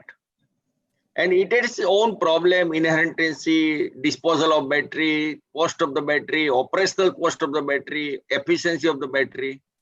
So no doubt, let it come in a way. Let it be addressed in a small way, and it will come in a large scale after a couple of years with a proper R&D. But till the time, and as far as grid requirement is concerned, what I feel that a pump mode hydro station is a need of time. We have made a study that almost 4,500 megawatt pump mode hydro station are built in country but not operated due to administrative reason, including my parent state, Gujarat. We have a 1200 megawatt Sardar Sarovar pump mode hydro project. It is technically ready to run any moment, but it is not operated due to administrative reason. So we can have a seminar and this workshop for the battery also, but we should also not miss out the basic requirement where the bulk quantum of flexibility is available in a pump mode hydro station. But very truly said that the 6 rupees cost balance power is very high cost. We have a lot of thermal. Say if you come across the these days the energy exchange rate, they are less than 3 rupee all the time. Hardly any time it is more than 3 rupee, and that is available in a 15 minutes block. So I don't have to worry about any balancing cost at all. I have to put 2 boys who will bid properly and who get with the power. So temporary solution is there, but longer way, what you have said is very correct, sir. Yes. Just thank you for answering those I want to add sir. on that.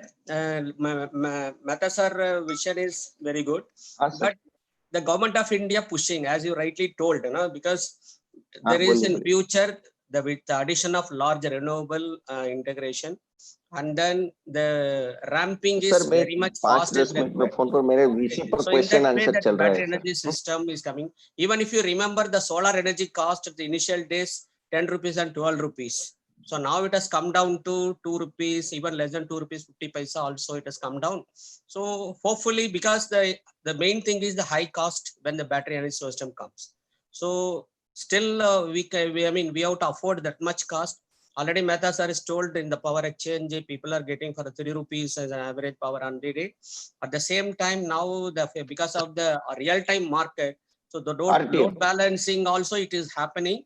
But in a long run, what I mean is in a long run, when the initial cost has come down, most likely this is a government of India promotion is going on. So hopefully that will also take a shape. Maybe after 1 or 2 years, and every plant come with the battery storage to give a great support of the storage as well as in the during a ramping, and as well as any event is occurring, even the fast frequency control also it can be happen on that. Anyway, it is for long run, it is a requirement. So that the rate has to be still come down because of economically also we have to see because how the power can be procured from the market as well as available in the market. Okay. Thank you for answering those questions, sir. Of all those questions are insightful, particularly. And what I was asking is more in particular, since we already have more than 55 or 60% of coal power plant already existing, Can't we meet that demand on, I completely understand and agree 100% on the reliability factors and everything which you face day in and out. Can't we do that or manage that with the existing plant is my primary question. And Anil sir, as pointed out, for nuclear, he was talking about 4 rupees or 5 rupees, which is okay. But at the same time, did that really take into account prices of the wastage, that how to deal with the nuclear wastage fuel and all those things? How is that cost accounted? Or is that accounted only based on what is generated during the day and they forget about the other associated costs?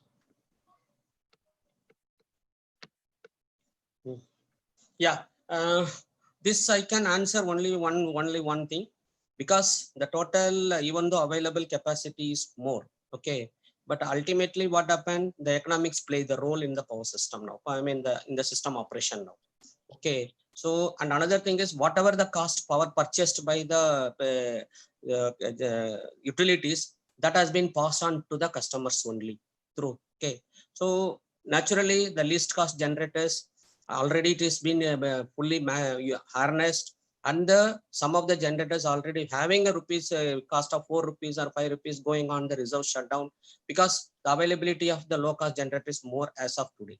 So if the cost is increased beyond this point, and then naturally all these generators will come on the bar. Suppose if it is like 6 rupees, 7 rupees, 8 rupees, if it's coming the cost of the power. So naturally what happened, the generator can bring this existing generator will come on the bar. But once again, there is a problem of the coal linkage, and therefore now that is also going. I mean, if it is now it is made smoothen, and moreover because of the renewable energy penetration, so the coal consumption also because of the less, because daytime the generation is going down very less.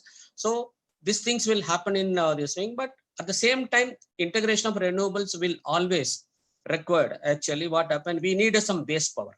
Okay, so this base power actually this. What we are the recent there is a committee also going on in the MOP that at least a minimum base power we have to keep it, and then we have to run on this I mean take the ramping system slowly whenever the the renewable generation is going down. So I don't think so this what happened, we cannot we can utilize fully, but that is why what happened, in order to make the system run. So already I pointed out my presentation that the 40%, 50% generation backing down will be done when during a high solar condition, so that the plant will be on the bar and then that can be used. Even if we, in the future, if you see that there is a chance of even the low cost generation also will go down to the technical minimum because of the high penetration of these renewables. Okay, so sustainability is there, but how far, how much even the penetration is coming inside, that we'll have to see in future. Yeah, thank you, sir. I think Ponraj is from Australia. They are seeing quite a lot of renewables integration with an energy storage. That's a completely different perspective from India. Thanks for your good answers, Nalasan sir. But I have a very quick question to you from the numbers. You have promised me that 175 gigawatt in 2022 is a reality.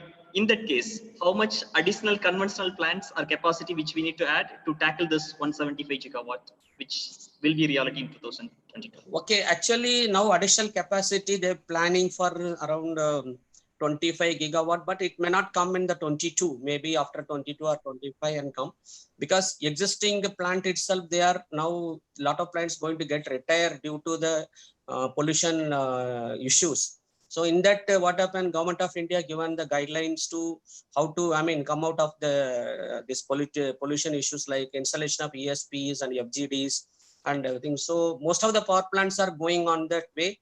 So retirement of plants will be very less in the 2022. So I think with these plants at 2022, maybe some 5 gigawatt plants may come because of that this one. So it will come back. Full almost 2030 and all some more plans are came, but it is under preparation plan and approval of the ministry. So everything under study only, because we have to see that how the penetration is going to come on that. Already 40 gigawatt solar already it is going to be installed mostly in this year also actually. Yes. 120 is already over. Now another total is going to be a 40 going to be there now. 6 more gigawatt is there to come on the 40. Yes, sir. So to invite the next question from another executive, we have Ilayaraja who is joining again from Australia. I think I look at this way, the entire world like Australia, already they built up quite a lot of energy storage and renewable integrations they are talking. So they always push this battery energy storage, but India still not reached that level. So Ilaiyaraaja, probably I am waiting for your question. Yeah, You can sure. yourself, yeah, and you can. Yeah, I just good evening to everyone. Thank you for a very wonderful session. And personally, thank you to Dr. Kothari sir. I studied electrical physics. And thank you for everyone for sharing their wonderful insights of the markets today about your ideas and advices. Thank you. I have a questions like what are the power quality problems or challenges faced by grid operators, LDCs, while integrating greenfield renewable energy sources with the brownfield systems? So what are the strategies to be implemented to mitigate power quality issues in Indian grid? I hope my question is reached everyone.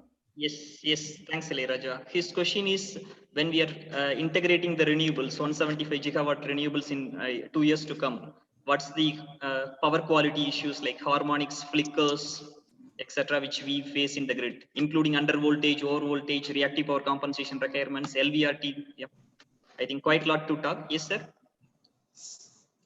Yeah, actually, in the presentation I have given that there is a 2019 CA regulation is there. Okay, so in that, based on that, actually now whoever the generator is going to come, either a solar plant or as well as our wind plants, renewable energy. So they have to adhere the standards. So that will improve the quality of the power supply. Of course, nowadays the recent inverters come with the proper adequate megawatt and megawatt set point controls also they are having it. So absolutely, I think there may not be issue unless if they follow the standards and the regulations. Also, what happened is the LVRT and HVRT also it has been included, and the frequency control also it has been. And if you see the geographically more located wind farms are nowadays more. So mostly that voltage swag and voltage swell, that sort of things also will get reduced if the wind farms are, I mean, with a lot of more wind generators are equipped in this and geographical location club. So anyway, that is going on, but the standards has to be followed up and the previous 2019 regulation. So then if that is the case, then each and everybody, a manufacturer has to follow the standards, and that will help for the system operators to run the grid actually. Mehta sir, am I right? Yeah, you are absolutely right. Only I will add something to that. That sir, we need to establish the test facility at site to comply this after it is commissioned. Say at the time of commissioning, probably the developer or the manufacturer will give all this, but say fault rate through capability, harmonics, flickers, and whatever CA standard nullations are narrated with 2019 CA. To best of my knowledge, no such test facilitated site is available either by our prime test houses like CPRI or IRDA at Vadodara or many others. So in Gujarat, we have started developing this thing, and we have approached the R&D Institute to establish this facility. We have also had a vendor conference on this subject, and we asked them to have this facility. Let us decide the rate for this, and it is a huge quantum of business. And today the developer take a shelter that, sir, I'm not able to test it. You please allow and continue me to operate the way it is till your grid collapse. You know, the small signal oscillation from the wind is a very dangerous phenomena. Irregulated power, harmonics from the UPS of the solar is also a dangerous phenomena. Now, unless we don't measure it, we simply comply with the OEM certificate at the time of installation. Yeah, it's not that is anything to go a long way. So this facility has to be established. That is all. Yeah, excellent. Like, you know, like the design perspective and developing the strategy is another point, and the implementation of the same on site, it's a big challenge. And also conformance of the testings itself. For example, we have 20 number of points to be complete, 20 number of major comprehensive testers to be completed on site for even the fast response frequency that helps for one of the requirement. The Australia, you might read in the news is that the Australian grid, Australian energy market operator, they were ramping up the stringent requirement for fast frequency response on the inverter itself. And then that will help the power system more, the quality wise more improved. And thank you. Yeah, our system's been improved. I can see the last presentation from Nallarasan sir that 10 years ago I was a commissioning engineer in India, ABV. That frequency has been hugely, drastically improved. That if you see the frequency range last 5 years, has been very good improvement. Thank you. It's without a big effort, it's not possible. But while we are talking about 170 like gigawatt is a huge for us. We are talking about 30 megawatt in Australian power systems. In future, we may get more. We are bringing more electric vehicles, EVs. That is going to be change the entire demand of the systems, electricity usage. So nobody guessed that how much electricity going to be used in India. That Nallarasan sir said that it's maybe obvious, but it's maybe big, that meetable demand, that 170 gigawatt. If we everybody goes with the EV, and the more greener they will go, then definitely it is achievable demand. Thank you for that wonderful answers. Thank you, Ilayaraja. I think your signal is a bit weak. We are not able to hear completely. Anyway, thank you for your question. Yeah, I could able to hear. That's not an issue. Okay, sir. Okay. Fine, Selvi. I think probably we can take up the next question from other participants. Anybody else who want to post the questions, they can probably unmute themselves and directly post the question to the panel. Yes, sir. Yes, ma'am. Yes, go ahead, madam. So we are talking about use of battery storage, right, for improving the thing. So my question is, what is the role of fuel cell battery storage devices in enhancing the green energy? And one more thing is the fuel cell is actually a clean energy. So my doubt is whether it is completely a green energy. So if somebody could put a line on it, it will be useful.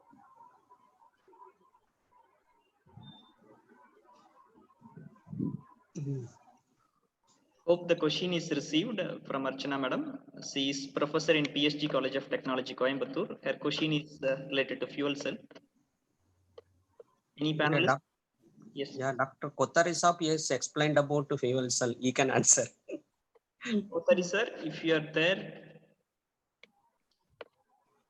I think Kothari sir, probably you can unmute yourself and you can answer, sir. No. Selva, I hope sir having some other. Is it all right now? Sir, yes, sir. Is it okay? Yes, sir. Yes, sir. Okay. See, as the madam is asking, well, definitely it is a green energy and it is used to substitute your petrol and diesel also as far as automobile is concerned. As far as power generation is concerned, it's like hydrogen, we can generate definitely. Well, nothing is absolute green energy. After all, even in solar cell, when you produce those cells, you need some energy to produce them. So that is why nothing is absolutely green energy or absolutely brown energy. It's all a mix. That is why my request to all teachers sitting there is to start teaching 5 courses. One is optimization, second reliability, third stochastic systems, fourth energy and environment, fifth material science, because we need all these 5 for studying any energy, whether it is a brown or it is a green. Optimization is very important because we have to have 4 or 5 especially in villages, to optimize them. Similarly, stochastic, the sun is there, sun is not there, wind is there, wind is not there. Similarly, water is there, water is not there. So random variable, it is very important.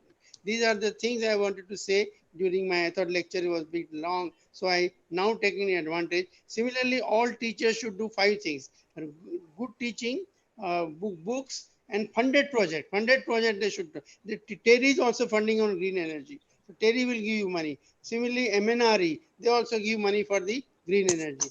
DST, similarly your CSIR, up to 5 lakh, no question asked. Just go and present your project and they will approve it. There's your own money. You don't have to go to your dean, director or principal to ask for money. Then you can employ some people, SRA, RAs, and get work done. As I said in MTech thesis, energy, BTech thesis and PhD can also be, on green energy. 3-in-1. Do consultancy also. See, nowadays when you go for promotion, the director asks you how much resource you have generated for the college, for the institute. So resource generation means consultancy, project, book writing, then similarly your FDP as we are doing now, then conference. Kindly do SARC conference. Nobody has done in India. SARC means 8 countries: Afghanistan, Pakistan, Bangladesh, Bhutan, Nepal, India, and Maldives, and Sri Lanka. So people do international, so-called international. Get 1 or 2 people and call it international. Here, all the 8 countries, you can get people. And Islamabad is the head office for energy, green energy. I know the person there, so he can give you dollars to get this conference done, and you can call him as a chief guest, for provided Indian government gives him visa. But then that's a very good person sitting there, Islamabad. He'll give you dollars as well as you can call him. Similarly, Bangladesh is doing a lot of good work in green energy. Buet is Bangladesh University of Technology and Science. They're doing very good work. So Bangladesh has done wonderful work. So go there. There are 4 or 5 good universities in Dhaka itself. I've been there 3 times. Wonderful. So kindly, Sri Lanka, of course, is our neighbor again. There also they're doing a lot of green energy. One thing I forgot about the sea station. The near Thiruvananthapuram and in between Kanyakumari, Kolam beach is there. There is small sea power station is there. If that is a success, whole South India surrounded by sea, every 25 kilometer you can have a sea power station. Similarly, Gujarat surrounded by sea, we can have this 25 kilometer sea power station, no problem of energy shortage. Similarly, tidal power station. We have 2. One is in Kutch, another is Sundarban. Kutch is in Gujarat and Sundarban is in West Bengal. Why not one have in South India? We can have in Chennai itself. Why don't we have a tidal power station? The best tidal power station is in France, or the river Lerang. The tidal flow is 18,000 cumecs and tidal height is 9.2 meter. So similar to that, if somebody can go to Paris and see, and we can get some people there to help us and start tidal power station. Similarly, solar pond. The best solar pond is in Israel. So we can also have a solar pond in South India. A lot of heat is there. So start solar pond. I thought using this fuel cell knowledge, I thought I will tell whatever I wanted to tell and missed during my lecture. One full chapter I have given on fuel cell in my one of the energy books. As I said, written 5 energy books. You can see that book. That is 2nd edition, Prentice Hall of India, Renewable Energy and Emerging Technologies. In emerging technologies, I have given one full chapter on fuel cell, and perhaps that will be useful to find out whether it is. Anyway, as I said, nothing is 100% green energy. There is a mix always. Is it? I don't know whether I could satisfy the Honorable Madam. Yes, you have added more value than what she has expected. Thank you, sir, for answering your question. And to add up one more important point, madam, commercially also, I'll just give a comparison. We have done about a 2.5 megawatt fuel cell project for an Intel R&D center in Bangalore. That is through L&T. The cost of 1 megawatt is approximately coming about 35 crores. You compare this price with the 3.5 crore per megawatt of solar, then yeah, you can take a call. Yes, fine. Okay. Thank you. That fuel cell, a lot of work is going on in South India, and Dr. Basu of IIT Delhi, he has done a lot of work in solar fuel cell. You can contact Dr. Basu of Chemical Engineering Department, IIT Delhi. Thank you so much. Help you. Thank you so much, sir, for addition of values. And probably I can take 2 more questions from the participants. Anybody else, those who want to take up a question, probably you can post the question directly by unmuting yourself. I think yes, I would like to ask a question to the panel. Yes, please. Go ahead, Vikram. Okay, my name is Vikram and I participated in the debate a few rounds ago. So my question to the panel is this. I'm doing a BTech in EEE right now, and I'm very interested in renewable energy. I'm trying to put all my efforts into that in research about renewable energy. And one of my goals is to become an entrepreneur and to commercialize renewable energy, either solar or wind power. Now, what exposure do I need? What are the steps that I must take as a student, as a beginner student who's just done his BTech degree, for me to achieve this goal? Yeah, I think Uma madam or Anil Thomas, those who are in the private sector can probably beautifully take up this question. A student, what are the skills which he has to learn if he wants entrepreneur as his role after his completion of BE? Beautiful question, Vikram. Yeah. First of all, I congratulate Vikram for your ambitions and also like the goal in the life. I encourage you to pursue on that. And my suggestion is, I think the all-round exposure, that is like the both on the technical and also on the financial aspect, marketing and innovation. Innovation is like the key. And nowadays, there are various companies like giving the platform, that is incubation one. So that is very, very important. So the idea may be good. One is like the convert that into the new. So that's where like you always look for the innovation. And also like when you look into the innovation, it's a combination of technical and also like the financial model. Maybe like the existing solution, you can package it in a very the nicely integrated and address for the customer challenge. So very important, understand the emerging challenges and also like the customer challenge which you are going to solve, and the complete like the packaging in the innovation way. So that's what like then I would recommend. Thank you. Thank you, madam. Thanks a lot. Probably as an entrepreneur, I can salute Vikram. Probably Vikram, I have taken this, I have already thought of this entrepreneurship only after 14 years of my graduation. So when you're in a college, you're thinking about this entrepreneurship. That's a great salute to you. And India needs such eminent engineers, those who are thinking forward to come up with even probably the Ponraj or Ilayaraja, those who are joined from Australia also always means what to say, want to be an entrepreneur, but means what to say, they are in the process even after 15, 20 years, but you are looking at when you're in a college. That's great to see. Thank you. Thanks. We can take one more question, one final last question to the panel. Any participants, those who want to directly take the questions, you can unmute yourself.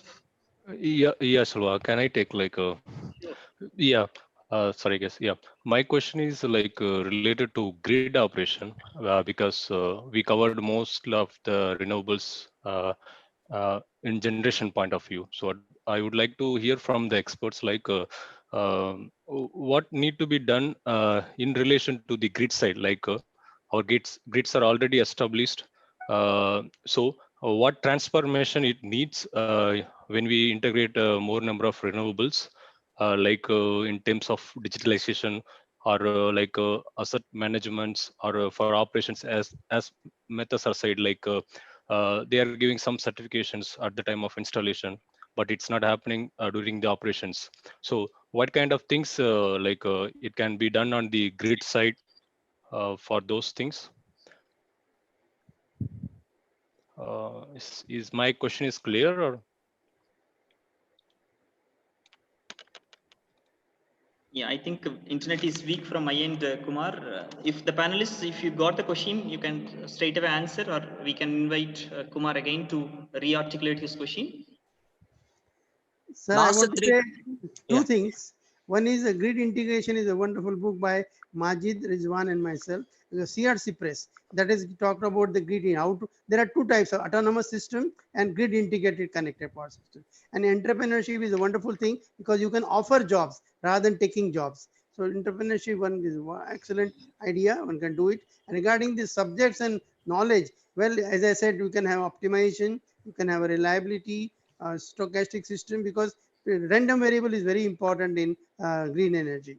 So these are the things we should, and of course hardware, the knowledge of hardware, power electronics, that's a very wonderful thing one should know. Now not only electrical, mechanical people should also know power electronics if they want to enter into green energy. So it is now it's a mixed idea, you know, like mechanical robotics, you need mechanical, electrical, electronics and computer. Now all engineering are going to one. That's why I said BTech in green energy. I'm taking green energy so that you know everything. Then there is one very good book on energy economics by Dr. T.C. Kantpal. So that's the economics is very important. If you're trying to become an entrepreneur, at least you should not lose money. So that book I recommend. Read. He has taken so many examples, practical, and talked about the money required for doing certain projects. So kindly read that book also. It's a very good book. Being an educationalist is my job to suggest you books, thesis, and if you go to the IIT Delhi library, 100 PhD theses are there on green energy, and there are 300 MTech theses. So you can go and use it and learn, Xerox machine is right there. So if you need certain pages, you can get them Xerox. Yeah. That is all, sir. I wanted to give this information. Thank you, sir. I think we are already running short of time, and maybe I will take one final last question to Uma Madam or Anil Thomas sir, or both can answer. Anil sir has given. So what about lunch online? We will arrange online. Ramesh sir is sponsoring, or Akhila Madam from KPR is sponsoring. Yeah. So the question to Uma Madam and Anil sir is like, Anil sir has presented in his last slide, way forward. He has given 12 options how means we can move forward. Or even That's right. Uma It's a Madam very has good idea. talked about this demand side management. So in your view, when we are keep integrating quite a lot of renewables, out of all these possibilities, in your view, which supersedes all others and stand out as a winner? Though, of course, all we need a mix, but what could be the front runner? Like now you can say solar is a front runner among all the renewables. Yeah, similarly, what thing which you expect the solution provider for a long run in integrating the renewables? Suma Madam or probably Anil Thomas sir, you can take up the question. Yeah. So in my view, so going forward, there will be a lot of like the hybrid. Hybrid is wind, solar, or wind and solar and batteries. So these are the system which are going to come. And with the digital technologies or like advancing, so we also like look into the lot more on the control side. Real time monitoring and also like the network control is going to be like in the future. So the technique like active network management is already it is a proven technology which has been implemented in various parts. So this is going to be a hybrid, and also like the digital technologies will play a very important role in providing the network stability as well as on the reliability. Yes. I answered your query. Yes, you have not only answered the question of mine, madam, you have also answered the question of Vikram partly, what skill he has to focus in the future if he want to be an entrepreneur. Digitally going to rule. Yeah. Thank you, Yeah, madam. from my side, yeah, just I'll add one more thing. Yes, See, sir. when the solar industry started in India, it was costing 16 rupees per unit. Yes. So we used to bundle thermal power with that. So if you take 1 unit of solar, we'll give you 1 unit of thermal. So thermal costs 4 rupees, 16. So average cost comes 10 rupees. Now also we bundle it. So when you put a 2 rupees solar, we give you 4 rupees thermal. So the things have changed drastically. So I think that the battery cost, the storage cost will come down drastically with more renewable. And ultimately it will be the storage which will decide more integration of renewables. Market has some restrictions, all other things have restrictions, but I think it will be the storage who will take renewable integration way forward. Thank you, sir, for throwing the light. And means I need to invite, request S.Senthil sir for organizing one more event with the same eminent speakers, because of my incapability, I couldn't extract the entire talent what is in these eminent 4 speakers plus the chief guest. So, S.Senthil sir, hope you pick up my word, and I request you probably keep the same resource panel, and we can have one more session with the more details. With this, I am winding up this Q&A session. Before moving forward, I request Bala, if you are online, can you just play a small video on this Enrothon, which we have it on? Yes, please. Go ahead.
Yeah, thank you. Thanks a lot, Bala, for that wonderful video. That is our video of Enrothon that's going to happen on August.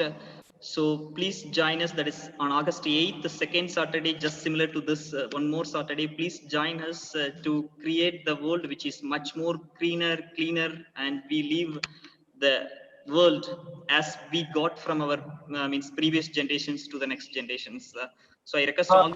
One more video is there, so I can share it. Sir, probably I invite. Bala, you can invite Google Bala. After that, you can. Yeah, I will call you.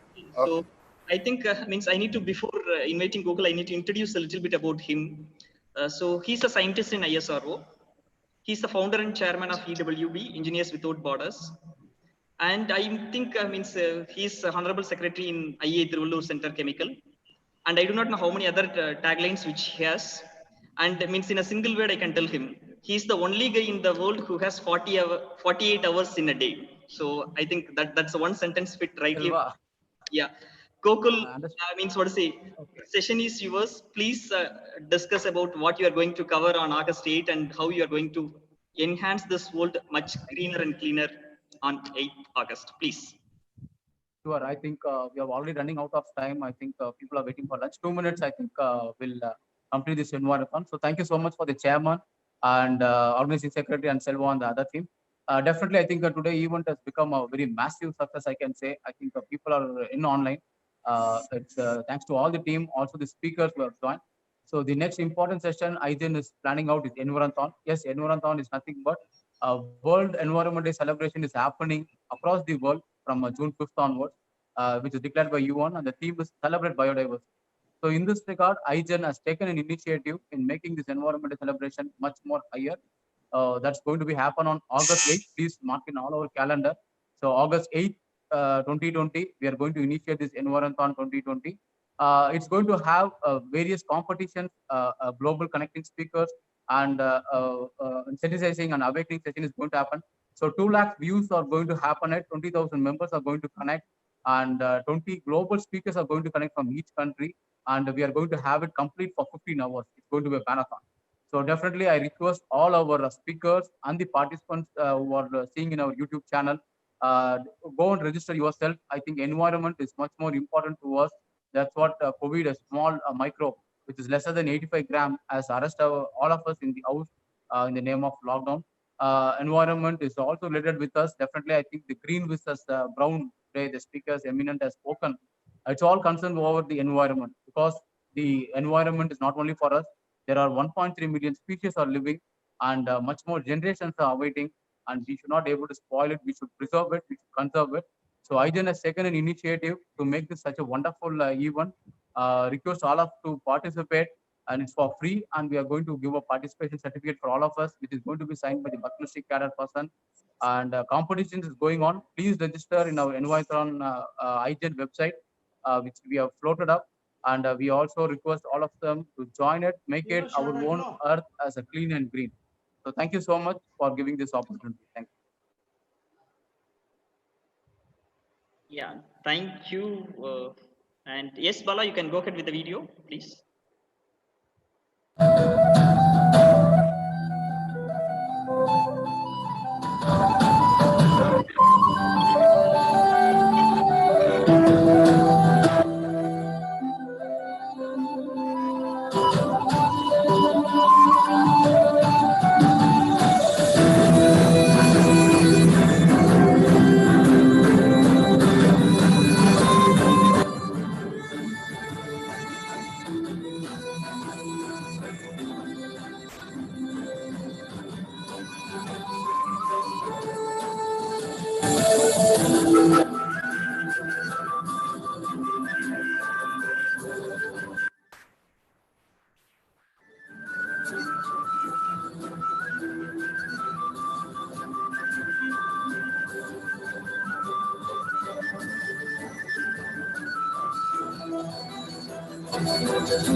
It got hanged up.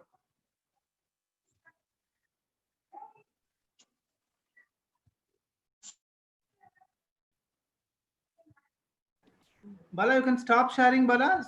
It is not running. Stop sharing so that Salva will. I think his internet capability is weak, sir, and also this power cut might be there. So I'm not sure what has happened. He was. No, no, if it is a power... raining, Jay. Okay. Okay. Fine. Perfect. No worries. Okay. Thank you, sir. And of course, probably we have concluded everything. We need to give a final concluding remarks. That's by me. That is really a tough task, right? The entire event is a concluding remark. Means what is, I don't want to really add additional time to conclude this event, but I can take few very important key takeaways. We should not just look at from a single perspective, like either equipment manufacturers or policy holders or the state utilities or distribution companies or a demand side management. Only one look at the perspective. Look at the power system as a whole, and power system is the most dynamic system in the world. So we need to look at holistically how this power systems, and adding each and every components to this power systems, what will be the impact. Both we need to evaluate technically and commercially, and in addition to that, environment is a big concern, so we need to look at from that perspective as well.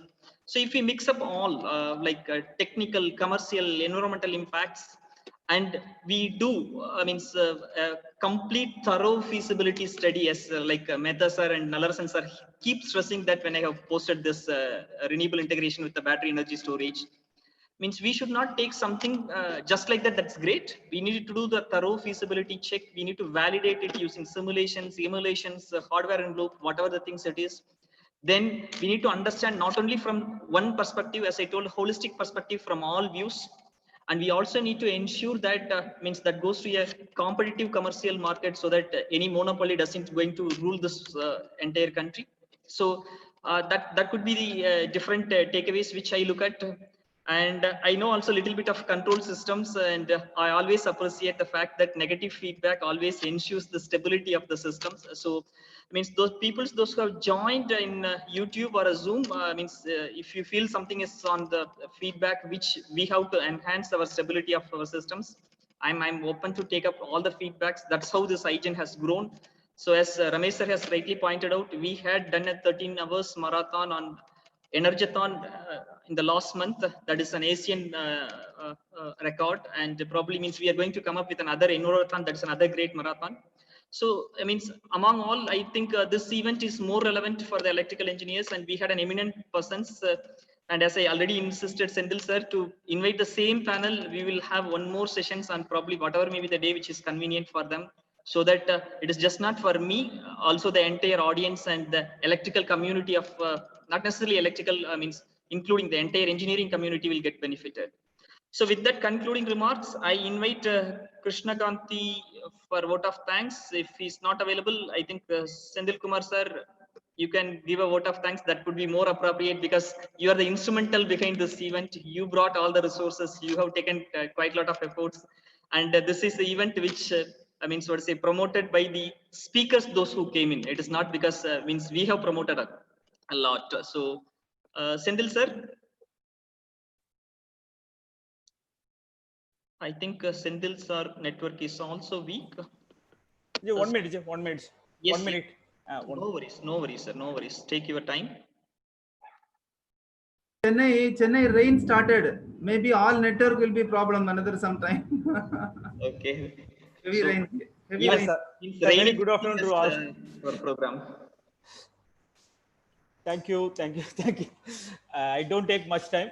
First of all, I thank to chief guest of the yesterday event, IGEN GENDISTRANCON curtain raiser by engineer Eric Boym, Adiwa, Germany, and Shankar Tangaraju, marketing officer. Thank you, sir. And then today's event, IGEN GENDISTRANCON main event. First of all, thanks to chief guest of the event, the engineer BB Mehta, director SLDC Odisha. And then thanks to speaker of the event, eminent speakers of the event, for giving a wonderful and valuable lecture about the present and future power scenario to India and world. And the above lecture are very useful to current pursuing graduate, postgraduate, and research scholars. So personally, thanks to for my invitation, and I accept my invitations also.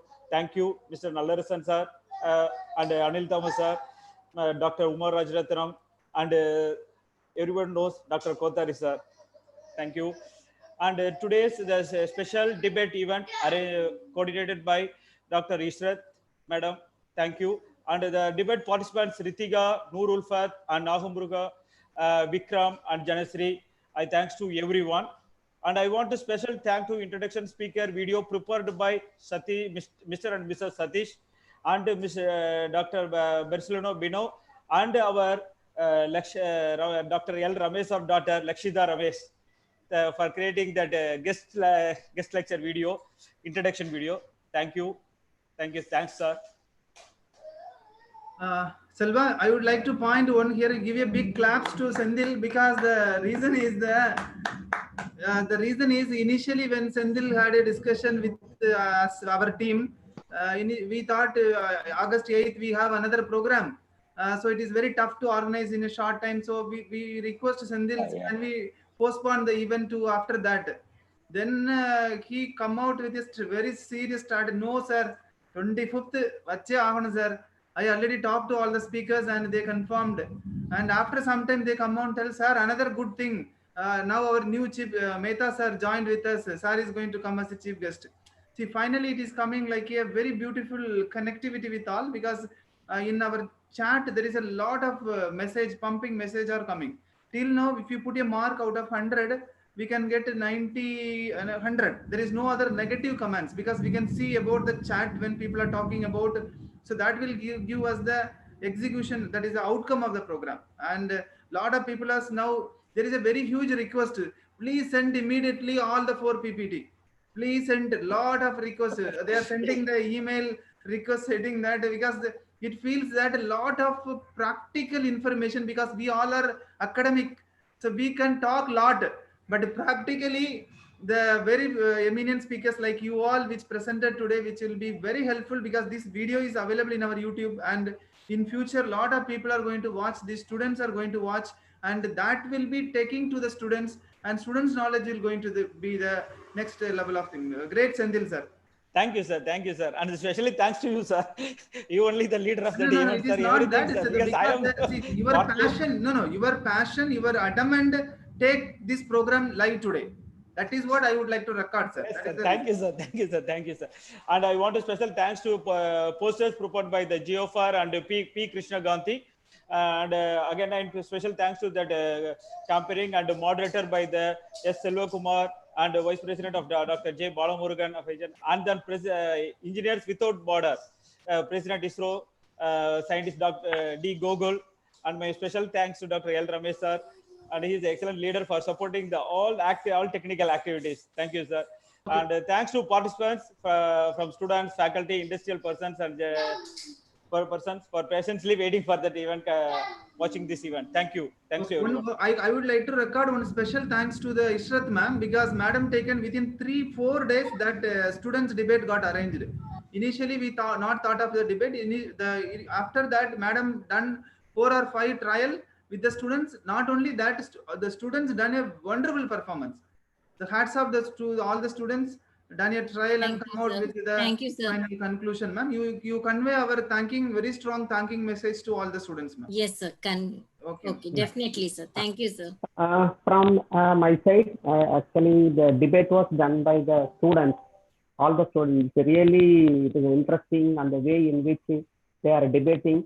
But ultimately, whatever be the things, but the interest, that ideas, and actually the initiative and the communication skills.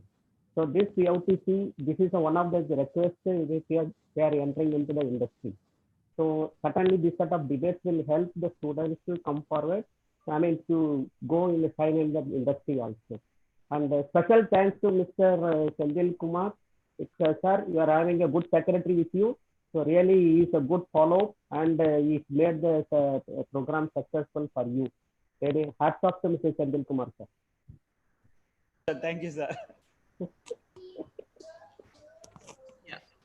Thank you so much, all. Probably everyone can switch on their videos so that we can have a final snap and we can conclude with that. Can everyone switch on the videos, please? And Ilayaraja, Jaffer, Kotari sir, Natarajan sir, Rangarajan, please can you just switch on your cameras? Yes, Ramesh sir, I think you can put it in a gallery view for YouTube as well. Yes, already done that. Sir, In the gallery view. Sir, Kotari sir, probably you can switch on the videos. Yes, this is the team which was behind the success of this event. I once again thank all these people, those who are able to make it till the end. And thank you, sir. Thank you so much for all. And I'm sure with the confidence of what we have gained today, we will meet in a similar event in a near future. Thank you. Thank you so much, sir. Thanks to everyone, sir. Thank you. Thank you. Thank you. Thank you.